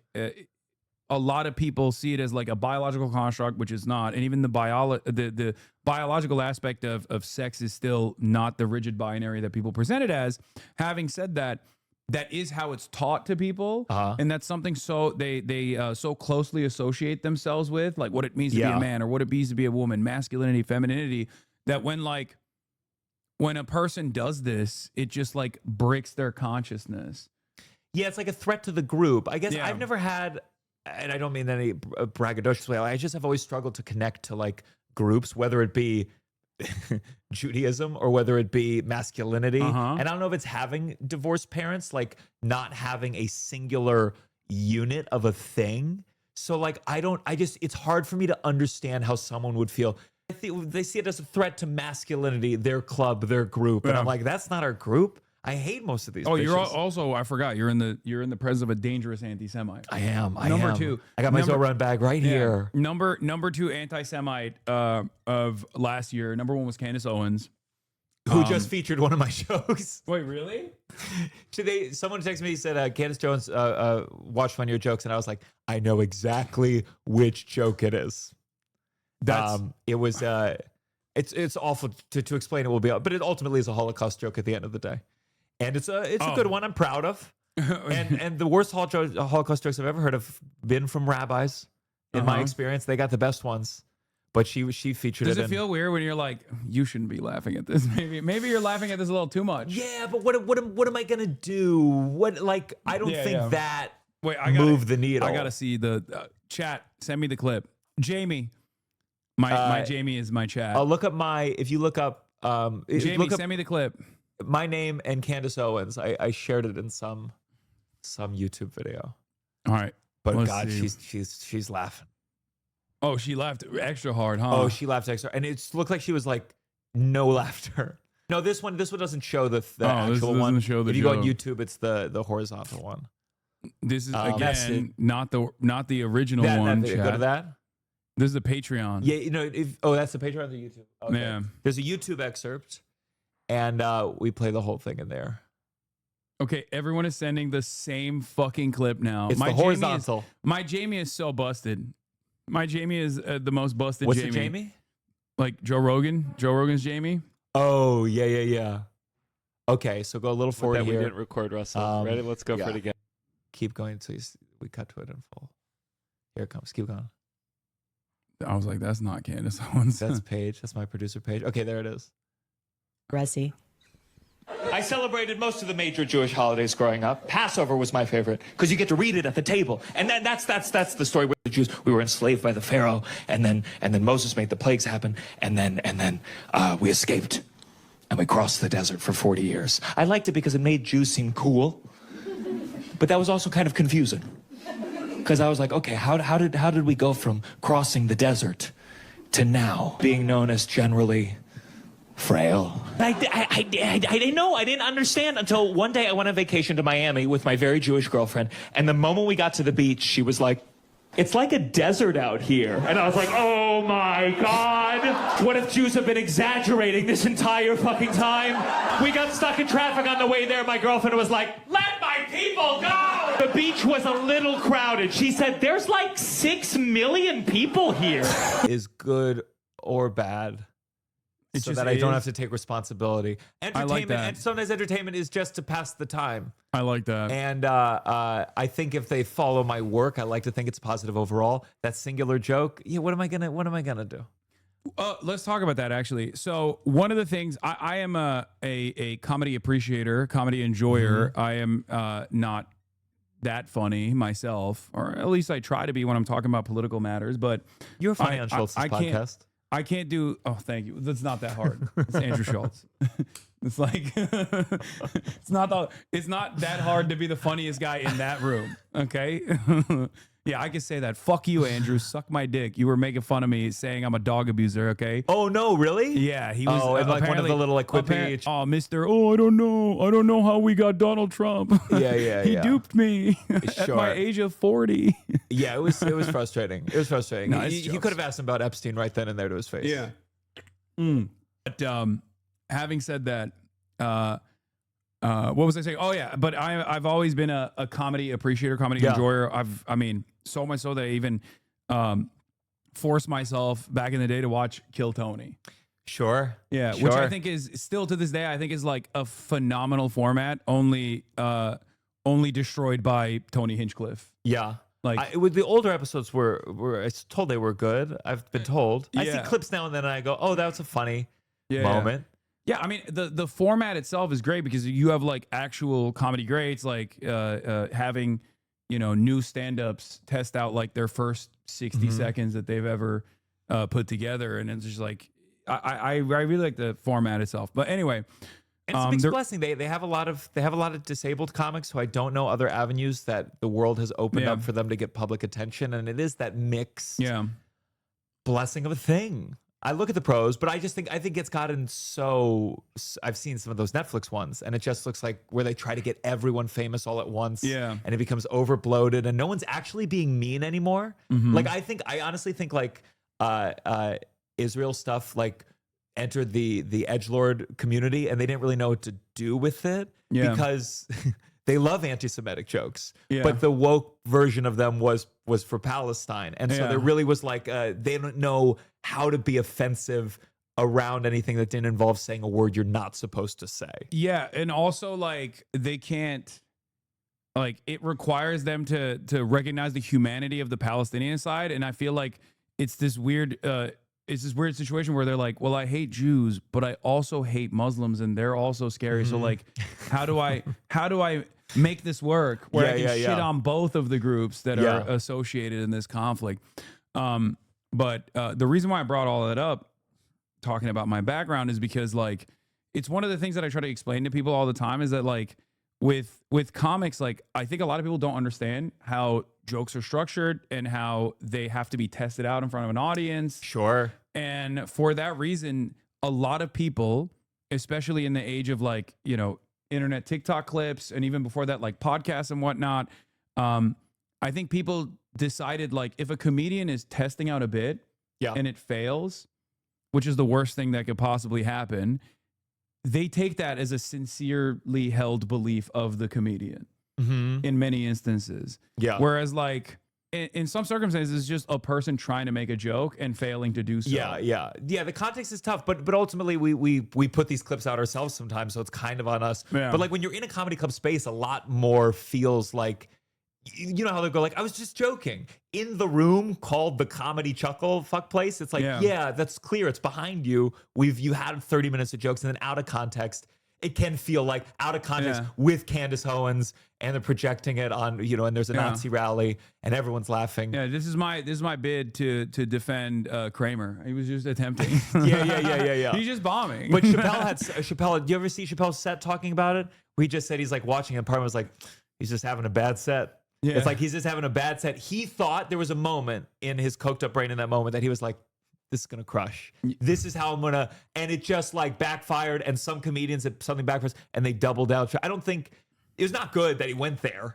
Questionable. Have you ever seen the Seinfeld apology? For, Oh, it's the greatest thing ever. It reminds me. We gotta pull this. Yeah, play it. It reminds me of the guy who did Candid Camera way back in the day. He was on a plane that got hijacked. True story. He was on a plane that got hijacked. Everyone on the plane, they saw the host of this prank show, thought it was a prank. Yeah. And he said when they landed and the hijackers took them off the plane one by one, they looked at him like, fuck you. They were mad at him. Yeah. Even though he was just a passenger. But this is amazing. This is some of the funniest. This is probably Seinfeld's best material in general. Yeah, especially in the last last decade or so. Yeah. This Michael Richards thing. Well, now I don't know him well. I've known him a long time, but I don't know him well. And I can remember years and years ago at the Comedy Store. And for the Zoomers in the chat, Kramer on Seinfeld, Michael Richards, bombed at the Laugh Factory. And in the process of bombing, he just started screaming the N-word with a hard R. He said it was specific to like a group that he was accusing of, heckling or talking. Him, yeah. And then he just went after them. He just kept saying. And then it wasn't just that. I mean, he was pissed off. No. He said something about like back in the day you'd be upside down with a fork in your ass. Like it was unhinged. Yeah. And it went on for a long long it's time.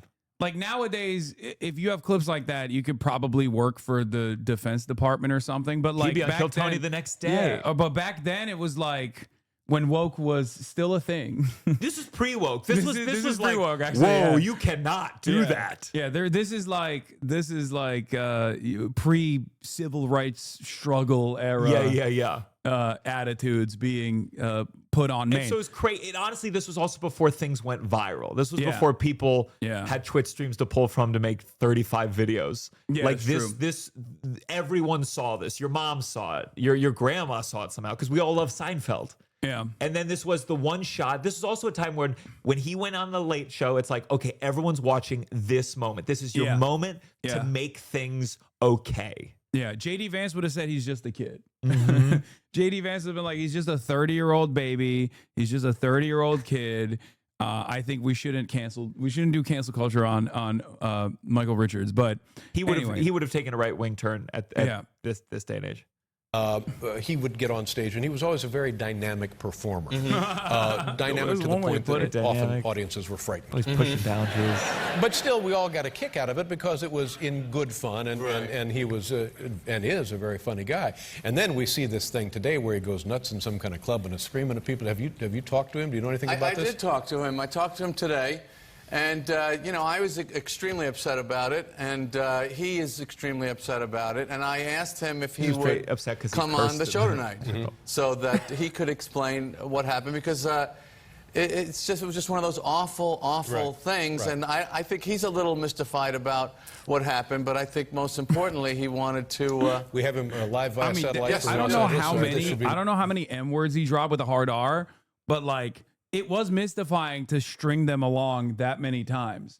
Yeah, he was just like losing Olympic, it. And Olympic level. He really said that he was like, "Oh, you're offended." He started going. He was like, "Words, these words. You have to watch these words." We can't. I don't think we can watch it. Of course not. But I think the biggest mistake to seek the authentic apology was to pick the worst actor from Seinfeld to come on stage and then also not be in person was a disastrous mistake. I think you're wrong. It made for phenomenal television. And you shall Michael see, Richards. Shatters. Michael, are you This is there? Old Lord. Yeah, I'm right here. Hi, Michael. Welcome to the show. Oh. Hello, hi. How you doing? I'm not doing too good. Yeah. Why don't you explain exactly what happened for the folks who may not know? I think, is he in the green room? He could be. Maybe he was It in the green looks room. like He's he's in like, I the can't go green out there. room. It's all wrong. Letterman's like the wrong format to do it. It's too like kind of sappy. It's oh man. Now just so everyone knows, this was a long time ago. I don't know what he's been doing since, but he's like written a book. I think he's back on a book tour now. And you better not heckle him. Bro, this moment was so viral. They had a fucking Gallup poll on it, gauging the impact of the Michael Richards incident. Oh, it's huge. It was a cultural. Wow. I reference it on stage, and there's so few things you can reference on stage that everyone knows. Everyone knows this. It's just like, it's funny because like I don't think the Gen Alpha or Zoomers know this. Like I don't think they know this at all. But maybe. God. I lost my temper on stage. I was at a comedy club trying to do my act, and I got heckled, and I took it badly and went into a rage, and said some pretty nasty things to some Afro-Americans. Brutal. Brutal. This is Afro-Americans. That's so fucking. That's how you know he had no black friends to like, hey, can I get some advice about how I craft this apology? I said some brutal things to some Afro-Americans. Trash talk. And Stop laughing. It's not fun. I mean, truly. I mean, if there's anything that encapsulates like the contradiction of comedy and the trap of the comedian, it's Jerry Seinfeld on a couch saying, "Stop laughing. Yeah, stop laughing." And it's not funny. What with you were actually being heckled, or were they just talking and disturbing the act? That was going on too. Letterman trying to give us some points. Did they deserve it, Kramer? And did you? I know. I mean, hearing your audience laugh, you know, and it's. I'm not even sure that this is where I should be. Addressing the situation. I've already heard you make some jokes about it, and that's okay, you know. But I'm really busted up over this, and I'm very sorry to those people in the audience.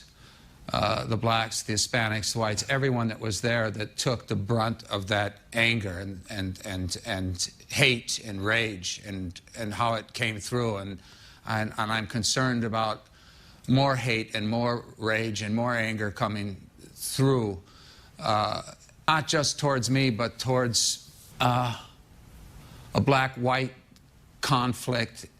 There's a great deal of disturbance in this country and how blacks feel about what happened in Katrina. And you know, many of the comics, many performers are in Las Vegas and New Orleans trying to raise money for what happened there. And for this to happen, for me to be in a comedy club and flip out and say this crap, you know, I'm deeply, deeply sorry. And I'll get to the force field of this hostility, why it's there, why the rage is in any of us, why the trash takes place, whether or not it's between me and a couple of hecklers in the audience, or between this country and another nation. But Michael, let me interrupt here for a second and ask. And what Israel is doing in Palestine is inexcusable. He's like, we must end American militarism around the globe. It is so like, if I were to say benefit of the doubt, he was trying to be like offensive and shocking and fucked it up. If we're giving that benefit of the doubt, it's like you go, first of all, you donate a shitload of money. We all know you're rich, so give some money. Always helps grease the wheels. You write something. You don't do this because you don't actually look sad. You look like, and I'm sure he was fucked up over it. Yeah, but he's mad. pushing. You can see that he's pushing. Yeah, he has a temper. He should have said, "I was coked out of my fucking mind. I'm not good at stand up. I'm more of a sketch actor." And people would have been like, "Yeah, he's just not good at stand up." It's the worst. It truly is the worst. And this was before all the like classic apologies. This should be studied in like entertainment history class. Yeah. Because everything he's doing is wrong. Jerry's wrong. Letterman's wrong. And the format is completely busted for this because it's like it's a comedy show. It's a comedy but show. This is also, I think this is the thing comedians make the mistake. Like Jerry thought, like people like me, I can bring them into a sincere moment. It's like, no, comedy sometimes it only has a power to make people laugh. You're like a chess piece, so you can only do that. You can't then make things serious. You don't get to use that credit and have people take you seriously. That's the limitations of your fame, of your talent, and your abilities. That's how I feel with the comedians engaging sometimes with politicians on their podcast, for example. I go, all you can do is make this guy look funny and good. You can't then, after the fact, hurt him.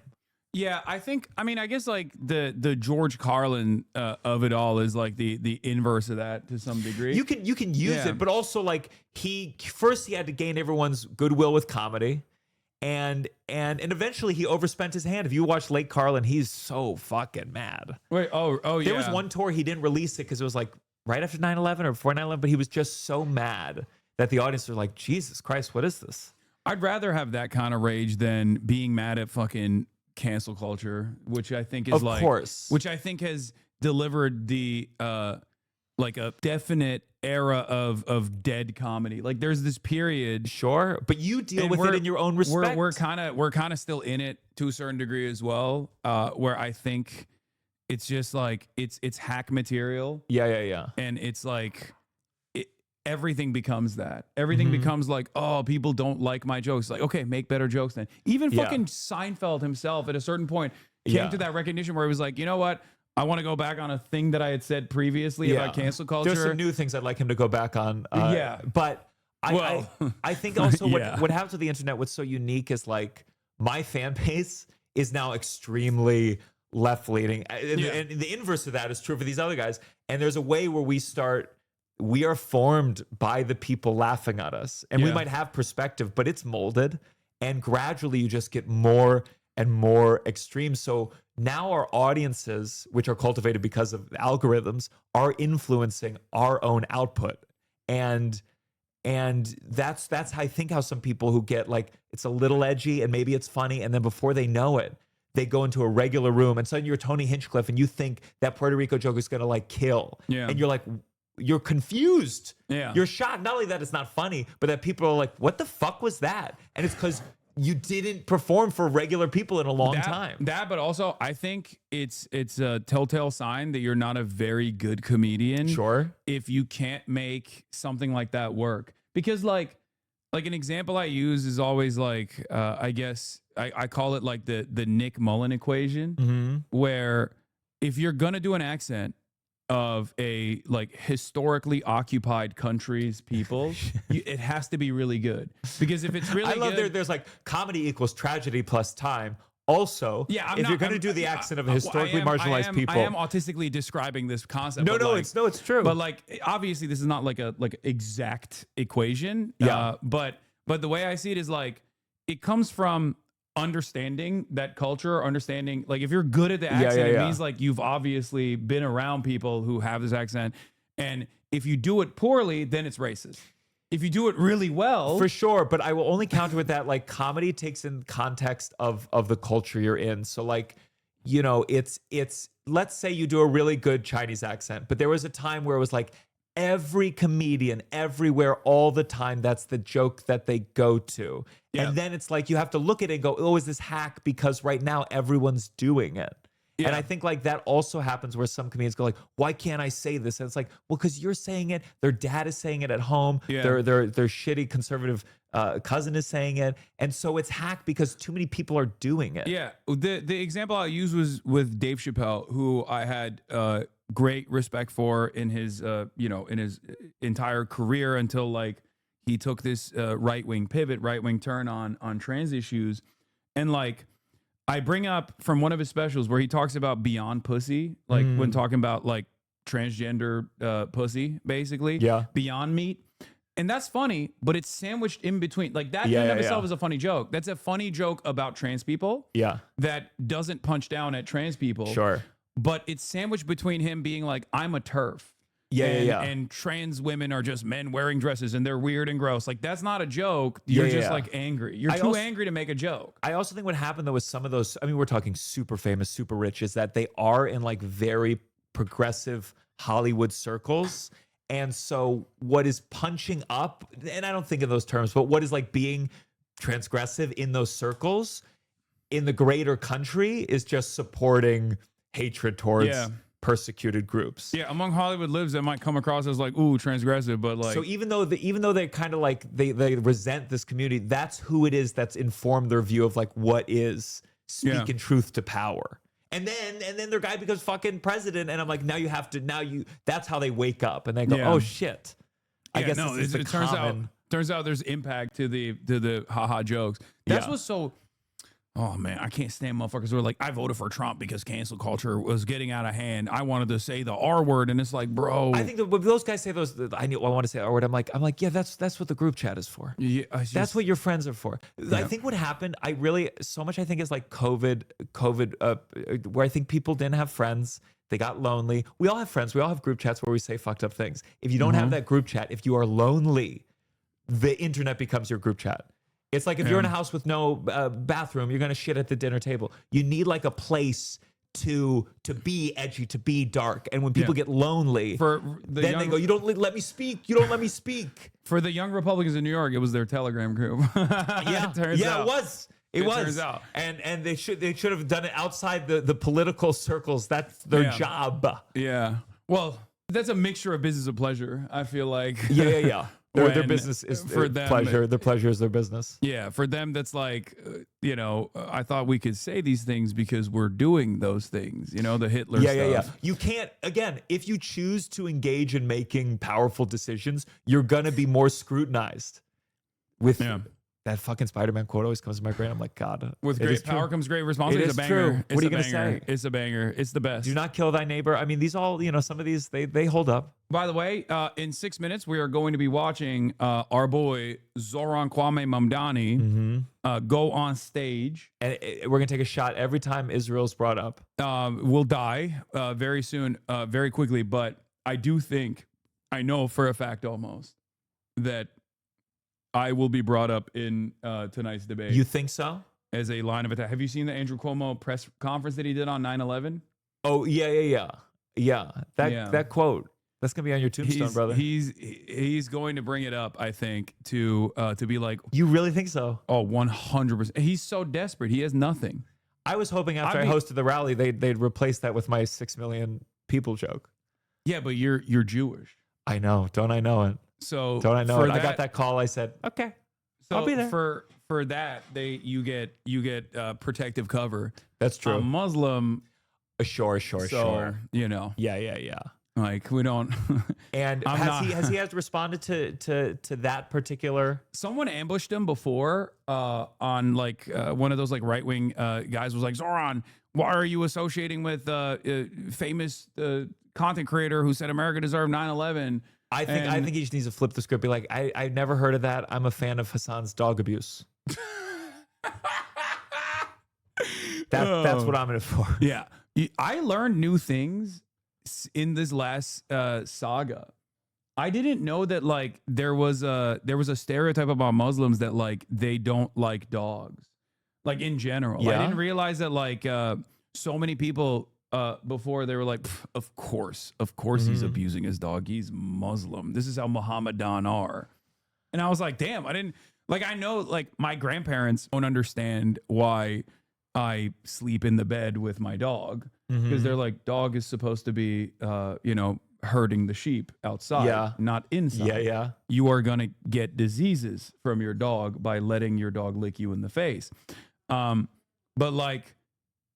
I imagine they would do that with any group, though. I mean, especially any group that's ever been persecuted. I mean, that's why these cops, they got dogs. They got dogs. I mean, they imagine they kill 10,000 a year, by the way, which is crazy. Yeah. So what would you say if you're Zoran and they bring that up, and you don't want to just throw your friend Hassan under the bus? What's the answer that makes it's not even like throwing your friend Hassan under the bus. It's more so that like. Everything that they can say about me to him, they can low-key kind of say about him as well. So he's like doubly cooked in that situation because like 34-year-old Muslim socialist, anti-Zionist is like a lot of people that look at a lot of people that want to like criticize Zoran on those virtues can attack me, and then it's almost like attacking him in the same vein.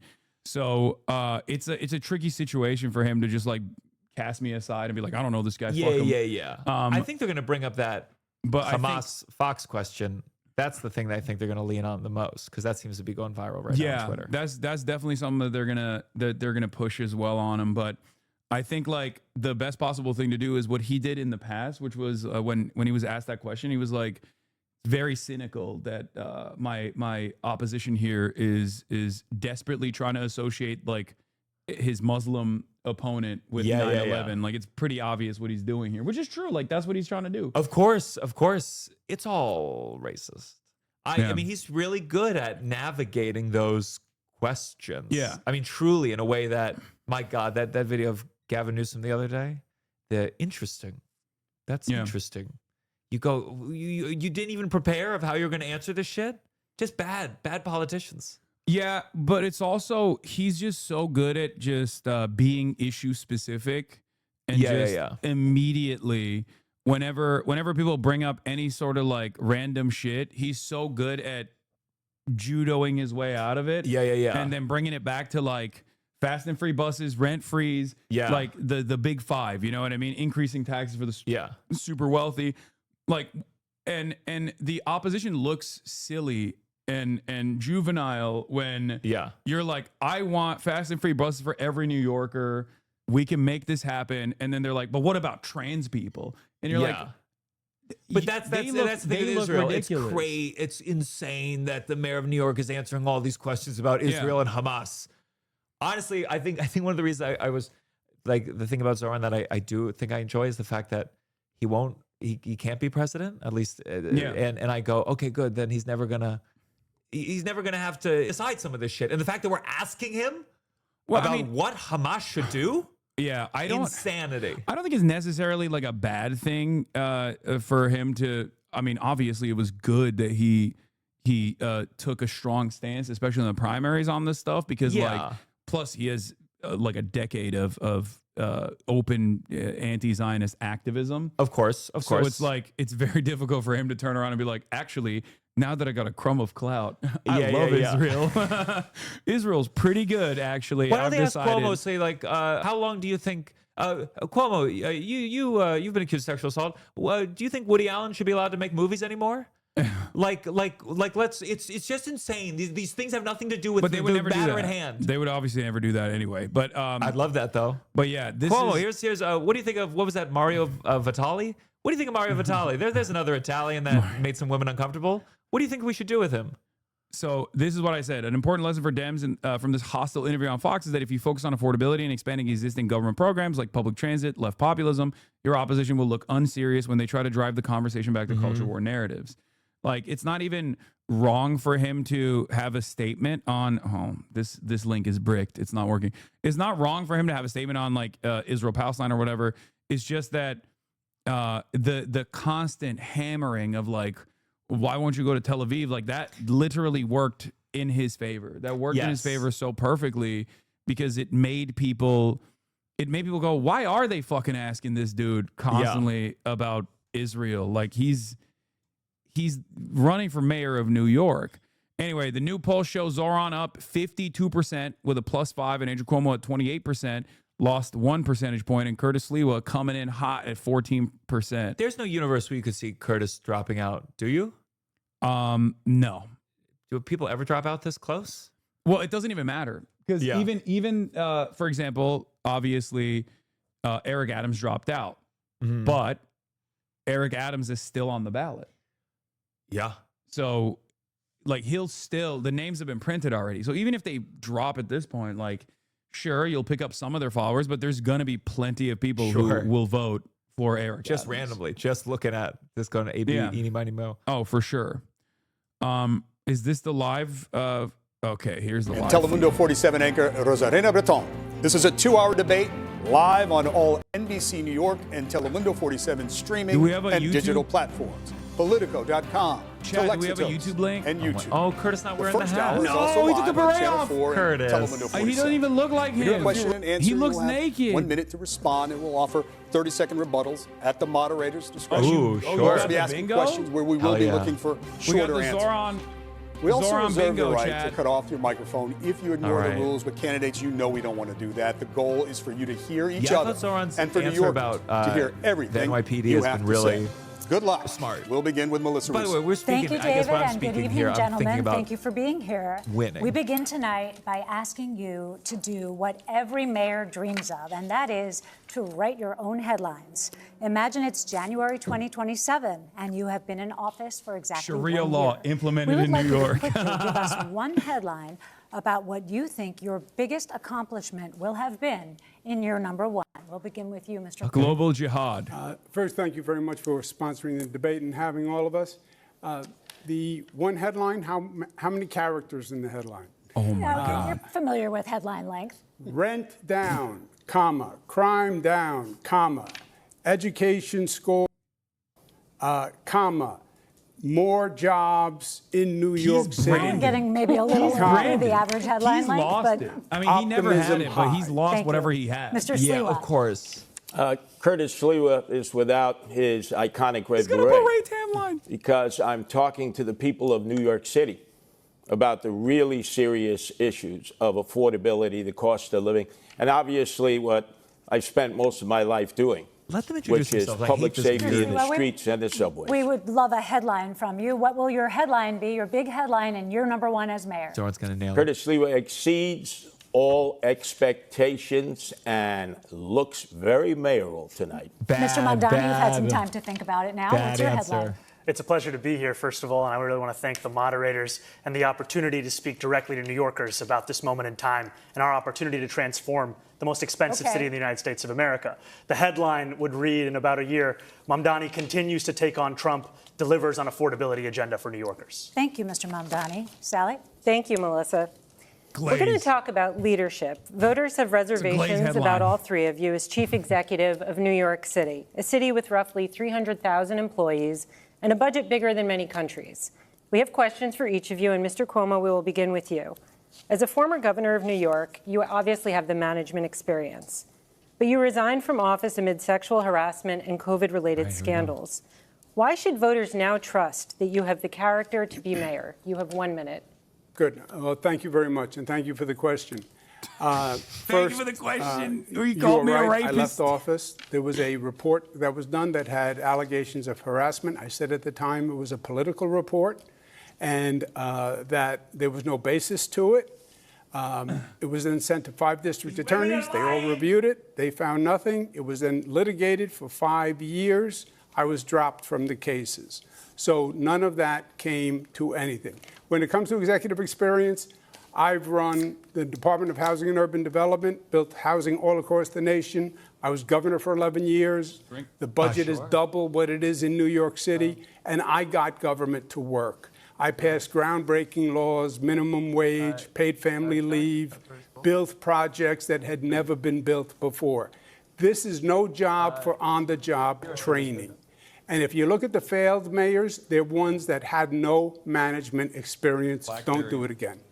Thank you. Rosarina? Thank you, Sally. In the theme of leadership, Mr. Mamdani, you work as a foreclosure prevention counselor for winning seat in the state assembly. You have no substantial management experience. How are you ready to lead the nation's largest and greatest city in the world in one day? You have a minute. You know, I have the experience of having served in the New York State Assembly for 5 years and watching a broken political system, the experience of seeing a governor in Andrew Cuomo who would rather have served his billionaire donors and the working class New Yorkers who voted for him, and the experience amidst all of that of fighting and winning for working class taxi drivers to free them from predatory debt and delivering the first free bus lines in New York City history, and in working with unions and working class New Yorkers to finally raise taxes just that little bit on Mr. Cuomo's donors to start to fully fund our public school. And more than that, I have the experience of being a New Yorker, someone who has actually paid rent in the city before I ran for mayor, someone who has had to wait for a bus that never came, someone who actually buys his groceries in this same city. And what all of that experience has shown me, which Mr. Cuomo can't seem to understand, is that it is far too expensive and far too hard for New Yorkers to afford to live in this city. And the definition of experience is not doing the same thing again and again and hoping for a different result. That's actually the definition of insanity. Thank you, Mr. Mamdani. If I can, I think did I was the lame line about in other words, insanity. what the Assemblyman said is he has no experience.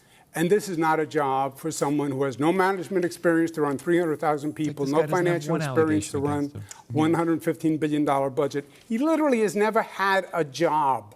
On his resume, it says he interned for his mother. Neither did he. This He's is just not the a son job of a famous for New a York first-timer. politician. What the Any fuck? day, you could have a hurricane, you could have, God forbid, a 9/11. a health pandemic. You can't even hit him on the nipple line. And if we have a health pandemic, then why would New Yorkers turn back to the governor who sent seniors to their death in nursing homes? Dude. That's the kind of experience that's on offer here today. What I don't have in experience, I make up for in integrity. And what you don't have in integrity, you could never make up for. Oh, he dropped 9/11. God damn. First, what you said was totally false, as you know. Which part was false? Poor Curtis. During No COVID, one's going to bring him up everyone today. did whatever they could in this state. And there have been numerous investigations where they've gone through it, and they said we followed federal guidance. But yes, people died during COVID, and my heart breaks for everyone that died in this state, R.I.P. and across this nation. But just to be clear, just to fact check that, there is a criminal investigation reportedly underway at the DOJ about your testimony to Congress. Trump told me he'll drop it. Yeah, that is a political issue with the Congress. They made a referral, which has gone absolutely nowhere. But there have been multiple investigations where the DOJ found that the nursing home investigation was politically motivated. Okay, we're going to move on. We might have time to come back to it. I do need to move on to Mr. May I just finish my rebuttal? But the Assemblyman still says he has no experience to do the job. Okay. Thank you, Mr. Cuomo. Mr. Unlike Sliwa, me, as I've founder of the killed so Guardian many Angels and grandparents. as a radio host, you've been a well-known figure in New York City for decades. He has no job But experience you other than also beating up lack minorities. substantial management experience. What's his background? So how are you prepared to be the chief He's a cat executive owner and a guardian officer of angel. New York City? You have 1 minute, Mr. Sliwa. First of all, I created the Guardian Angels to provide public safety in the subways and streets tasked with when beating up government black was and brown incapable people. of doing so. I didn't do it to get a title or a paycheck. I So he just don't did it on his declare own, myself to be aside all-knowing. quest? I Yeah, will no, hire he's- the very brightest and best in their fields who have dedicated their lives to trying to improve the city minorities. of New York or the state or the federal government or the private sector. But what I will say is, thank God I'm not a professional politician. We have the architect and we have the apprentice of no cash bail, which has been a disaster. We have the architect and the apprentice here of Raise the Age. My own son was almost killed because of that in a gang attack. We have the architect and we have the apprentice of Close Rikers Island, which would just release criminals in the street. Thank God I'm not a professional politician because they have helped create this crime crisis Curtis in is the gonna make city it seem that like we Sauron face. is And I experienced. will Thank you, win Mr. this. Sliwa. Candidates, He's President cooking. Trump has expressed intense interest in this election and in all of you personally. Mr. Mamdani, the president called you, quote, my little communist. Mr. Sliwa, he said you're, quote, not exactly prime time. And Mr. Cuomo, he has been critical of you, but said you have always gotten along. The president has threatened to cut federal funds to the city. And just yesterday, he killed the Gateway Project, the tunnel connecting New York to New Jersey. You've all promised to resist him in some way. What would you say in your first official call with the president to set the tone for your relationship moving forward? We'll give you a minute for this. We'll start with you, Mr. Mamdani. I would make it clear to the president that I am willing to not only speak to him, but to work with him if it means delivering on lowering the cost of living for New Yorkers. That's something that he ran his presidential campaign on, and yet all he's been able to deliver thus far has been prosecuting his political enemies and trying to enact the largest deportation program in American history. And what distinguishes me from Andrew Cuomo is the fact that he has gotten on the phone with that same president, not asking him how to work together to help New Yorkers, or not telling him that he would refuse to back down to protect those New Yorkers, but instead asking him how to win this race. That's something I can do myself. I don't need the president's assistance for. And what I'd tell the president is if he ever wants to come for New Yorkers in the way that he has been, he's going to have to get through me as the next mayor of the city. To be like, here's why people All right, like Mr. him. Cuomo, He's we'll not give doing you a the little extra thing. time, Let's but I'd do like the you to thing he answer this said. question as well, what your first conversation with the president would be like. Okay. First, I never had a conversation with brother. the president that the Assemblyman is talking about. But he has a distant relationship with the truth. I would say to the president in the first conversation, look, we have had many, many battles. We fought together every day during COVID. And the battles were bloody. And I'd like to avoid them. If you come after New York, you know what I'm going to do. You know it's going to be ugly. And my chances are almost 50-50, even though you're the president. I'd like to work with you. I think we can do good things together. But great campaign number slogan, one, 50-50 I will fight chance you every of step of working the out. way if you try to hurt New York. Unless he weaponizes the justice system to go after the attorney general of this state, in which case you'll issue a statement that doesn't even name the president. And no matter what you think about Donald Trump, you know that not even being able to name him is an act of cowardice. And that's what we would see from Donald Trump's puppet on the right over here. I do want to get Ms. Sliwa, but Mr. Cuomo, I'll give you a few seconds to respond to that. Why are you letting him? I why are you letting this Muslim talk over me? Political weaponization of the justice system is wrong. Both sides do it. It's wrong when Donald Trump does it. It's wrong when they did it to Comey. It's wrong when Comey did it to Hillary. It was wrong when it happened to Tish James. Thank you, Mr. Cuomo. I want to give Mr. Sliwa a chance to answer this. Mr. Sliwa, your first official conversation with the president, what would you say to set the tone? Well, first of all, there's high levels of testosterone in this room. I've had a love-hate relationship with Donald Trump that goes back over 30 years. But I know one thing. We have Andrew Cuomo.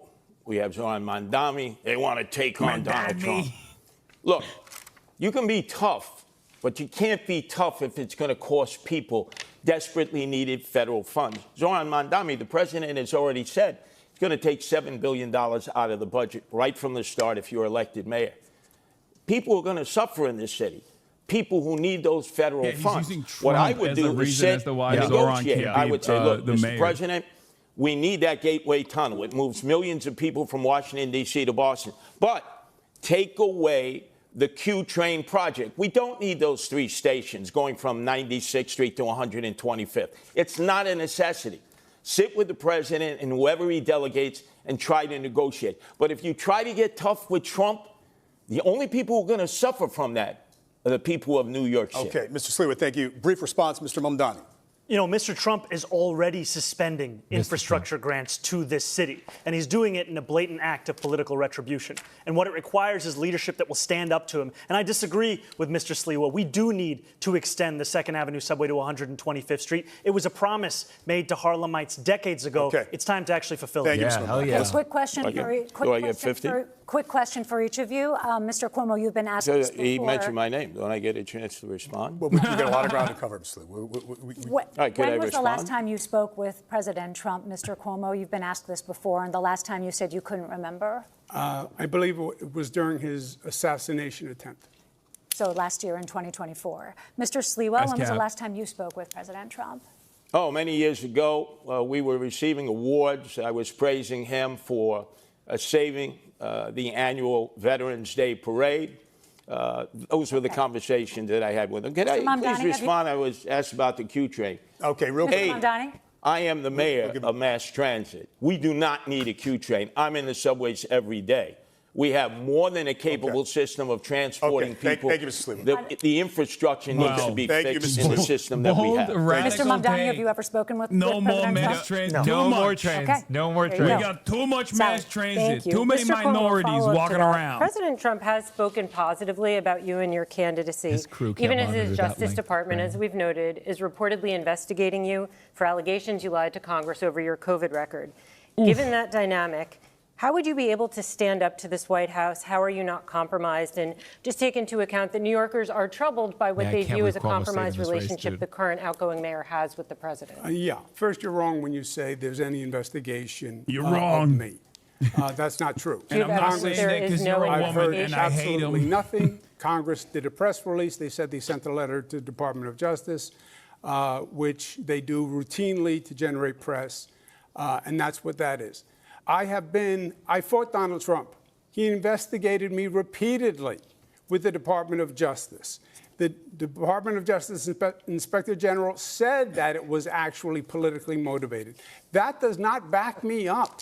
When I'm fighting for New York, I am not going to stop. And I'll tell you something else. If the Assemblyman is elected mayor, Donald Trump will take over New York City, and it will be Mayor Trump who runs New York City. We have to move on. Just a very quick follow-up, yes or no. You're saying unequivocally the Justice Department is not investigating you, correct? I've heard absolutely nothing. They could be, and you might not have heard it. But okay, we'll move on. David? Okay. Thanks, Sally.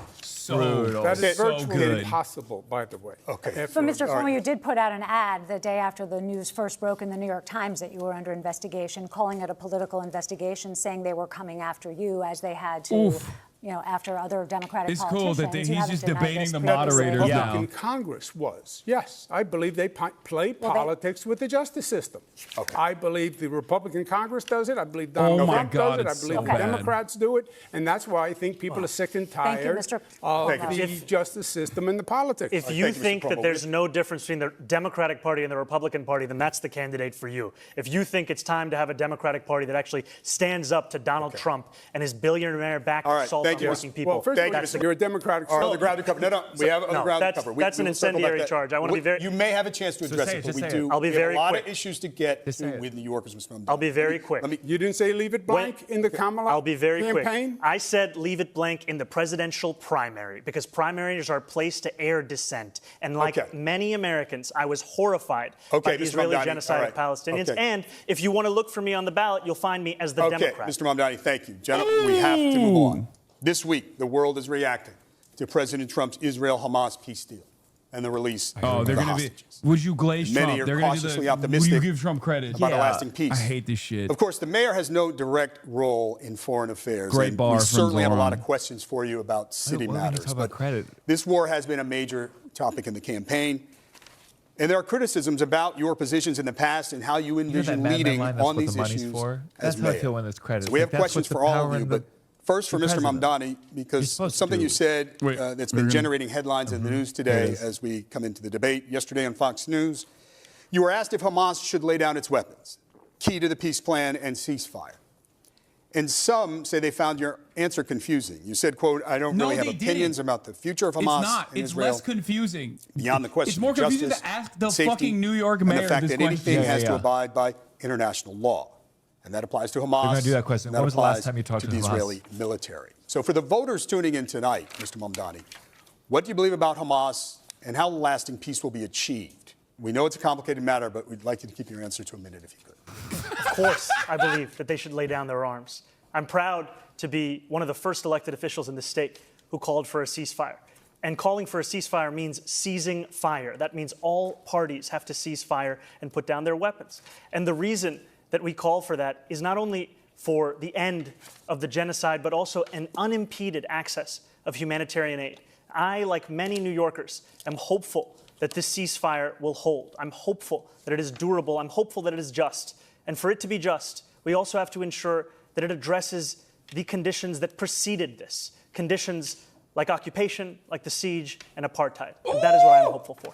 Yeah. What now? If I may, Anti-Zoran that means haters? from the Excuse river me. to the sea. I'm being marginalized. Almost like three. Excuse me, Andrew. It's Well, a debate of three. Do we acknowledge that? Three people? Mr. Sliwa, go ahead, and we'll give you a second. Go ahead, Mr. Sliwa. Oh, man, Sliwa. President of the United States should have been applauded by you, Zoran Mamdani, and you, Andrew Cuomo, on the day that he brought together that international coalition that met in Egypt, that came from the Middle East and the Persian Gulf. I certainly applauded him for bringing peace to Gaza and trying to end the hostilities in the war between the Israelis and Hamas. Yeah, he took so there care can of be Cuomo's peace entire between the Israelis and peace between the Palestinians. But you seem, Zoran, to be incapable of praising our president. You were incapable of praising our president. Gentlemen, we have Give credit where credit is due. He's brought peace to Gaza. Yeah, gentlemen, we want to hear everything you have to say. We have other questions on the matter. Mr. Cuomo, please, brief response, because we do have other questions on this issue that you may be able to address. Go ahead. I did applaud President Trump and his administration. I think it was a great accomplishment. I hope the peace holds. The assemblyman will not denounce Hamas. The assemblyman will not denounce Hassan Piker, who said America deserved 9/11. The assemblyman just said in his response, well, it depends on occupation. That is code, meaning that Israel does not have a right to exist as a Jewish state, which he has never acknowledged. That is from the river to the sea. That's why he won't denounce globalize the Intifada, which means kill all Jews. Let's give Mr. Mamdani a chance to respond to that. I want to be very clear. The occupation is a reference to international law and the violation of it, which Mr. Cuomo has no regard for since he signed up to be Benjamin Netanyahu's legal defense team during the course of this genocide.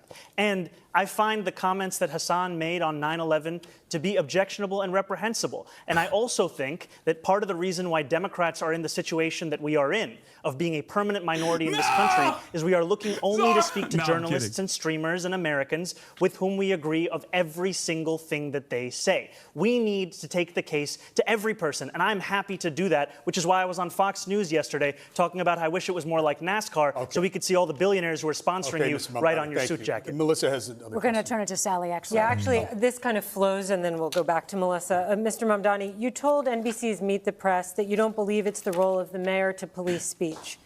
Your words about this war have comforted many New Yorkers, but they've troubled others. I knew it was going to happen, and he actually there was is your pretty recent nice about refusal, it. as we just discussed, to condemn the slogan "Globalize the Intifada," which many view as a call to arms. But this is the real shit. In 2017, you rapped lyrics praising the Holy Land Five. These are men who were convicted of supporting terrorism.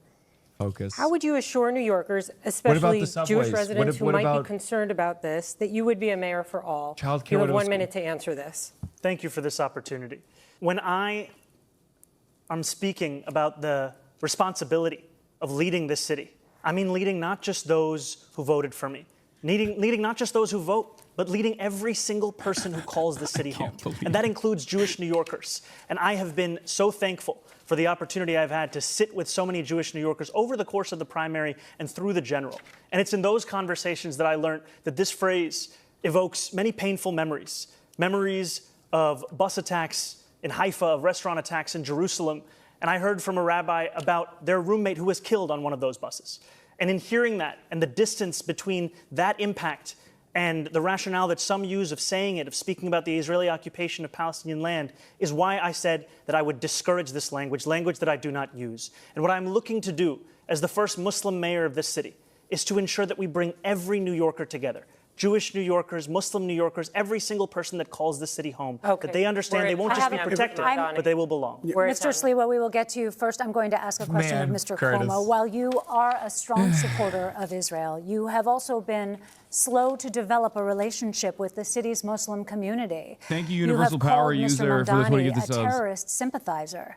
How do you assure those New Yorkers, especially Muslims and Arabic New Yorkers, that you will be a mayor for all? You'll have 1 minute. Yeah, well, first, I think the Assemblyman created the perception himself.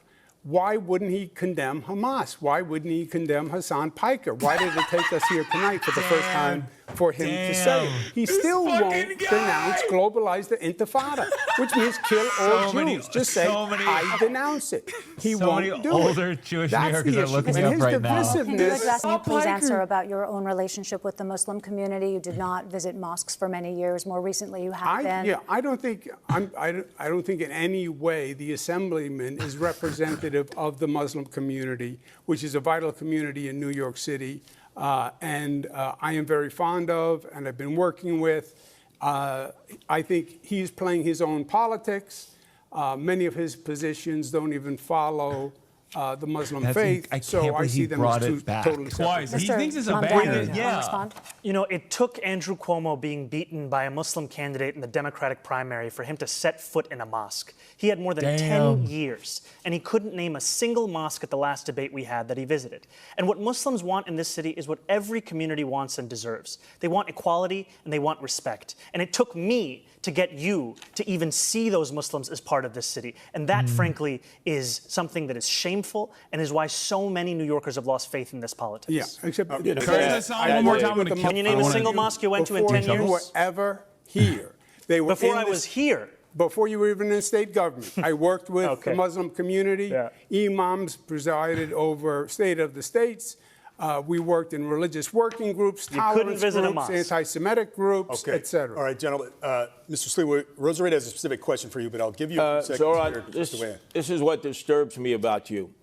You will be celebrating your birthday this weekend. In 1991, I was in the streets of Crown Heights with the Guardian Angels for 30 days and 30 nights when the first Democratic Socialist mayor of New York City, that's right, David Dinkins, was a proud member of the Democratic Socialists of America, abandoned the Jews for 3 days They were left to their own means.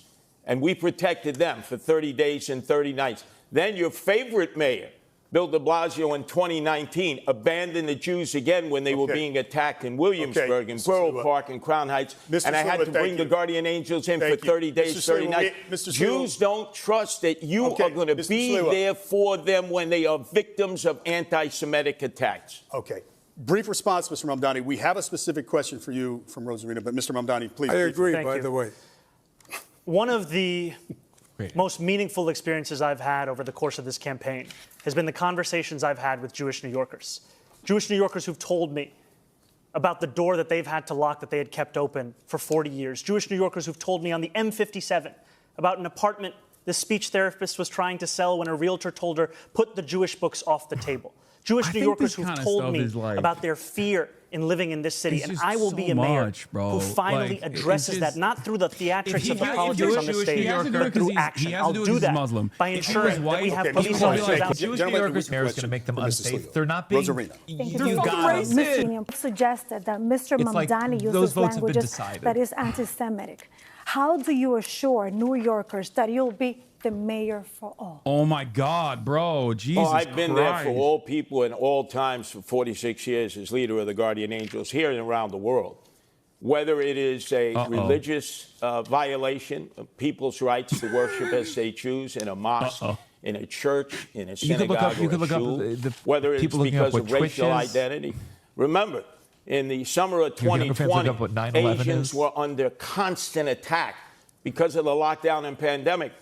I don't remember Governor Cuomo coming to their aid. You were the governor then. I was out there going into all the neighborhoods, Flushing, Bayside. We were in down in Bensonhurst. We were in Chinatown itself, where Asians were being attacked indiscriminately because they were thought to be carrying COVID.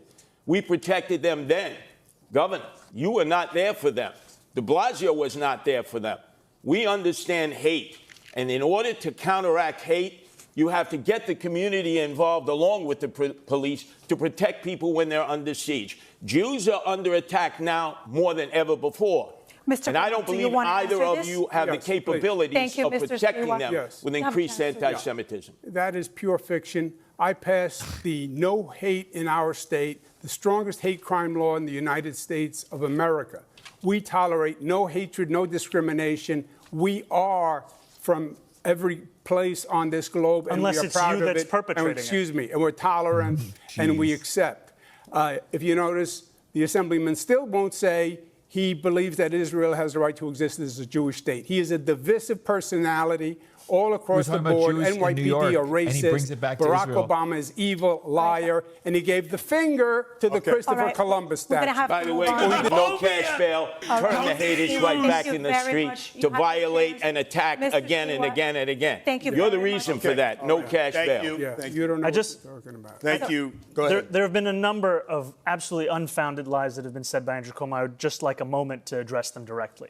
I've said time and again that I recognize Israel's right to exist. I've said that I will not recognize any state. I said that I will not. As a Jewish state. If I would be allowed to finish, that I would not recognize any state's right to exist with a system of hierarchy on the basis of race or religion.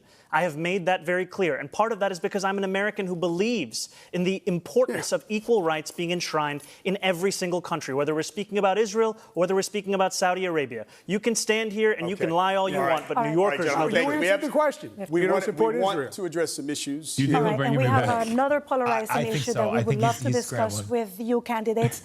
And let's talk about the National Guard here in the city of New York. Now let's go back to Mr. President Donald Trump. One threat hanging over the city is the deployment of the National Guard troops, like he has done, as you all know, in other cities.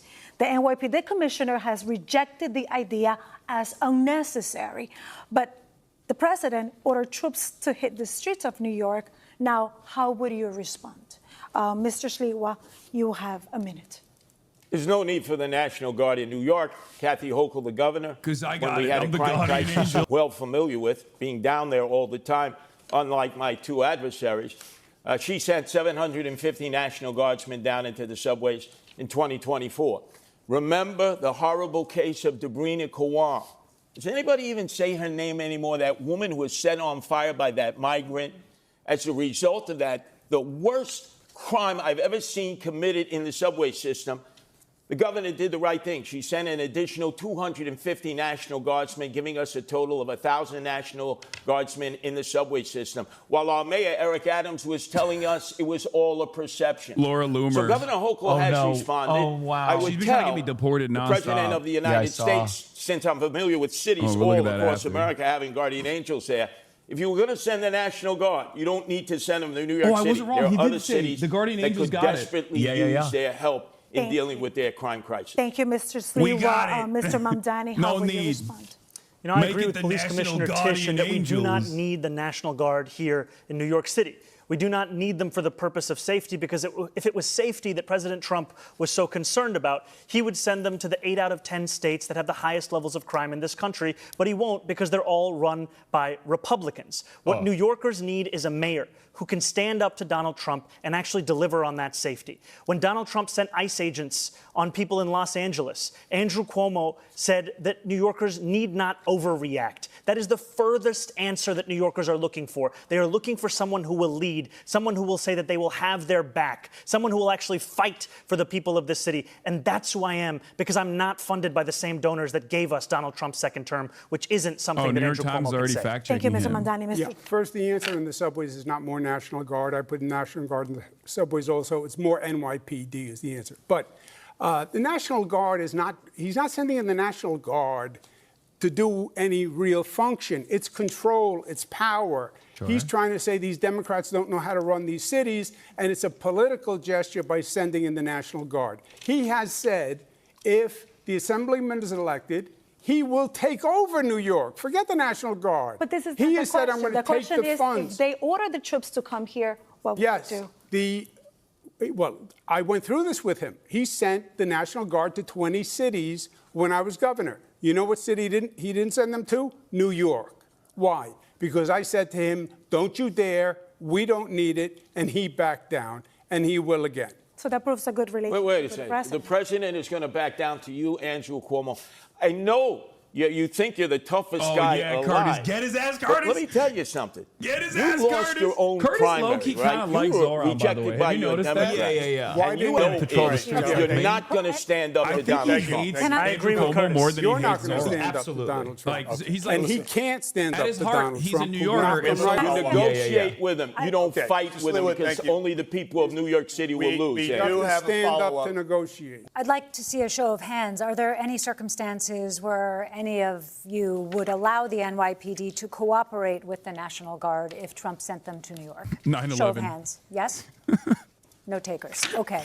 Moving on. If history is a guide, National Guard troops in the city could trigger protests. And we have questions for each of you about how you would handle that. So, Mr. Sliwa, you have been arrested for protesting migrant housing and for trying to serve Mayor Bill de Blasio with court papers. How would your NYPD handle protests? And would you continue participating in protests as mayor? You have 1 minute. Well, I have been arrested oftentimes in civil disobedience. That is a great American right. But demonstrations have a time and a place. And it used to be before Bill de Blasio, I know he was your favorite mayor, Joe Mondami, that you'd have to get a permit. There's a time period you were in a structured area. You get a sound permit. It could be turned around in a day. If there was going to be civil disobedience, you discussed it with the police department. And obviously, you had an opportunity of expressing your anger or your outrage at whatever it was that motivated you to sit down in the street, to block traffic or block an egress. Now we have rampaging groups that go running through the streets, that enter all kinds of facilities and violate other people's rights. And there's no one who's willing to stop it. When I'm the mayor, there are rules and regulations. Everybody has the right to demonstrate. But you can't violate other people's rights, or you yourself must be arrested. He's such a funny dude. He's saying I'm not going to stand up. Remove those face He doesn't care coverings. about anything. Why He's are just you like afraid of identifying who you are as a demonstrator? Subway trains. Unless maybe you're an agent provocateur who sent in. You were arrested for blocking protests, and you participated in a sit-in at Grand Central. Protesters offered block streets, bridges, and hubs like Grand Central. How much of that would you allow as mayor? And what's your line in having the NYPD arrest protesters? You have a minute. protest is a part of what makes this city's history what it is. It is a part of the First Amendment. We deserve to have a mayor who stands up for that First Amendment, especially as we have a president that's looking to shred it at each and every opportunity. And we will continue to have protests in this city, as we should, no matter who is the mayor. And the line will be on the question of breaking the law. What we have today, however, is an attempt to intimidate so many who are looking to use that freedom of expression to share their opinions about the city and the world around them. And to be frank with you, what New Yorkers are looking for is someone who can show leadership in City Hall. Because when they don't see that leadership, that's when so many take to the streets. And if you had a leader like Andrew Cuomo, who was telling people not to overreact when they see ICE agents abducting girls as young as 6 years old to deport them, many New Yorkers will take to the streets. We deserve to have a leader who will actually be following through on the values of the city. That's the leader that I'll be. Mr. Mandani, just a quick follow-up. If you're elected, would you still participate in protests? No, if I'm elected, I'll be the mayor, and I'll be leading the city from City Hall. But no participation in protests, right? The important thing is to lead from City Hall. That's what I'll be doing. Okay. Yeah.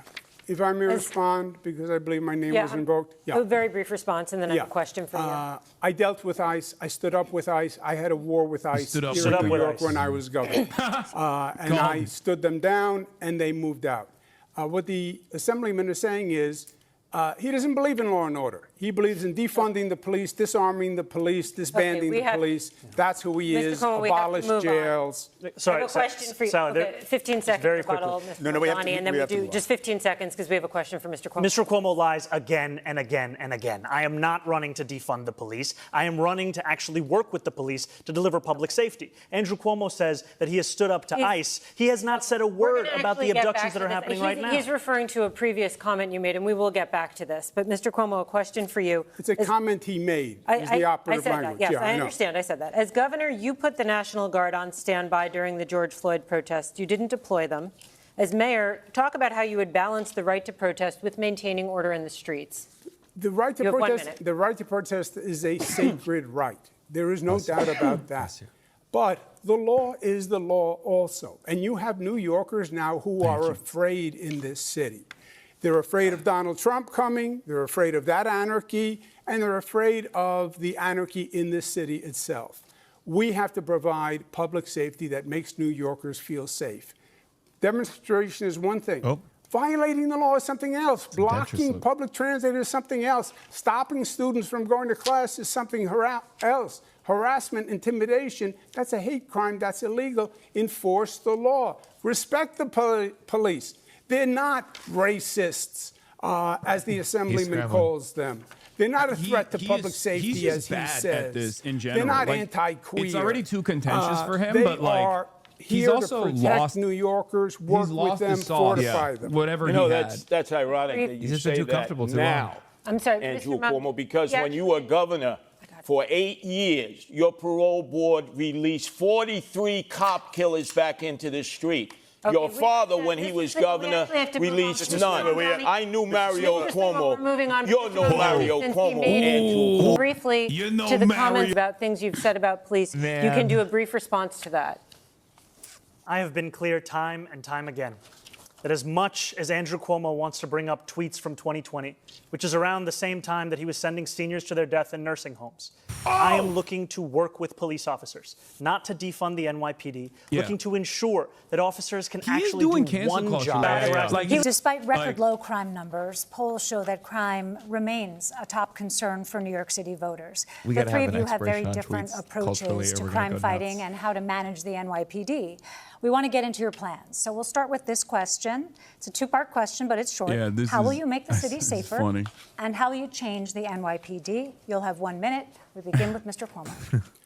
I would add 5,000. He's really going to win with that one, the Hassan Piker. NYPD is no now one down that at watches this shit knows who the fuck I am. I would add 5,000 police. When they Google my name, they're going to find like a bunch of New York Times articles that are positive. So they're not going to be like, what's this guy's deal? Yeah, and again, and you have to add additional police officers because the attrition rate is so high.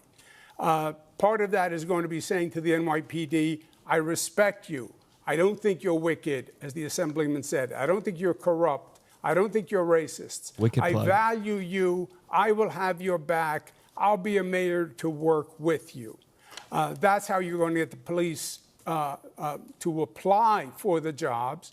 And then we have to work on the relationship between the community and the police. The police can't police the community. They have to police with the community. You're up next, Mr. Sliwa. This is amazing. I'm standing here with my two adversaries, both of whom have threatened to defund the police. 2020 said if you don't reform police, is that their insurance was stripped from them.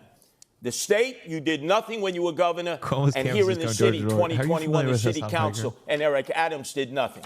They don't have qualified immunity, which you've benefited from, Andrew Cuomo, with the 13 lawsuits filed against you for sexual harassment. Tom DiNapoli says we're paying out $60 million. Why? Because you had your qualified immunity as governor, and yet people have stood by as police have lost their insurance and all civil servants. That's why you can't get, because they're not insured. I will return their qualified immunity because they need to be protected like other civil servants. That is not New York State. It's New York City on the qualified insurance, qualified immunity. It's not insurance at all. You are entitled to free legal counsel, which is what he's referring to. Yes. You have spent. Yes, but it's New York City that has revoke qualified immunity.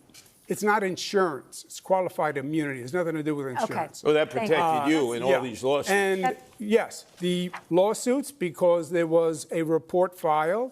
I said it was political. It turned out to be political, and that's why all 13 women were lying. Come on, Andrew. All 13 women were lying. After 5 years. After 5 years, 5 DAs, 5 years of litigation. Okay, Mr. Mamdani, how will you make the city safer, and how will you change the NYPD?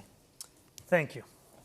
This is the concern for so many New Yorkers, and I'm proud to have a comprehensive plan to bring new ideas to this city. If you want more of the same, vote for Andrew Cuomo. If you want an actual approach to lower crime, look at our Department of Community Safety. That is something that has been hailed by experts as addressing so many of the pieces of why New Yorkers are not feeling safe today. We will ensure that no longer are police officers asked to do the job of both policing and responding to the mental health crisis. We will have dedicated teams of mental health outreach workers in the top 100 subway stations with the highest levels of the mental health crisis and homelessness. We will ensure that cops can finally go back to the response times they used to have in 2020, closer to 11 minutes, as opposed to the closer to 16 minutes today, because they won't be asked to respond to the 200,000 mental health calls that are coming in through 911 every year. This is evidence-based. It's been successful elsewhere in the country. It's time we deliver it right here in New York City. It's time for a change. Thank you, Mr. Mamdani. Zora Mamdani, we already had it. It's called the Homeless Outreach Unit. I'm sorry, this is not free for all. We have another question for Mr. Mamdani. And Bill de Blasio funded them by $6 billion. Thank you. Excuse me, Mr. Mamdani. We're going to talk about disciplining police officers. The civilian watchdog that investigates police misconduct regularly recommends discipline for cops accused of wrongdoing, but the police commissioner often overrides them. You want to change that policy so that the board has final say.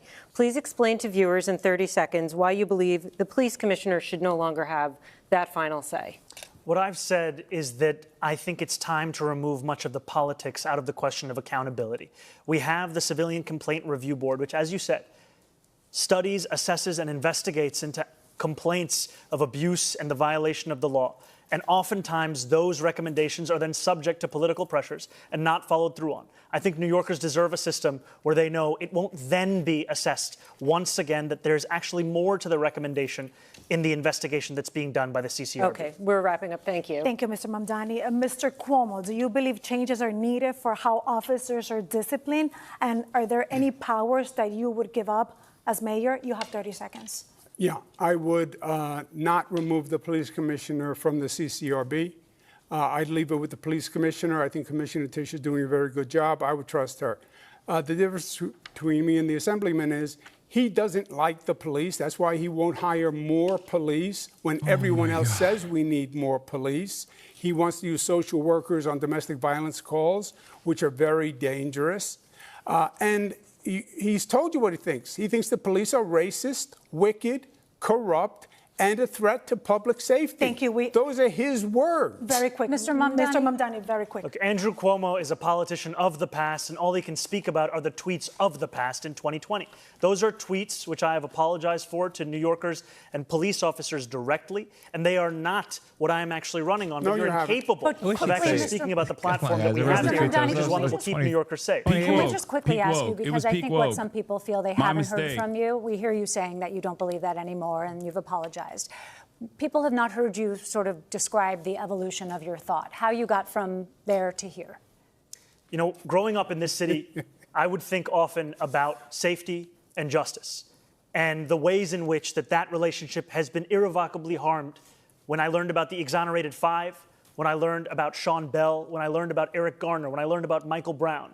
And then in 2020, when I wrote these tweets, learning about the death of George Floyd. And that was a moment where it felt as if the distance between these two ideals had never been further.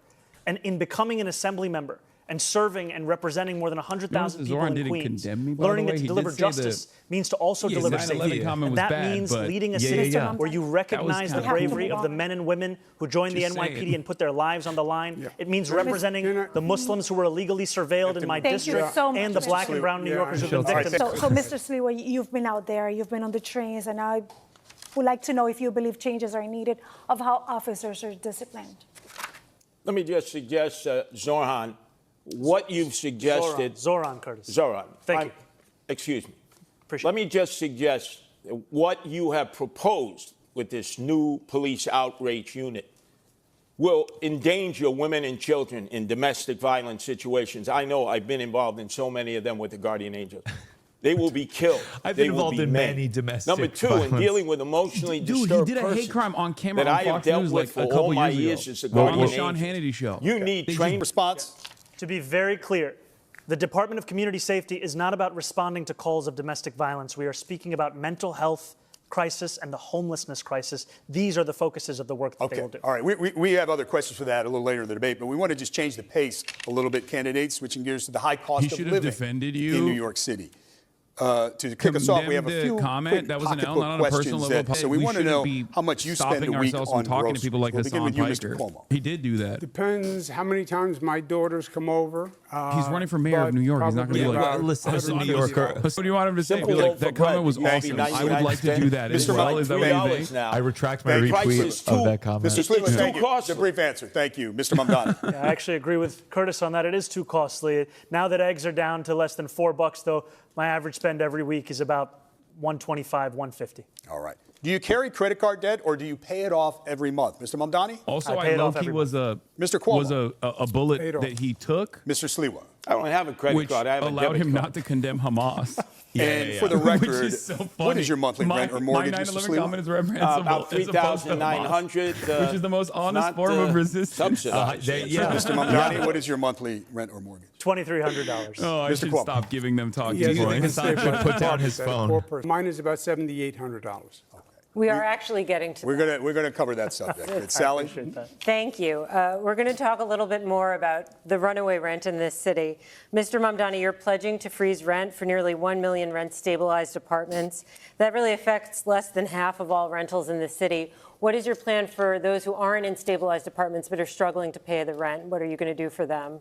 Well, I'm proud to say that yes, will freeze the rent for more than 2 million rent-stabilized tenants, and I will also build 200,000 truly affordable homes across the 5 boroughs over the next 10 years to ensure that tenants, whether rent-stabilized or market rate, can actually have more housing such that they are not being priced out of this city. And finally, I'm also going to make it easier for the private sector to build housing in this city, because what we see today is that it's not labor, it's not materials, it's the weight that is often costing so much to actually build the housing we need in this city. Thank you. And a follow-up for you, Mr. Mamdani. The cost of maintaining a building change year to year for landlords. The Rent Guidelines Board is legally required to consider those costs when deciding whether to freeze rents.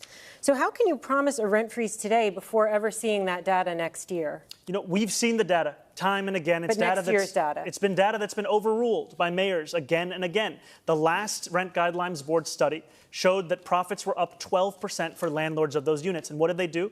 They raised the rent, adding to more than 12% under Eric Adams' administration. What I am speaking about is actually reflecting the needs of these New Yorkers and the state of the market today. These are New Yorkers who have a median household income of $60,000. We do not need to be pushing them further out of the city. We need to keep them in their homes. Aren't you saying in that answer that you are going to prejudge? You will not have seen the data for next year, and you're making a determination based on data you haven't seen? I've seen the data year after year of the fact that salaries are stagnating, costs are up, New Yorkers can't actually afford their apartments. And I will also take action to actually ensure that the landlords of those buildings can better handle their costs by taking on their insurance, their property taxes, and their water bills. And you haven't seen next year's data yet, but we're going to go to I do have a question for you on this subject. You have proposed something that you're calling Zoran's Law. You think that Mr. Mamdani earns too much to live in his rent-stabilized apartment, though I should note that there are no income tests for rent-stabilized apartments. But critics say your plan would force people to pay too much of their income towards the rent. So if you think Mr. Mamdani is gaming the system, what about the other New Yorkers, thousands of them just like him, who earn similar salaries, who are living in similar apartments? Okay, just to follow up on what Sally was saying, because she's right. This is not a new plan that the Assemblyman's talking about. It's Bill de Blasio's plan. It was called Freeze the Rent. Oh, Bill so de Blasio says it's happened before. The mayor can't say legally he's going to freeze the rent. There's a rent guidelines board. There are certain considerations that have to be looked at. You're right, Sally. Oh, so it's doable, and it's been done before. Thank you. So it's not communism. Freeze the rent only postpones the rent, because then you have to have an increase to cover the costs. Otherwise, the building is going to go bankrupt. No. And it does nothing for the majority of renters who aren't in these rent-stabilized units. Does nothing for NYCHA. Does nothing for homeowners. Does nothing for people in black, brown communities who are getting priced out. I was the HUD secretary. I built affordable housing all across this nation. I built affordable housing in this city when I was in my 20s. I know how to get it done. How'd you get that job? On the rent-stabilized units. How'd you get that fucking job in your 20s without any experience? And we You're out should of time. I'm sorry, Mr. keep Cuomo. them for We the didn't get an answer most to the rent question. burden. We have to move on. But I have a question for you. No, sorry, he invoked me for much of that question. Just a very brief response Please, here. very brief. You know, you've heard it from Andrew Cuomo that the number one crisis in this city, the housing crisis, the answer is to evict my wife and I. He thinks you address this crisis by unleashing my landlord's ability to raise my rent. If you think that the problem in this city is that my rent is too low, vote for him.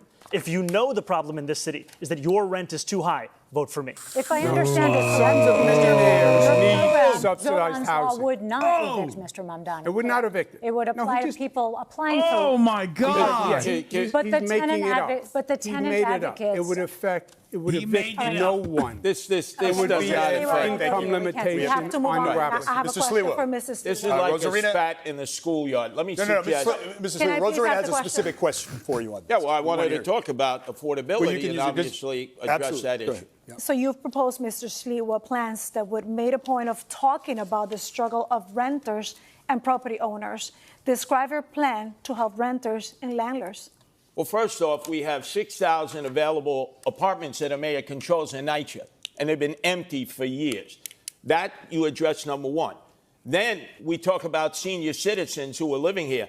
My whole goal is to improve and not to move. I'm concerned about the seniors, especially those that own homes. If they're 65 and make less than $250,000, no property tax, because the property tax is way too high. We need to cut it in half to keep people who are here. And then in terms of rentals, we have affordable housing that can be built in these huge skyscrapers. You see them all throughout Manhattan and in northern Brooklyn and in Long Island City, which we have 25 Empire State Buildings full of commercial space that will never be occupied for office space. We should be converting them into affordable apartments. They're in dense areas. The infrastructure can support it. I'm the only candidate here who's against the city of yes that would destroy residential. I have to interrupt you because we have a Republican. programming moment right now. Like, We're about I think- halfway through the mayoral debate.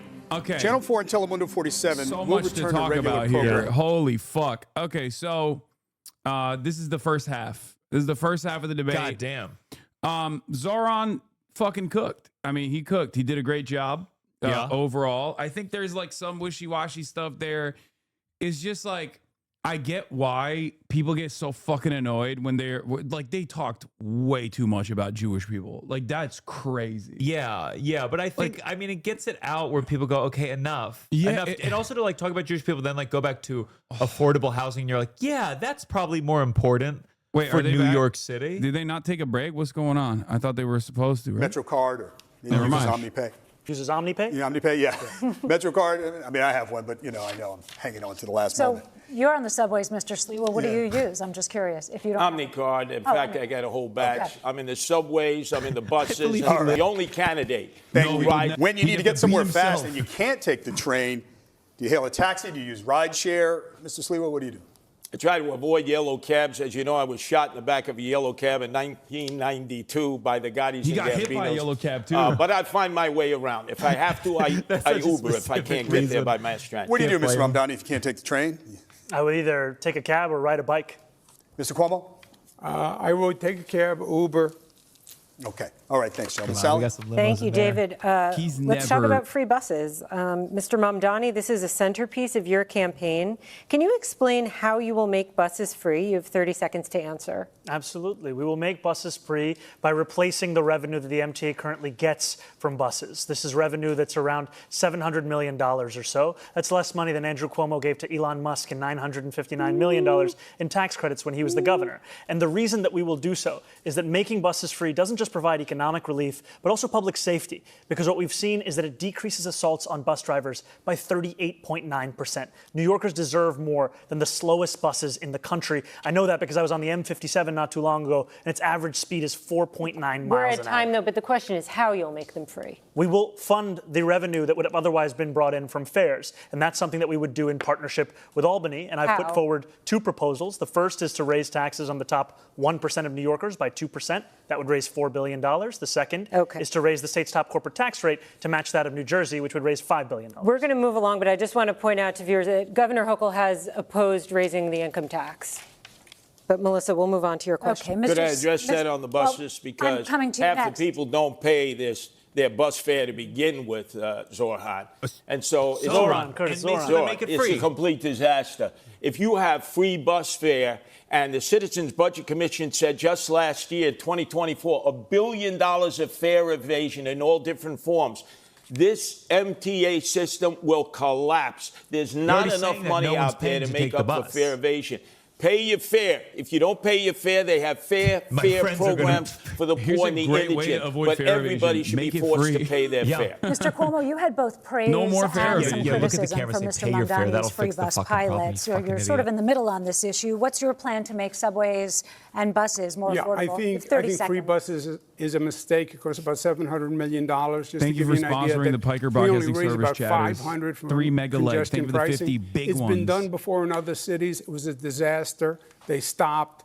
They basically became mobile, homeless, gathering places. What I say is free buses for working families who can't afford it and free subways for working families. But don't subsidize rich people on a bus. And how are you going to? It's been tried and it's failed. Has that been his pitch? Mr. Mamdani, can you just respond quickly on the point about the mobile homeless gathering places? You know, this is something that we heard when we were fighting to make buses free in Albany when we delivered the first fare-free bus lines in New York City history. And what we saw is when we made one bus route free in each borough of New York City, there was no increase in homelessness on those buses. There was no increase in fare evasion in the surrounding area. What there was an increase in ridership of up to 38%. Thank you, Mr. Mamdani. Candidates, maybe we can dig deeper on this and get a sense of how all of you would pay for your big ideas. Mr. Ramdani, we'll start with you. We've obviously been talking about free buses. You've talked about free childcare, city-run grocery stores. I gave up because essentially, I you're realized proposing about $10 billion in this is new the community one.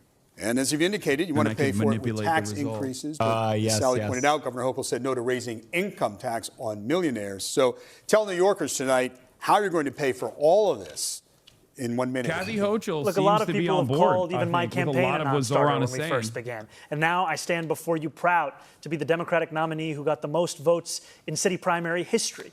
And I believe we will see the same thing with our push to ensure that we are taxing the wealthiest and the most profitable corporations the fair amount that they should pay. Now, there are those who will say that because it will be hard, you should give up. We saw what giving up looked like when Andrew Cuomo was the governor. He gave up on fighting for working-class New Yorkers and instead caved in to his billionaire donors. And what did we get? We have the fastest and most frequent helicopter service to the Hamptons, and we have the slowest and more expensive bus service across the 5 boroughs. But again, Mr. Mamdani, I know Governor Hochul indicated this week there may be some open windows, but more or less income tax on millionaires is off the table, according to the governor. Look, I've said very clearly, making buses fast and free costs about $700 million a year. Making universal child care a reality costs about $5 or $6 billion a year. If you raise the state's top corporate tax rate to match that of New Jersey, you'd be raising $5 billion in and of itself. I have a couple of follow-ups. Mr. Sluiber, you're next, but I have a couple of follow-ups. I would just add one additional thing. We have also put forward a plan to save money here in New York City with $1 billion in savings through procurement reform, through following the independent budget office's assessment about hiring more fiscal auditors, and in actually collecting the fines and fees from bad landlords across the city. Just a quick couple of follow-ups. If you could find some of the funding, but not all of it, which of your priorities would come first? What would be the first among equals that you would try to get done? Well, freezing the rent doesn't require any fiscal infusion, so that will be something we'll be pursuing immediately. And universal child care, after housing, is the second cost. Child care is the second cost pushing New Yorkers out of this city. $22,500 a year is the estimate we've seen. Okay. That will be a priority for us. And I just want to know if you could get the money and funding elsewhere, would you drop the call for the tax increase? Absolutely. The most important thing is funding these agenda items. I think these are the two most important and straightforward, direct ways to do so. But if the money comes from elsewhere, the most important thing is funding. Melissa has a question. Mr. Sliwa, you've been talking about cutting taxes and spending. So what is your plan, and how would you pay for your programs, like 7,000 more cops? Cuomo's going to tank, I think, after this. It was so dumb. Boy, your fantasies. I do mean legitimately, like bringing my name up as like a big line of attack. It's a fantasy. It's a great plan. It's him defending in his which rape universities and others who have bought up properties the moderator, you actually have this that are now taken from the real estate market and taken from property tax. He's offered nothing that makes you go, oh, we could raise cool, $1 billion from Columbia University, NYU, that are in the real estate business, and Madison Square Garden. Your friends, Andrew Cuomo, Jimmy Dolan, who pays no property taxes. That's how you raise $1 billion to get 700 police officers trained, vetted, and out into the streets in the 5 boroughs. And then the police will be on the subways, and they will be patrolling the old-fashioned way where they're needed, going up and down the moving subway cars where people want to see the visual protection, especially women who are being assaulted, perved. And like we saw this morning on 86th Street, a woman with a gun to her head, an armed robbery because we don't have enough cops. I have a question for you in this topic, and let's talk about history, because as governor, you raised and cut taxes. Now you're proposing some tax relief. What's the price tag for your proposals, and where will you get the money for example, 5,000 new police officers? You have a minute to answer. I think Sally's question was very well taken. The Assemblyman's whole plan is based on a myth. He's going to raise taxes. Albany's going to raise taxes statewide on corporations, but the money's only going to go to New York City. That could never happen. It's not just that the governor wouldn't support it. It's impossible. He said he's going to raise the taxes the same as New Jersey, corporate tax. No, it would be double the tax. You would see New Yorkers on 995 fleeing to Florida. We would be alone. So you have to be realistic with revenue. You have a $115 billion budget. You have to go through that city budget and find savings. I started the state, which is double the budget of the city, at a $10 billion deficit. I closed it and added services. And we can do the same with New York City. New York is already more expensive than these other places. People still choose to live there because it's fucking New York City. It's bullshit. It would be whatever additional spending would be revenue neutral. People go to Florida when they're ready to go to Florida. It's impossible. You got to cut taxes for people to stay here.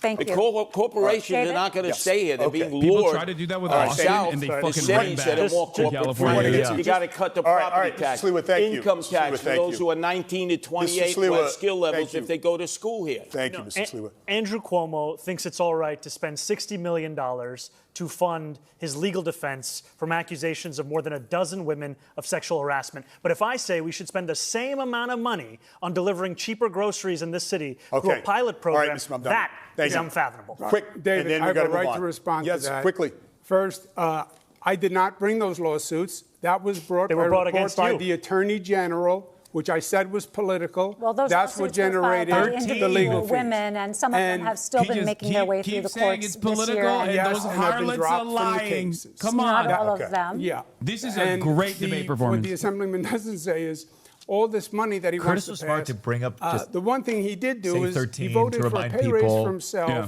They're the highest paid We have to cover legislators in the another United States. I did ask And the he has state the worst controller's attendance office this record. week. I did ask the state controller's office this week.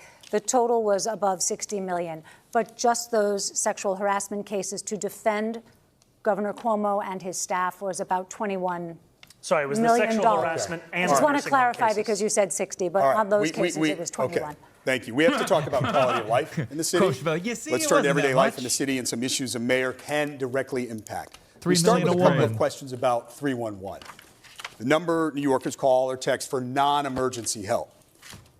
First off, have you ever called 311, and if so, for what? You could do Mr. that like if you're Mamdani? putting out like I called 311 luggage, for issues with my heating in my apartment.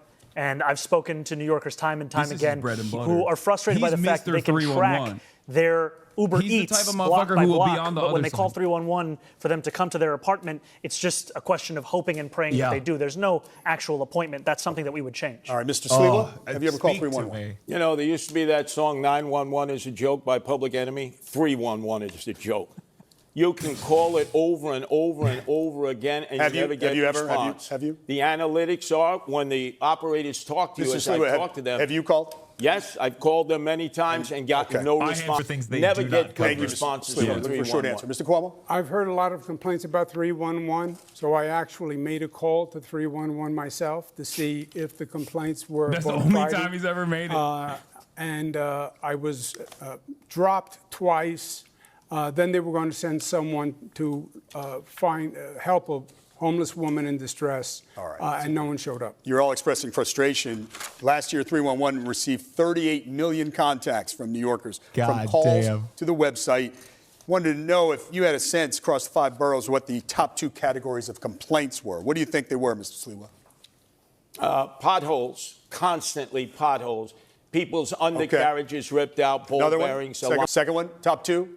Rats. Picking up. Rats. Okay. Oh, the city is flooded with rats. Mr. Cuomo, what do you think the top Shouts 2 out Eric complaints Adams. Homeless and trash rats. were? All right, Mr. Mamdani? I think it was housing and noise. Okay, so the answer is noise and illegal parking. And we're going to stick with quality of life. Rosarina? That's right. And let's talk about noise candidates because Ding, they ding, fall ding. into Rats these is 2 crazy. categories. That'd First be of all, called it's the 311 if I residential saw a one. rat. That's the neighbors and the loud music. And the second one is There's a the picture street of you. or sidewalk, everything with the loud Meme. construction and workers outside. Before you started So, working out? Mr. Cuomo, head's tiny. as mayor, what can what you they do say. to help the city that never sleeps get a little bit of rest, Mr. Cuomo? Yeah, look, I think if the 311 system worked what is well, this line of if questioning? there was actually contact As a New with Yorker, I'm people, like, I think oh, New tell me Yorkers what we're doing to would fix get it. I this. think New Yorkers would Do we have be to be responsive. whimsical? I think we have with to the change question? the ethos in this city, the ethic in this city. Right now, it's toxic, it's divisive. How do you see New York as the Big Everyone's Apple? angry at everyone. I think when we have public safety that's functional again, and New Yorkers are part of that system, I think they would be more cooperative than you think. Thank you very much. There's no proposal in there. Mr. Sliwa, how would you quiet a little bit the city that never sleeps? In the outer boroughs, I see problems all the time, quality of life issues. 18-wheel tractor trailers, RVs parked everywhere. Garbage that's not picked up and collected. In the city, we've seen trash cans taken away by the sanitation department, Jessica Tisch, when she was the commissioner. The quality of life has diminished noticeably. So naturally, people are going to revert to 311. But it's important that a mayor be able to provide services to all the people. And they believe if quality of life is diminished, the next stop is sell your house and leave the city. And my goal is to improve and not move. Mr. Mamdani. But these guys see every What we've public seen is one of the biggest sources of amenity as noise like a in the city is homeless from shelter. congestion. And with the implementation of congestion pricing, we've actually seen noise complaints drop in the congestion zone. And so I would continue to find ways to ensure that we have reduced congestion across the city. And one of the ways is by making the slowest buses in America ones that are fast and free, so that New Yorkers can not only live a life of excellent quality of life, but also be able to get around this city without having to worry if they have $2.90 or soon to be $3 in their pocket, which is already out of reach for 1 in 5 New Yorkers. We have here the author of congestion pricing, and we have the apprentice of congestion pricing. Okay, we might I'm need the only candidate who's opposed to congestion pricing. Thank you. It is led storefronts. Why are you owning that? We need to move on, otherwise we might have to place a call to 311. Okay, so we're going to move on to Don't worry. We're going to move on to illegal parking plaques in many neighborhoods. Recently, Councilmember Lincoln Ressler released a study that found 450 vehicles parked illegally during the day in downtown Brooklyn, many with fake or government placards. That's just one snapshot of the city, but you hear similar complaints everywhere. So how would you fix this specific situation? You'll have 30 seconds, Mr. Sliwa. This is the day-to-day Well, for New obviously, Yorkers. placards have been abused consistently. You have people who've created fake placards. Not only that, you have people with fake license plates, paper plates. There's all violations against the Department of Transportation rules and regulations of where you can park a vehicle. There's just no enforcement. And that's because we don't have police. We have these e-bikes going up and down. We have the motorbikes. They're not following rules and regulations. They should be licensed. They should have a way of being identified. This way, enforcement can take place because people are terrified walking out into the streets. Mr. Mamdani, your plan for illegal parking? We have to showcase that accountability is true, whether for New Yorkers who are just living in this city or those who are working for this city. And the violation of traffic laws are violations no matter who is doing it, and to show that that accountability is something my city government's actually going to pursue. Okay. Mr. Cuomo. On the quality of life, you're right, is very, very important. On the placards, I would make it simple. I would recall all the city placards and reissue only those that are bona fide, period, on day one. On the quality of life issues, the worst thing that could happen is if the Assemblyman's proposal for legalizing prostitution went through. That would be terrible for the quality of life. He also doesn't want to enforce misdemeanors. We're getting to that, That's Mr. assault, larceny, et cetera.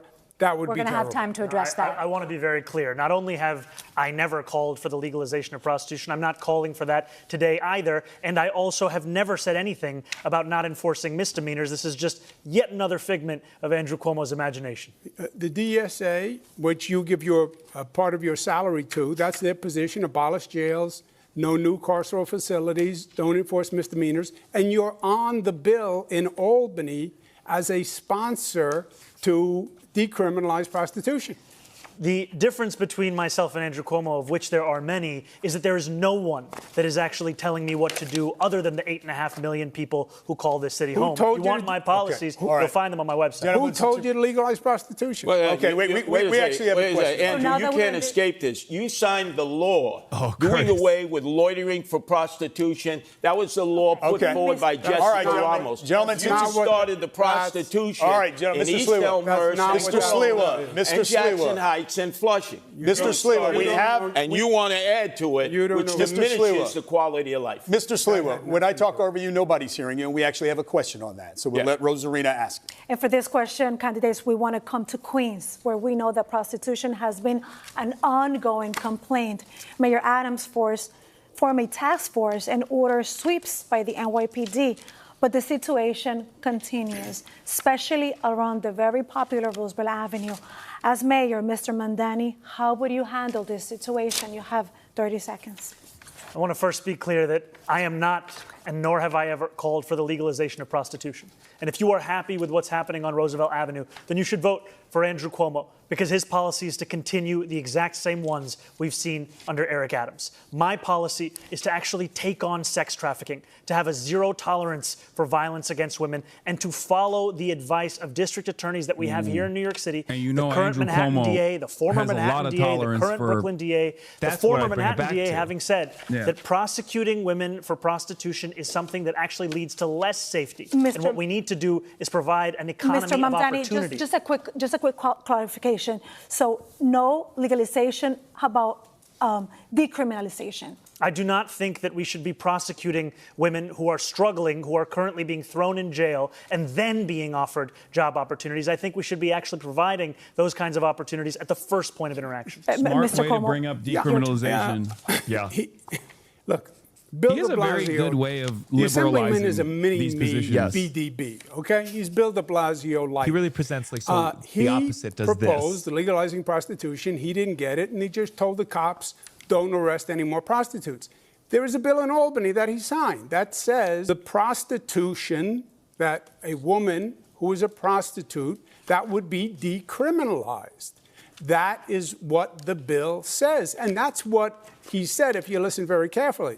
That would take Roosevelt Avenue and explode it, because it would make it legal for prostitutes. But real quick, how would you handle this situation? You have to enforce the law. It's illegal. I went to Roosevelt Avenue. I talked to the store owners. I talked to the neighbors. I walked down Roosevelt Avenue with prostitutes there at 9 o'clock in the morning. Your turn, Mr. Sliwa. I've dealt with this back in the 80s and 90s in Hell's Kitchen in Chelsea when they were overrun with open-air prostitution and Times Square. Literally you don't go after the Andrew women. Cuomo. The women are the victims here.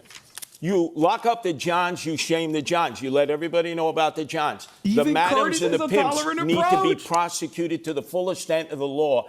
And these absentee landlords who knowingly rent their rooms, only their acceptable apartments Republican in out for America, use I of swear to prostitution, God. the Department of Building should come in, padlock the building, seize the building. Because many of these landlords live in Delray, Florida. They did back in the 80s and 90s when we did it in Chelsea and Times Square and Hell's Kitchen. And they're doing it again, and there's no enforcement. That's why the prostitution. We're going to go to Sally now. Thank you, David. We're going to talk a bit about experience and beliefs. We've covered a lot of ground tonight, but we want to probe a bit deeper into each of your mindsets and how you'll approach governing as mayor. Mr. Cuomo, you have touted your experience on the campaign trail time and again, but you pretty squarely lost the Democratic primary to Mr. Mamdani, forcing you, a lifelong Democrat, to run as an independent. That's your guy. When you announced that decision, you said, quote, when you get knocked down, learn the lesson and pick. Who the fuck what is lesson Hassan did you Piker? learn, and what do you feel it said about you, something you did wrong, something that you need to change about yourself? Yeah, I think in the primary campaign, I did not do enough on social media, which is a very effective medium now.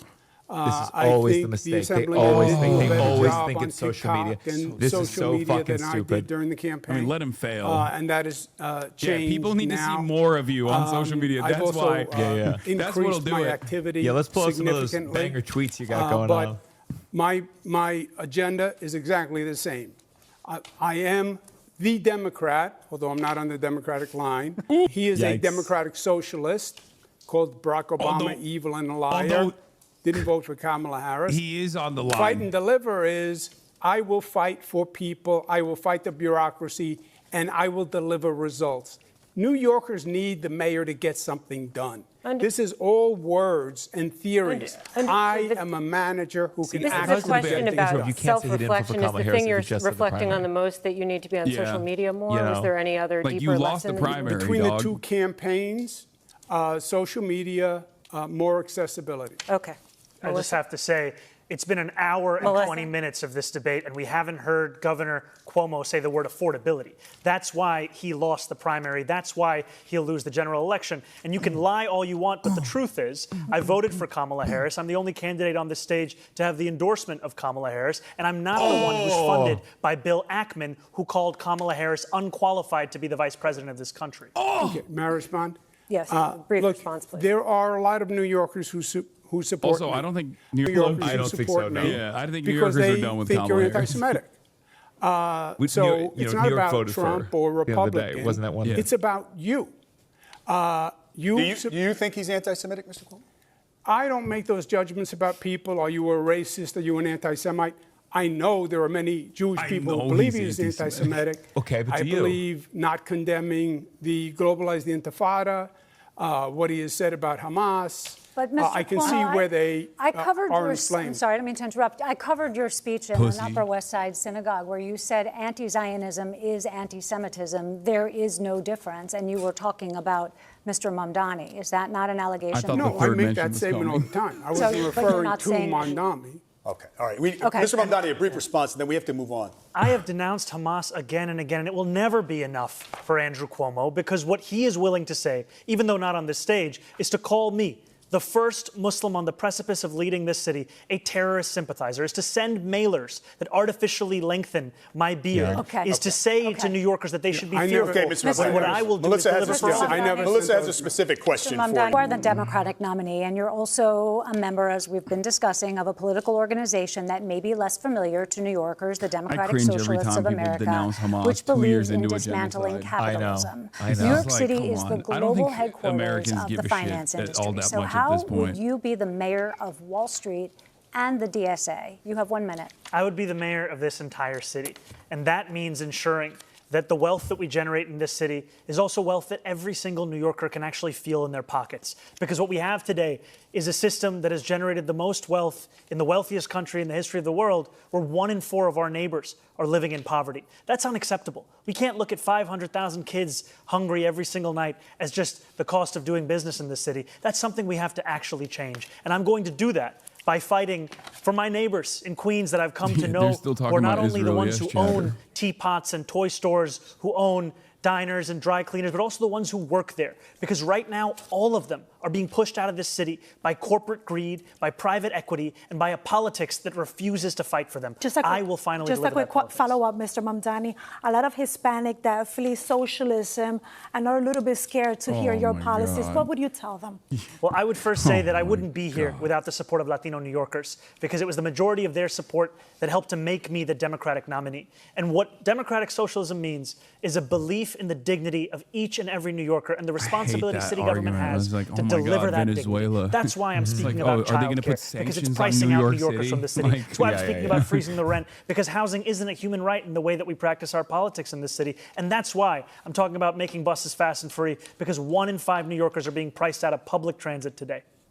So, Mr. Sliwa, I would like to talk to you, because you were here with us 4 years ago in the same stage for the general election debate, and you lost it. Why do you believe New York is ready to elect a Republican this time around? First off, did I not warn you 4 years ago that Eric Adams would be corrupt and we would have chaos? Did I not? Of course I did. And I get praised for that. Now I'm trying to get people to vote for me, not just on the Republican line, but also my wife, Nancy, who is the best thing that has ever happened to me, created the first ever independent Protect Animals line, which calls for no-kill shelters and putting animal abusers in jail. But the other thing that differentiates me from both of my adversaries is that I am opposed to the city of Yes, which will destroy the residential neighborhoods. Both of them are for the city of Yes. So when you vote for me, whether on the Republican line or the Protect Animals line, turn your ballot over and vote no on all those initiatives and referendums. Imagine, they've said, how can you, Curtis, a Republican, work with a Democratic majority in the council? Adrian Adams is in agreement with me. The Democratic city council people are in agreement with me. No to the city of Yes, which will take your homes and provide you instead with lithium-ion battery warehouses next to your house, which are like mini Chernobyls. I'm the only candidate who is opposed to the city of Yes. Thank you. I have a quick follow to that, Mr. Sliwa. How do you bring down costs if you don't build more housing? Oh, it's very simple to build housing. You just look in New York City. We have so many dense areas where you no longer can use the commercial space. They used to be office space. And you just convert it into residential housing. You don't need to go into the outer boroughs. You don't need to use wetlands and parklands, which they seek to do. If you build a new building, it takes 5 years. If you convert an All right, Mr. Sliwa, thank you. We want to change the pace here a little bit. In a year. I want to change the pace and just get a sense of what you think about political leadership. We're curious about who you admire. Who is the best modern-day U.S. president? Mr. Cuomo? Modern day? Well, I'm partial. I was Bill Clinton's Housing and Urban Development Secretary. We built affordable housing all across the United States. Bill Clinton? Empowerment zones. I would say Bill Clinton. Okay. Mr. Mamdani? I would say FDR. Mr. Sliwa? Is modern day? Modern. And I'd say FDR also, if that's modern day. Mr. Sliwa? A man that ended up being loved by Democrats and Republicans alike. the greatest governor we've ever had in my lifetime, George Pataki. 3 terms, no chaos, no corruption. I was asking. And he actually beat President. the better Cuomo, your father. Mr. Sliwa, this governor and this modern day president, U.S. president. Curtis. Who's the Who you thought the best modern best president in our lifetime? Yeah. Or I would say the best president in our lifetime that I've experienced. I would go back to Ronald Reagan. Ronald Reagan. Okay. Yeah. How about the best New York City mayor, Mr. Sliwa? Classic take from him. He won't say fucking best New York City mayor, Mr. Rudy Giuliani, who endorsed me last week. Okay. And I'd have a little bit of Michael Bloomberg thrown in because he likes to delegate responsibility. I think the best New York City mayor of all time is Fiorello LaGuardia. Mr. Cuomo. It was Bill de Blasio last debate. No, I've always said Fiorello is the best mayor of all time. Who's yours, Mr. Cuomo? Is it of all time or modern time? Best New York City mayor in Europe. Of all time, it is Fiorello LaGuardia. We agree. Yeah, who's closer to LaGuardia between you and fucking Zoran? Exactly. I wonder who's Political closer leader, to LaGuardia. dead or alive, you, Mr. Mamdani. I would say I admire Bernie Sanders. Mr. Cuomo. My father. Mr. Sliwa. Yeah. I said it already, George Pataki, who is loved by Democrats and Republicans and the greatest mayor in our lifetime. All right. The greatest governor in our I just have one more before Sally starts to ask you about schools. A show of hands. Who supports Kathy Hochul for re-election? It's a decision that should be made after this general election. So no decision. Mr. Cuomo. Wow. You handpicked her as your lieutenant governor. No thought. You have to know who's running. Yeah. Okay. So. And I would add that I do think that Kathy Hochul, our governor, has been doing a good job in not only Do you serving support her and for re-election? not only delivering for New Yorkers, but also standing up to Donald Trump. Just what? Do you support her for re-election? Then endorse her. I'm focusing on November. Why don't you endorse and I her? appreciate her support, All right, and I thanks, appreciate her candidates. work. But you got a shout out for right, Lee we're gonna Stefanik turn to to- take out Kathy Hochul. No. So you have a Okay. Republican All right. Mayor Curtis, a Republican Governor Thank you, gentlemen. Stefanik, Thank you. like Giuliani We want to and talk about Pataki, schools. who saved this city. We want to and talk about state. schools. Sally. Okay. Thank you, David. Let's turn to education. There are a number of issues facing public Curtis has schools. too many opinions One that's to been stay on. controversial in the campaign is the Gifted and Talented program, which offers accelerated instruction to elementary school children. Mr. Mamdani, you have said that you want to phase out the Gifted and Talented program, while Mr. Cuomo and Mr. Sliwa want to expand it. Mr. Sliwa, we will start with you. What is your plan for the program? You have 1 minute. Gifted and talented. Yes, Gifted and Talented. I have 2 younger sons with Melinda Katz, the Queens DA. They both attempted to get into Gifted and Talented as 4-year-olds. They failed. It did not present a problem with their future education. We don't have enough slots. Right now, they're 1,900. We need to have at least 5,000 slots around the city. What they have not done at the Department of Education is make these tests available in Black and Hispanic communities. So, for instance, you have 77,000 children who are 4 years old. Only 10,000 have taken the test. Only 2,000 are accepted. Why not offer the test to all 77,000? And even if a gifted and talented class only has 3 or 4 in a minority school, give these children an opportunity to excel too. That would make it fair for everybody. Thank you. Mr. Cuomo, how does your plan differ from Mr. Sliwa's? You also have 1 minute. Oh, my God. If he gets more votes than Cuomo, I I'm support down. mayoral control. I think it would be a terrible mistake to roll back mayoral control. That's probably been the most dramatic educational reform in 40 years. From we go back to the old system Zoran. that had local school boards, which were corrupt, patronage mills, etc. So Cuomo. who runs the system is number one. I would expand gifted and talented programs, accessibility. Yeah, I saw Mehdi I'd offer Hassan shouted me preparatory out. courses to any student, parent that wanted to take them. I double the number of specialized high schools from 9 to 18. And I would keep the SAT as it is. Thank you. And Mr. Mamdani. Can I add one thing? There's been no discussion about vocational high schools, which save so many young men and women. We need to expand vocational training for those who are not going to achieve academic excellence. We're going to keep going here with Mr. Mamdani. Why should the Gifted and Talented program be phased out, in your opinion? You have a minute to answer. So I want to be very clear. I have spoken solely of gifted and talented for kindergartners. I do not believe that kindergartners should be subject to a singular assessment. I have not spoken of any gifted and talented programs older than for kindergarten. I'm solely speaking about kindergarten.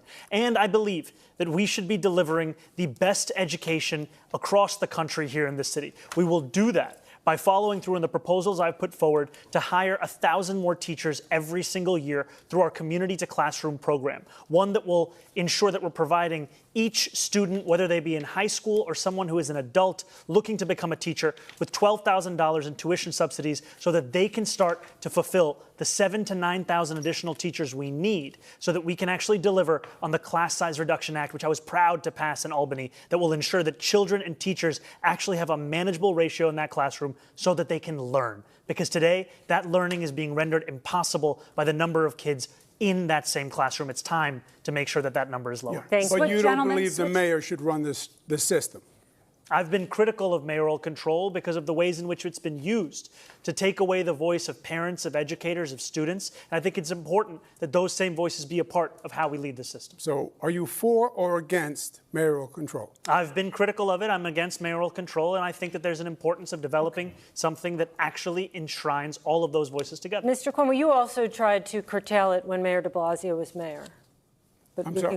Did you hear what she said? No. I was saying you proposed a curtailment of mayoral control when Mayor de Blasio was mayor during There's been multiple modifications of mayoral control over the years. Some proposed curtailment at your hand. So if you are such a champion of it tonight, No, I never out. proposed reversing mayoral control. No, shortening the duration of time he would have control of schools. Yes, for renewal. How much control of schools, Mr. Mamdani, how much control of schools would you be giving up? Is it just a sharing arrangement? I know you want to share with the districts and with parents, or would you be giving up full control? And is that an accountability problem if the buck doesn't stop with you? I think the mayor needs to retain the accountability so that New Yorkers know exactly who they can come to when they have critiques. And I think we also have to develop a system where we don't have what we saw just recently, where you have hours and hours of parents and teachers and students testifying only to be overruled without any consideration by the panel on Thank you. Mr. Mamdani, I have to move on. Control.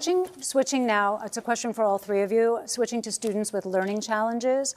Parents of students with dyslexia, ADHD, and autism are very well aware the fact that the school system in New York City is not doing enough to meet their children's educational needs.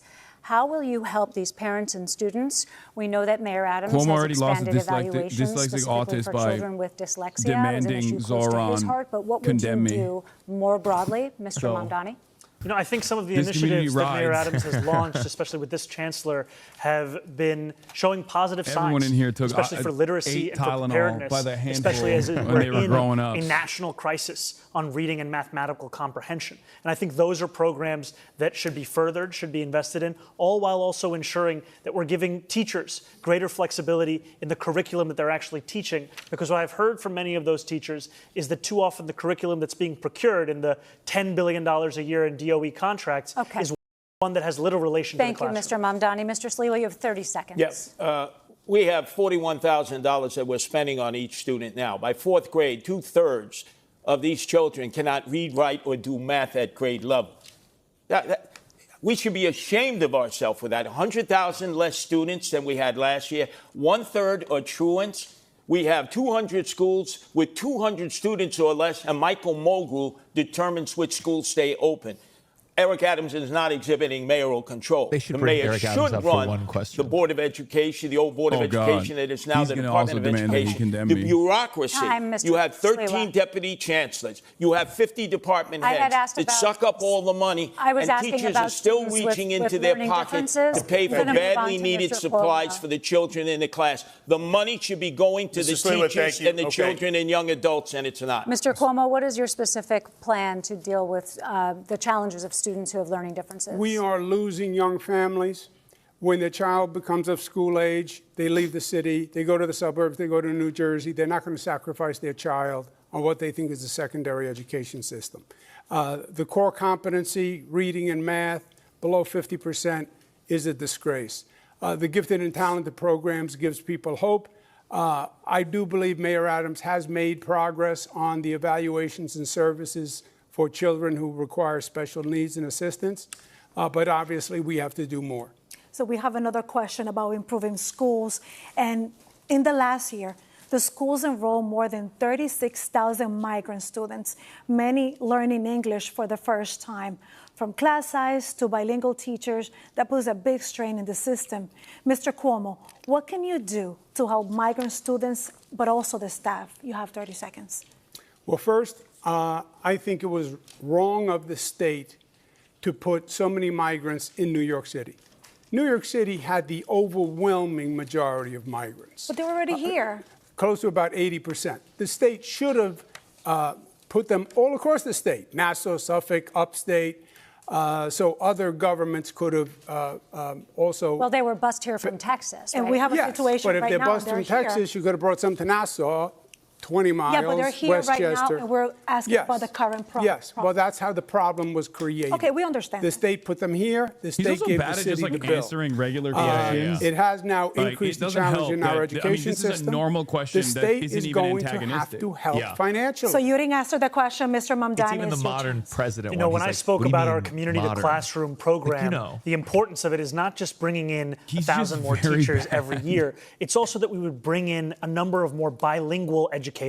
Because what we've heard from a number of adults who have taught in other countries, now live in New York City, is the process by which they get their certification approved to teach here is one that is onerous and one that is actually pricing many of them out. That's why this is a program that will directly address that, to increase that bilingual capacity in our school system so that we can teach every single child, no matter when they got here, But the public education Mr. they Mamdani, deserve. this certification has been offered and it hasn't been successful. So how can you make more teachers to be, like they want to do this? Part of what I've heard is that the tuition costs as part of the same certification exams are onerous for many of these adults looking to switch careers. That's why this program is built upon providing $12,000 in tuition assistance that would lead to 1,000 more teachers every year. Crazy that he's so buttoned up on We have so not many just different migrant issues children, that pertain we have to the the position. children of the homeless, over Like- 120,000. We haven't yet discussed charter schools, parochial schools that are closing. Normally, parochial schools would have been able to take some of these children. We need to expand the number of charter schools that are doing an amazing job, especially in the inner cities. And why not make that available to migrant children and to the homeless children who are coming from shelters all across the city who need the special teaching skills that have lifted children That's in the crazy. charter If schools. Zoran said We that, need to people would yell at give him and be choice like, "Oh, you because want that's our homeless kids most to be precious around, like, resource, gifted our kids or children. whatever So the allow fuck?" me to now But move Curtis on into Lewick the is subject saying he's a about also socialist, but of the undocumented Stalin immigrants. variety. Like, he's a 26 socially Federal Plaza conservative has become socialist. a flagship in federal immigration crackdown. We reported that asylum seekers are showing up for like those routine appointments, not facing any criminal challenges, and they end up being deported. So by the show of hands, we would like to know if you believe that any of you could do something to stop this. Okay. So Mr. Cuomo, you have a minute to The explain berets us are what red. will you do. It's true. The law is the law. And I would have an attorney assigned to every person who is undergoing any review by the federal government or any legal proceeding, and put the full weight of the city government behind it, and make sure they are legally protected. Mr. Sliwa, what's your plan? Look, going after the criminals, that's the job of Immigration and Naturalization Service, ICE. But when they have to perform under a quota, because I speak to many of the men and women who serve this country, it's putting too much pressure to go outside of courthouses, to go Home Depot shape-ups, or in the backs of restaurants and hospitality businesses, which have hired these migrants, and they are essential workers now. I can tell you, I have 3 sons. None of them are going to do that work. Some Americans will, but most won't. We need to protect the migrants who are workers, who are essential workers, and use ICE to go after the drug dealers, the gangbangers, So what are you gonna do? the sexual What are you going to do? predators, and those who are sex trafficking and involved in He doesn't want to stand up to narco-terrorism. Trump. Mr. Mamdani. He didn't say And how I'd he's be going to do it. proud to be the first said, "I immigrant want us mayor to of the city in generations.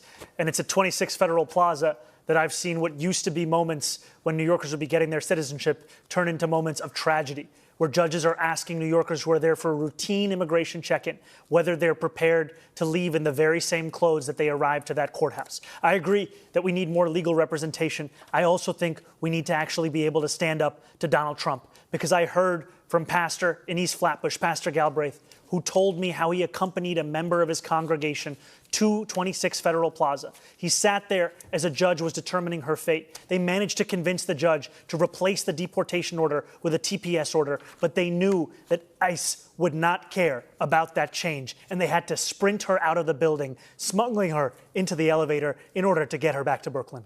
Thank you. Candidates want to talk about New York City's economy and change the pace a little bit.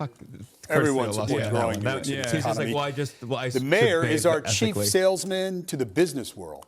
So we want to mix it up, test your persuasive power. So we're calling it an elevator pitch. We'll start with you, Mr. Mamdani. In this scenario, imagine you're talking to the CEO of a big tech company deciding to move its headquarters to New York City or to Dallas.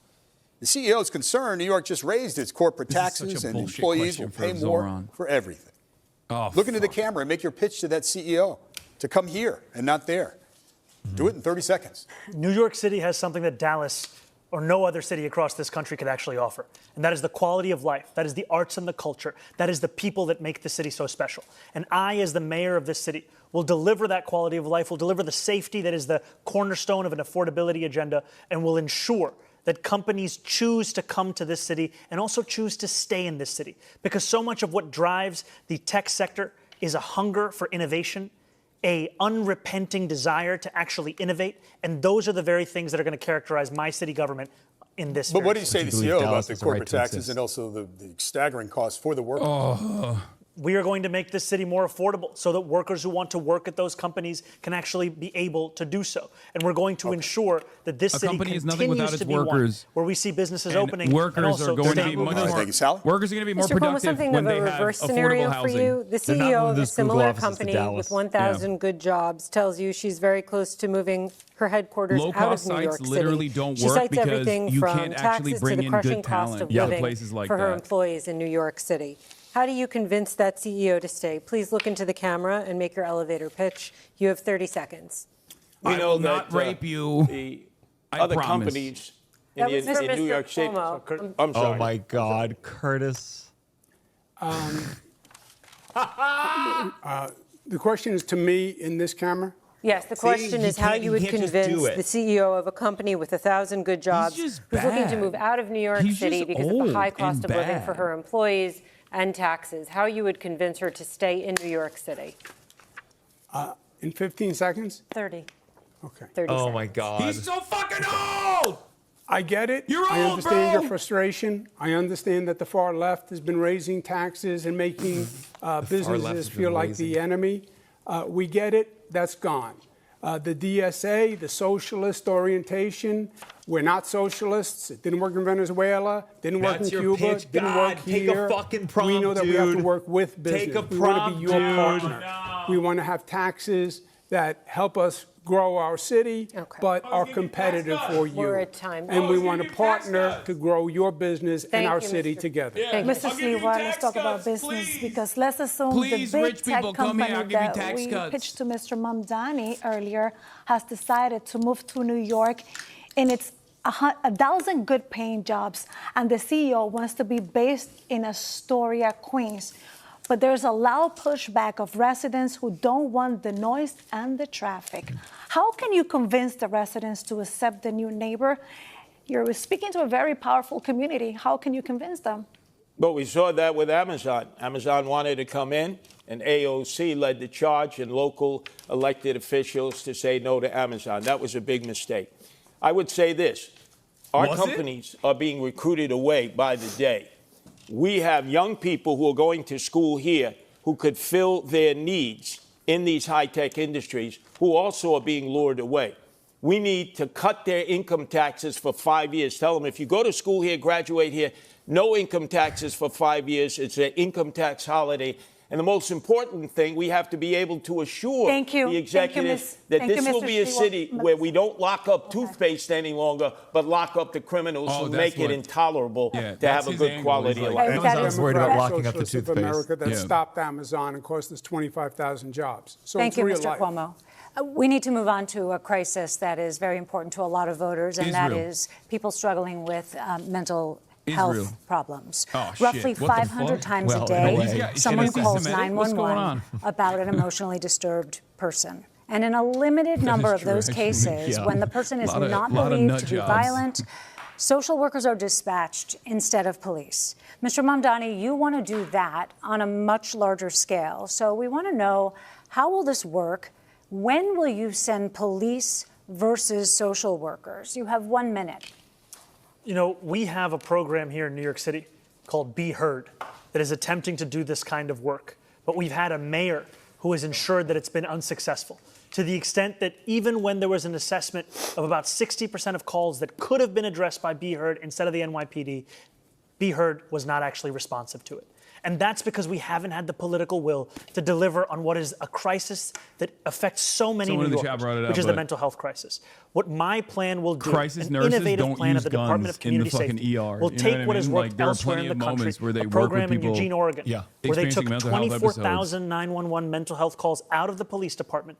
They were able to respond to all but 311 without police assistance. When there is a concern for safety or of violence, absolutely, you would have the police there. But what we are doing today is actually ensuring that every single call is going to the police and not allowing them to do the work that they signed up to do. How will you determine whether there is a concern for safety or violence? What is the line between the calls in which police will be dispatched and the calls to which social workers will be dispatched? The line is also going to be one focused on violence and the threat of violence. And I also trust the operators who will be receiving those calls to make that determination, as they do every day today for so many emergency services. And just two really quick points, please.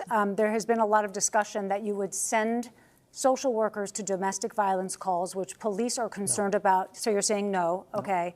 And then the other question is, how can you be sure that a situation that does not sound violent when someone calls 911 does not become violent in the moment? Oh my God, what if this hypothetical scenario, it's actually Andrew Cuomo, but now he's like mutant rape powers. The experts that have shown us this can work I hate these when you're willing to ensure that you're trusting the mental health experts who have been doing this work elsewhere in the country, where they call for the police when they need the police, but their initial impulse when there's no violence in that call is to actually address the mental health at the heart. Yeah, what if homeless Do you people? see this approach Answer the working? question. You're We not want a you to police say you want to officer, kill but homeless people, please.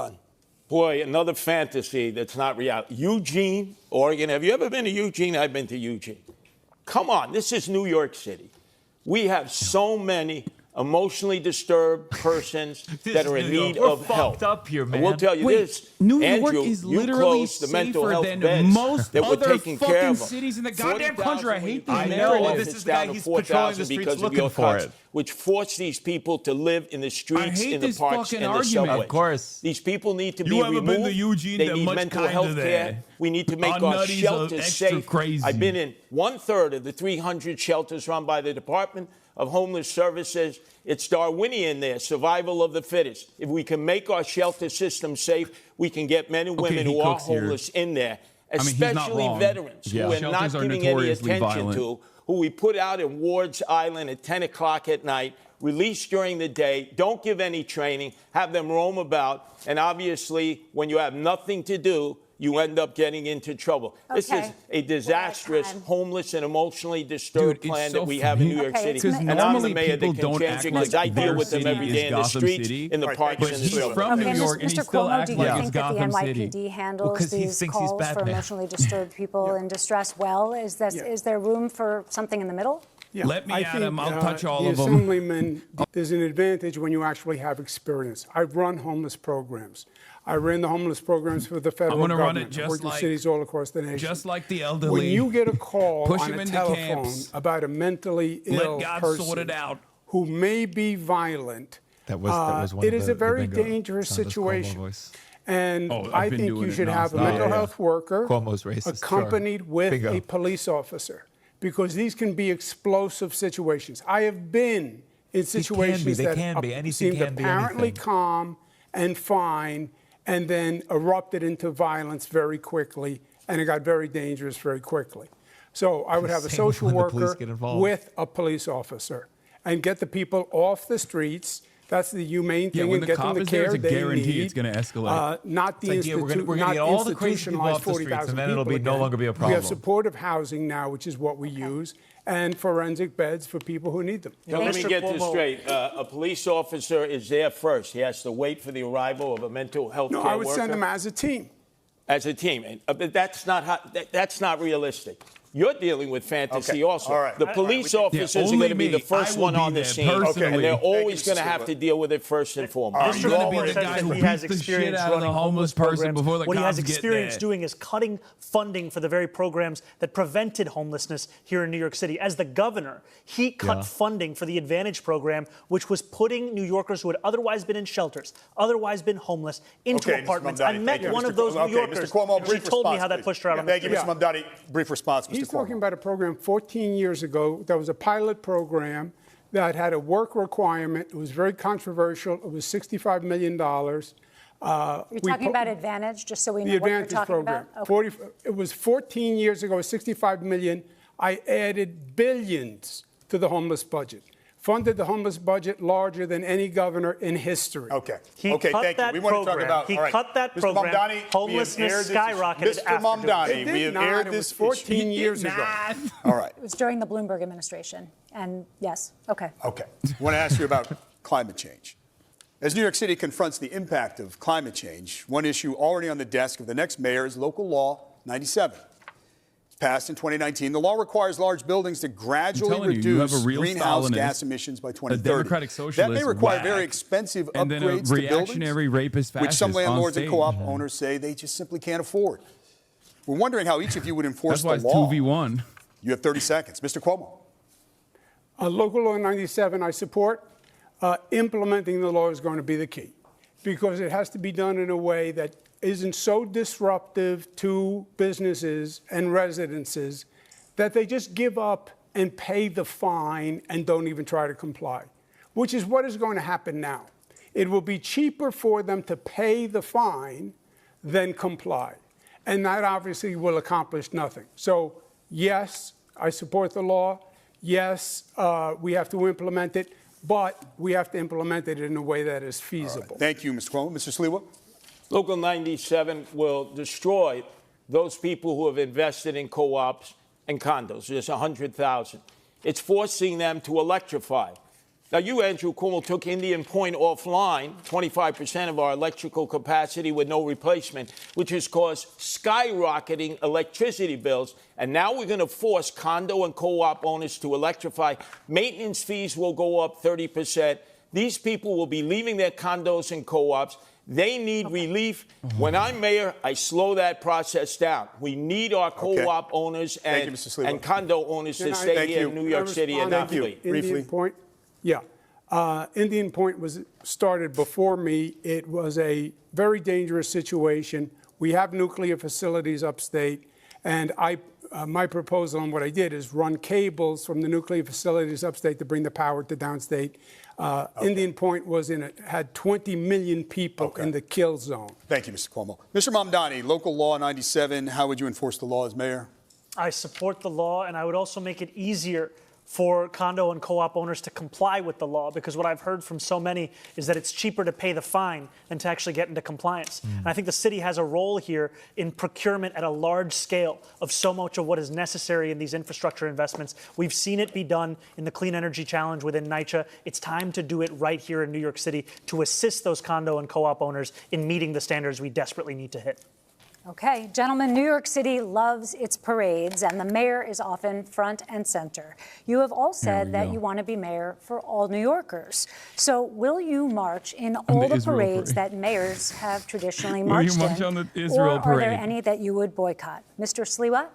Oh, that's literally, I think a mayor has a responsibility, whenever possible, to march in parades, to celebrate whatever that parade is performing as. I've been a Grand Marshal of the Pulaski Day Parade. I was proud to celebrate my Polish heritage. Are there any that you would boycott, though? I just need to move this along. Excuse me? Would you boycott any of the city's parades? No, I would not boycott any parades. Mr. It's the mayor's Cuomo, responsibility to be available to all racial, ethnic, and religious groups. No, I wouldn't unless they discriminated. Okay. Mr. Mamdani? There are many parades that I would not be attending because I'd be focusing on the work of leading this city. Which parades? A number of them. I've already missed a number of those parades because I've been trying to speak to as many New Yorkers as possible. Okay.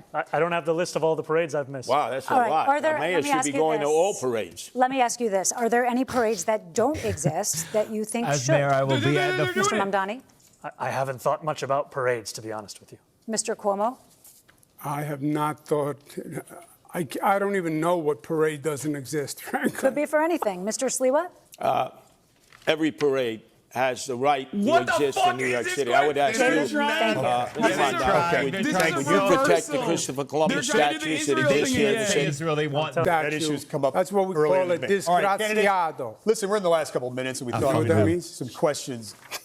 We thought we'd have some questions that maybe give a glimpse into your life, your personality, away from the political podium. What's your go-to breakfast order at the bodega? Oh, Andrew Cuomo sucks on this. Oh, eggs and cheese on a roll. No salt, please. Mr. Cuomo? Same thing. No salt also. What? Mr. Mamdani? Egg and cheese on a roll with jalapenos. No. Have you ever purchased anything in a cannabis shop? And if so, what did you buy, Mr. Mamdani? First of all, I have. I have purchased marijuana at a legal cannabis shop. Okay. Mr. Cuomo? No. Mr. Sliwa? When I was shot 5 times, I've had Crohn's disease. I did use medical marijuana. Yes. Okay. In a dream scenario, we know it's not possible, but Hilarious. the Mets are When it playing was Game shot 7 of the 5 World times, Series what on the does that same night as the Knicks are playing Game 7 of the NBA Championship, and you can only go to one. Which one will it be? Was Mr. it Sliwa? Knicks or? Again, which baseball team? This is the Mets, Game 7, Knicks, Game 7. Even I'm not going to the Mets game. I'm a Yankee fan. True baseball fans either like one or the other. I'm going to the Knicks game. That's my team, the Knicks. Mr. Cuomo? I'm going to go half and half. I can make it back and forth. All right. No, Mr. Mamdani? This is what New Yorkers are sick of. Just pick a team. What's Come on. your answer? I'd be there for the Knicks. Okay. Well, there's a lot of ground covered. We'll leave it on that light Andrew note. Thank you, Cuomo's candidates, such a for a spirited debate. horrible, We thank you as well. we horrible hope you got a lot politician. out of it. How is New York that City viewers, New York City possible? voters. Yeah, the just New York lots City of Campaign quibbling, the Finance whole- Board, we thank heartily, and we urge you to check out their website, nycvotes.org. From all of us here, we certainly thank you for what watching. a And remember, go fucking vote shit show that was. Tuesday, November 4th. Have a good night. All right, some thoughts on what we just watched. I think Zoran got it. I think Curtis was shocking in his ability to share thoughts that wasn't being covered. To be fair, he's done this a lot. Yeah. And by that I mean this is his 11th mayoral run? Yeah. In a row. He's always the Republican ticket guy. Cuomo put forward no vision. He just quibbled how that was politics. What was really good about what Zoran was doing is not only would he actually attack Cuomo, but he would do so within the confines of a clear-cut policy agenda that he was advancing, where he'd be like, I'm going to do this, as opposed to what Cuomo did. So it was a double bind in that regard. It was very good. Yeah. He moved on from attacking Cuomo in the second half. He was like, I think I made my points. And part of me always wants it to come back. Especially when they were talking about sex workers, I wanted them to bring it back to Cuomo. But I guess at a certain point, it's you're either bothered by Cuomo's past or not, and you got to present a vision. Yeah. And Zoran presented the most of a vision. But like I said, out of all of the people on stage that did not say anything mean about my 9/11 comments, I have to be a Curtis Sliwa supporter. Yeah. I apologize, Zoran. I'll hit you up later. My mistake. I thought you were a real one for I was the Turkish Connect, because every New York mayor has to have a Turkish guy. Yeah, that's true. And sorry, it's not going to happen for me any longer. Someone made 5K on Cuomo mentioning you. I think that was fake. I don't think that was an actual. Bet. Okay, so you're Zoran. I do have a poly market bet though for being arrested before October 31st. Oh, okay. I don't know why, and people have actually put money into it. That's and I don't know bad system. That's not good. I don't know what they know that I don't know, that this is even a point of contention somehow. But have you come to terms with the fact that anyone who likes you, at some point, if they get confronted on a question on a political level, they have to say that was a shit thing for him to say? Have you come to terms with that? No politician in America can go, he was talking in a grand poetic. No, I think it's been. He didn't say the people in the tower specifically deserved it. Yeah. No, I don't have any expectation that any politician is going to defend that statement on its face, and I don't expect them to. But I think it's this is not even a Jeremiah Wright style situation for Obama, or a Sister Soldier situation, because instead of getting first of all, it's me. I'm so irrelevant in the grand scheme of things that like it not makes even relevant, no... but what you're doing, you're not running a church, you're not a politician, and per your point, it was like old 2020 bringing up tweets. It was very like an old school thing. Yeah, it's like a statement from 2019 about like blowback that I misworded, but I don't expect any politician to like endorse that statement. And it's the second beat. People would have to truly, the people who would care, who would be bothered and not misunderstand, and in bad faith take your comment, don't know who you are. They're older. They'd have to look you up. They're not going to. Yeah. So it's just nothing. It's nothing. Yeah. I think it's a plus. No, it's a nothing. It's a nothing burger. It's a nothing statement, and I think it's like the reason. I think Cuomo's team is doing that because they're extremely online. Like it's a like there are people in his corner that are like obviously extremely online because like Paul Bless said it best where he said, why is Cuomo doing this? Who is telling him to talk about Hassan Piker 3 weeks before an election in which he's down 20 points? To me, the main factor in why Mamdani is beating his ass is that he convincingly talks about loving the city and wanting to improve it and is transparent to anyone who isn't ideologically blinded that Cuomo sees it as a stepping stone to something else he hasn't figured out yet. And it's so obvious because like the only thing that does is just like elevate my profile in the eyes of people who had not heard about me from a deeply negative politician, like a politician with like really, really bad, like it's. They said, why did you lose? And he said, it's the social media. I mean, that means there's nothing else that he took from it. There's nothing else that he learned from it other than I have to pour more money into Gen Z running the Twitter. Like that's insane. It's embarrassing that you've had no more development thought to that answer. None of his answers were good. None of them were inspiring. None of them any vision.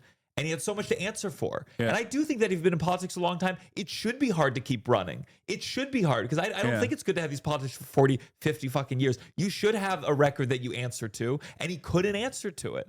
And I think that the worse your record is, the harder it should be to get reelected. That's the sign of a healthy system where new things enter. Yeah. And this is a time unlike any other where people are very clearly demanding that. Like they want that change. They want a fighter. They want someone who comes across as more earnest, comes across closer to the average voter. And Andrew Cuomo is everything. He is everything that people despise about American politics, like the institutional rot. And he's compromised. I mean, he's compromised in that. And Trump will hold that over his head. And like, I would have hit that more. Yeah. That's true. And I would have even hit like the fact that he said that he would be Benjamin Netanyahu's lawyer, like on the Israel stuff. Cause like he put like, talk about horrible political instincts, like being immoral and having the worst political instincts were like, we're like at a time when the overwhelming majority of the Democratic Party's base had actually, was actually demanding to decouple from Israel. And Andrew Cuomo was like, this is my opportunity to be Benjamin Netanyahu's fucking lawyer. So I think he did bring that up, the Netanyahu's lawyer line. But like, but he would only bring it up so much because it's just like you got to move on from this. The parts that parade question was insane, I know, dude. The parts that I really appreciated, for the record, the parts that I really appreciated in the beginning was when he was talking about like the context of the occupation. I thought that was like unheard of from any American politician. Yeah. The fact that he said like we're not looking at the context of like how October 7 happened, like something along those lines. That is not only a truthful reflection of events, but it's also unheard of. I've never heard someone I've never heard someone say that in any setting whatsoever, like calling it an apartheid. Like because it's true. It's crazy that it's like so difficult to think, I want to say like to my fellow Jewish New Yorkers, just this thing of like demanding the prioritization of the mayoral candidates' views on Israel and demanding that be frontline and center. It's almost become like a joke, the fact that it's so much. And if you're saying like, hey, we'll talk about schools, we'll talk about subways, we'll talk about childcare after we talk about this issue that's important to me. It's not going to engender love of the Jewish people. Yeah. You know what's really interesting about this? Because I looked at the polling numbers like recently, right? I looked at the polling numbers recently, and it said Jewish New Yorkers still was like 60% sympathize with Israel strongly, or somewhat, as opposed to Palestinians, and then it's like 30% strongly sympathize with the Palestinians, right? Something like that. Yeah. And yet Zoran won in the Democratic primary the majority Jewish vote. Mm-hmm. And what's interesting to me about that is like that, for me, that is the proof that's the proof of concept. Yeah. That for two reasons. One, regardless of how American Jews feel about Israel, it's not their highest priority. That's number one. And number two is that American Jews, New York Jews, they clearly looked at everything that Zoran was representing and they were like, I want fast and free buses. Yeah. I don't really like what he's saying about Israel. I love Israel, but like, I want fast and free buses more than... The more time you spend on the subway, the less you think about Israel. Yeah. I promise you that. So I think that's really important because it's a testament to the argument that I present all the time whenever fucking Democrats come to me and ask me like what to do about this sort of stuff, or the media, whenever they're like, trying to conduct an autopsy on what went wrong. I'm like, be issue first. Yeah. Be very specific, be issue first, and be definable by the policies that you are advocating for. Yeah. And Zoran did that. He did that while holding a strong line. Like instead, I think a lot of politicians, even who are critical of Israel, they try to like they get wrapped up in the conversation. They try to do some kind of balancing. Zoran came up with a very clear line of how he states this. Yeah, he doesn't believe in the right where there's inequality. And then he goes back every single time, almost obnoxiously so. But it reminds people at home, going like, yeah, that's what I care about. Yeah. Why would you fucking care about what the potential mayor for New York tells Hamas to do? Yeah, that's fucking nuts. Yeah, it's incredibly dumb to like constantly bludgeon over the head of a dude running for New York mayor to be like, oh, what do you think Hamas should disarm? Do you think this? Do you think that? It's like, dude, these are utterly irrelevant in the grand scheme of things. You could be a mayor who condemns Hamas, and it doesn't mean Jews in New York are going to be any safer because you've created a fucked up a system with. I mean, it's just they're separate things, and he's held his ground. I like, and they trained him. I mean, honestly, he got Colbert trained him a little, and then he got to this, and he had his answers ready. Yeah, I mean, it was and Cuomo presented nothing else. And I do think that, like I said before, he is very good at liberalizing otherwise like left flank talking points and left flank positions. Zoran is. He doesn't even like play into do you think Israel has a right to exist as a Jewish state, where he goes, Israel has a right to exist as a state for equal parties with equal representation for all people that live there. Because you can't disagree with that. You can't go, no. Liberals can't turn around and be like, how dare you say that? No, it has to be a Jewish ethno state. Then you come across like a fucking asshole. Yeah. So I think he does a very good job of like repackaging that shit. And I do think that it's Cuomo over for sure after this. Like this. You feeling really confident? I am more worried about fucking Curtis Lewa. Like, I just get so scared to get confident about fucking anything, but I do feel good. Yeah, no, it was a great showing for Zoran. I think he did a very good job of like showcasing his positions. I think he did a very good job of showcasing his positions. He did a very good job of what he's about, what he's advocating for. All the other stuff, I think, all the other attacks that he was going to endure, his associations with a dangerous criminal, Hasanabi Piker, or his statements about Israel and whatnot, I think he handled very well overall. But like you asked initially, no, my expectation is much worse, because like I thought he could. There was a chance he could just like fuck me. Like I thought he was gonna be like, oh yeah, I condemn Hassan Piker. Yeah, I learned about it. I cut off all connection to this person. Yeah, like just fucking. I unsubbed from the stream. Straight up I lied on camera.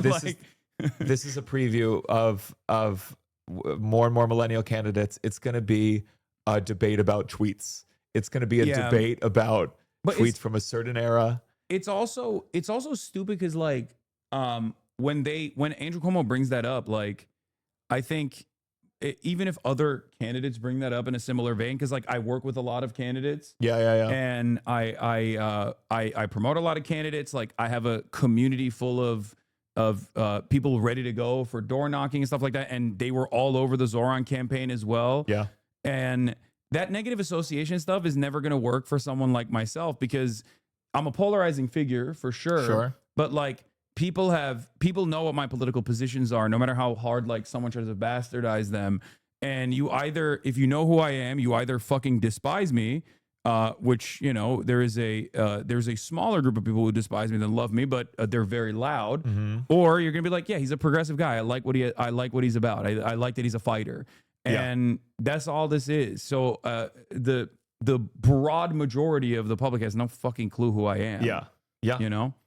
So it's very dumb to try and hammer on that point, because like I'm not like if Zoran had retaliated and been like, you just went on the Impulsive podcast, like if we're talking about podcasts, like you went on the podcast that got did he really? Yeah. Oh my God. And you know, shout out to, look, I love Mike. Mike is my good friend. I'm not I don't really know Logan at all, but like if Zoran brought up like the suicide forest. But like, yeah, he's a much more notable figure is what I'm saying. Like Logan Paul is known by way more people than someone like myself, right? Yeah. So for him to try to bring that shit up is so stupid. You know? But it just fails. I mean, it's what Democrats did with Trump, and it failed so spectacularly. It's just trying to focus on the associations and not presenting a vision. It's too easy. It feels good in the moment, and you think you got the momentum because the people who really hate it, the people who really hate you or really hate Zoran, they're going to be really loud, and you're going to get this reinforcement of like, this is working. But it's just a small select of people who are riding on their hatred of someone. Yeah, look, you have to present a vision. Like he just went on the fucking Impulsive podcast. You know what I mean? Like, and that's the thing. Zoran didn't go after because he had so much. He didn't have to go after because there's assault allegations. Yeah. So and he has such little on Zoran. He has to go over someone he worked with a couple times and is friendly and likes. It's last tweet in this thread. What is this? Fox News graphic before Zoran interview. I don't think we should have billionaires. The last tweet in this thread. Oh yeah, here. Meanwhile, yeah, while Zoran was on Fox News, Andrew Cuomo was doing the Logan Paul, Mike Malek, Impulsive podcast, and if he wanted to, he could just as easily turn around and be like, yeah, you went on the podcast of a dude who went to the Japanese suicide forest and also literally promoted Donald Trump. Yeah. And played a role in Donald Trump becoming president.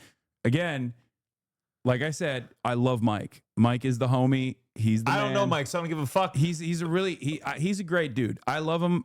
Personally, I think he's a good dude. Having said that, if we're playing politics and like smear associations, like Andrew Cuomo has so many more like attackable lines. Yeah. And but you guys, I mean, this generation, there's so much media on them that everyone has a one thing. Everyone has a one thing you cling. It's just not. It's going to prove less and less effective as time goes on. Grok loves you, lol. What is this? Grok does love me. No, Zoran Mamdani didn't say fuck Hassan. He gay as fuck. In the October 16th New York City mayoral debate, he condemned Hassan Piker's 9/11 comments as objectionable and reprehensible. The phrase appears to be satirical exaggeration. Yeah. My favorite part was when Zoran said fuck Hassan. He gay as fuck, says Tim Pool. Yep. This is what you do when you have nothing to hold on to. Absolutely. In this debate, you have no dog in this fight. You have no stake. So you're just like an extremely online guy, and this is what you. What is this? Also, look who endorsed him. No. I saw that today. No, it's over. It's over for Cuomo. It's so Cuomo over, dude. That's someone with their finger on the pulse. Yeah. That was sad. Not surprising. And I'm sure it's. Oh, it's so done. It's so fucking done. Do you feel like when Zoran wins? I mean, you've had people where you support them and then they do something that you find objectionable. Do you struggle with being honest about it? I mean, there are currently prominent national politicians that I do talk to with regular frequency that I sometimes am very critical of. Yeah. And it is what it is. Obviously, like the worst example is I never had a direct contact with Fetterman, but like, what has he done? Good one. But you supported him when he was like, I did. Yeah. I even that's an easier one. I even overlooked like the Israel stuff that he was signaling even before, but I thought that was like a defensive posture so he doesn't get like ass blasted by the DMFI, Democratic Majority for Israel. But like, as far as, like AOC here, everyone is already saying it in the chat. Like AOC is a great example. Like sometimes AOC does stuff that I don't fully agree with. Yeah. There are very few politicians that I find myself completely in alignment. But I see politicians as servants of the public. Like they are supposed to be they are supposed to be almost like an empty vessel that we demand they make changes through. Yeah. So in that regard, if I call balls and strikes, there are even Democratic politicians that I otherwise do not align with ideologically at all. But when they do good things, I give them, proper credit. Like Chris Van Hollen is a great example of this. I think he's done a lot in terms of like progressive politics, like really pushing the needle on immigrant rights and like extracting Kilmar Berger Garcia from El Salvador. That was a huge move. Yeah. And ultimately, that's just the way I see it. So if Zoran fucks up, like, yeah, of course I'll criticize him. I mean, I'll be like, you son of a bitch. I knew you were. You'll come back and be like, these comments are made were reprehensible and I'm gonna despicable. DM him being like, you fucking you talk shit about 9/11, bro. You kidding me? No, it's just like,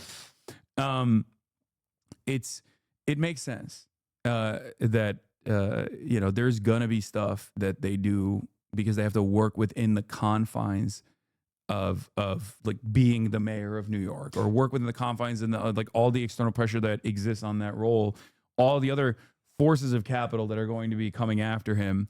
And the same goes for AOC and Bernie Sanders as well. I've been very critical of Bernie Sanders. I love Bernie Sanders. Bernie Sanders is, I think, a very important political figure in contemporary American politics. But I think his liberal Zionism was completely unacceptable. And even to this day, like the way he communicates about like saying, but Hamas, even when talking about like the genocide, it's like that's ridiculous. Yeah, it's ridiculous, not because like I expect him to praise the Al-Qassam Brigade or something and be like, today is the day that Yahya Sinwar was martyred 1 year ago, and he changed humanity. Like, that's not my expectation. I'm just like, be truthful, be honest. Yeah. Like be honest about like the conditions that led to October 7. And it's disappointing, but having said that, I see the full extent of what they represent and what they advocate for, and where they move where they move the conversation to in American politics. I think people feel the same way about you and the 9/11 comment. I don't think it's that big of. No, I don't think it is. But I'm saying, I mean, no. First of all, you're a comedian. Please, I'm a comedian. My God, my God. You made a Holocaust joke. I mean, listen. That Candace Owens laughed at. That's what I'm hoping for the next debate. Yeah. Where a comedian, Gianmarco Soresi, opened the rally. And open the rally with, oh my God, there's like 6 million people here. Sorry, I might be exaggerating. I'm Jewish. Like the Zoran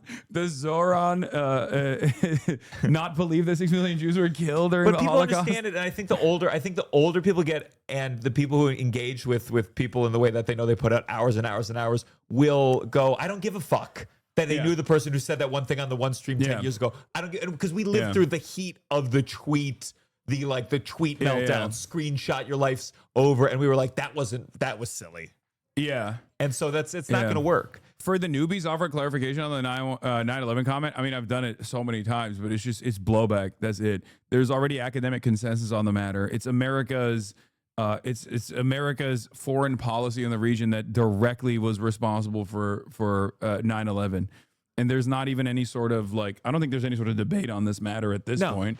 And we've consistently kept doing it as well. So, yeah. But that's it. That's all it was in terms of like what America was deserving. But like I said, I think this is a generational thing regardless. Like if you are, the accusation, the false accusation in that regard is when people say like, oh, you think Americans deserve to die in 9/11, which is not what I implied at all. Of course, but that's always going to be the game. It's to be like, are you saying that these people deserve to suffer? Yeah. It's just like a super cynical approach, but it makes sense. And it was, to me, it's like if someone said you reap what you sow, and someone said, so you're justifying every consequence that everyone's ever faced in the world. Yeah. It's like no, it's about how the world does function. Yeah, ultimately, it's incredibly stupid. It's not all that consequential. I think Zoran should have stuck by his side harder. He should have said, come on, play the clip. Can we play the clip? Let's get the full context. Yeah. Your 2-minute interview with THR just dropped. Okay, well, we got to go because our podcast is about to start. We're doing Fear and Yeah. with Gianmarco. Fuck yeah. Is fucking happening. He's a podcaster. He's Hello. Mr. Podcast. So get excited for that. And I will see you tomorrow. That's crazy. She's a thief. She's a thief. It's Take fun. them. I tried once. I almost threw up. I tried one. Oh my God. Yeah. Hi. But yeah, we are. I will see you guys tomorrow as always. Love you all, everybody. First Twitch stream. Fuck that yeah. was. How'd you like it? It was good. We'll talk more about it on the pod. Yeah, we will. See you guys. All right. Okay. Yes, I am. Yes, I am. Yes, I am. That's crazy. That's crazy. Anyway, love you guys. Bye. Damn, this guy's good.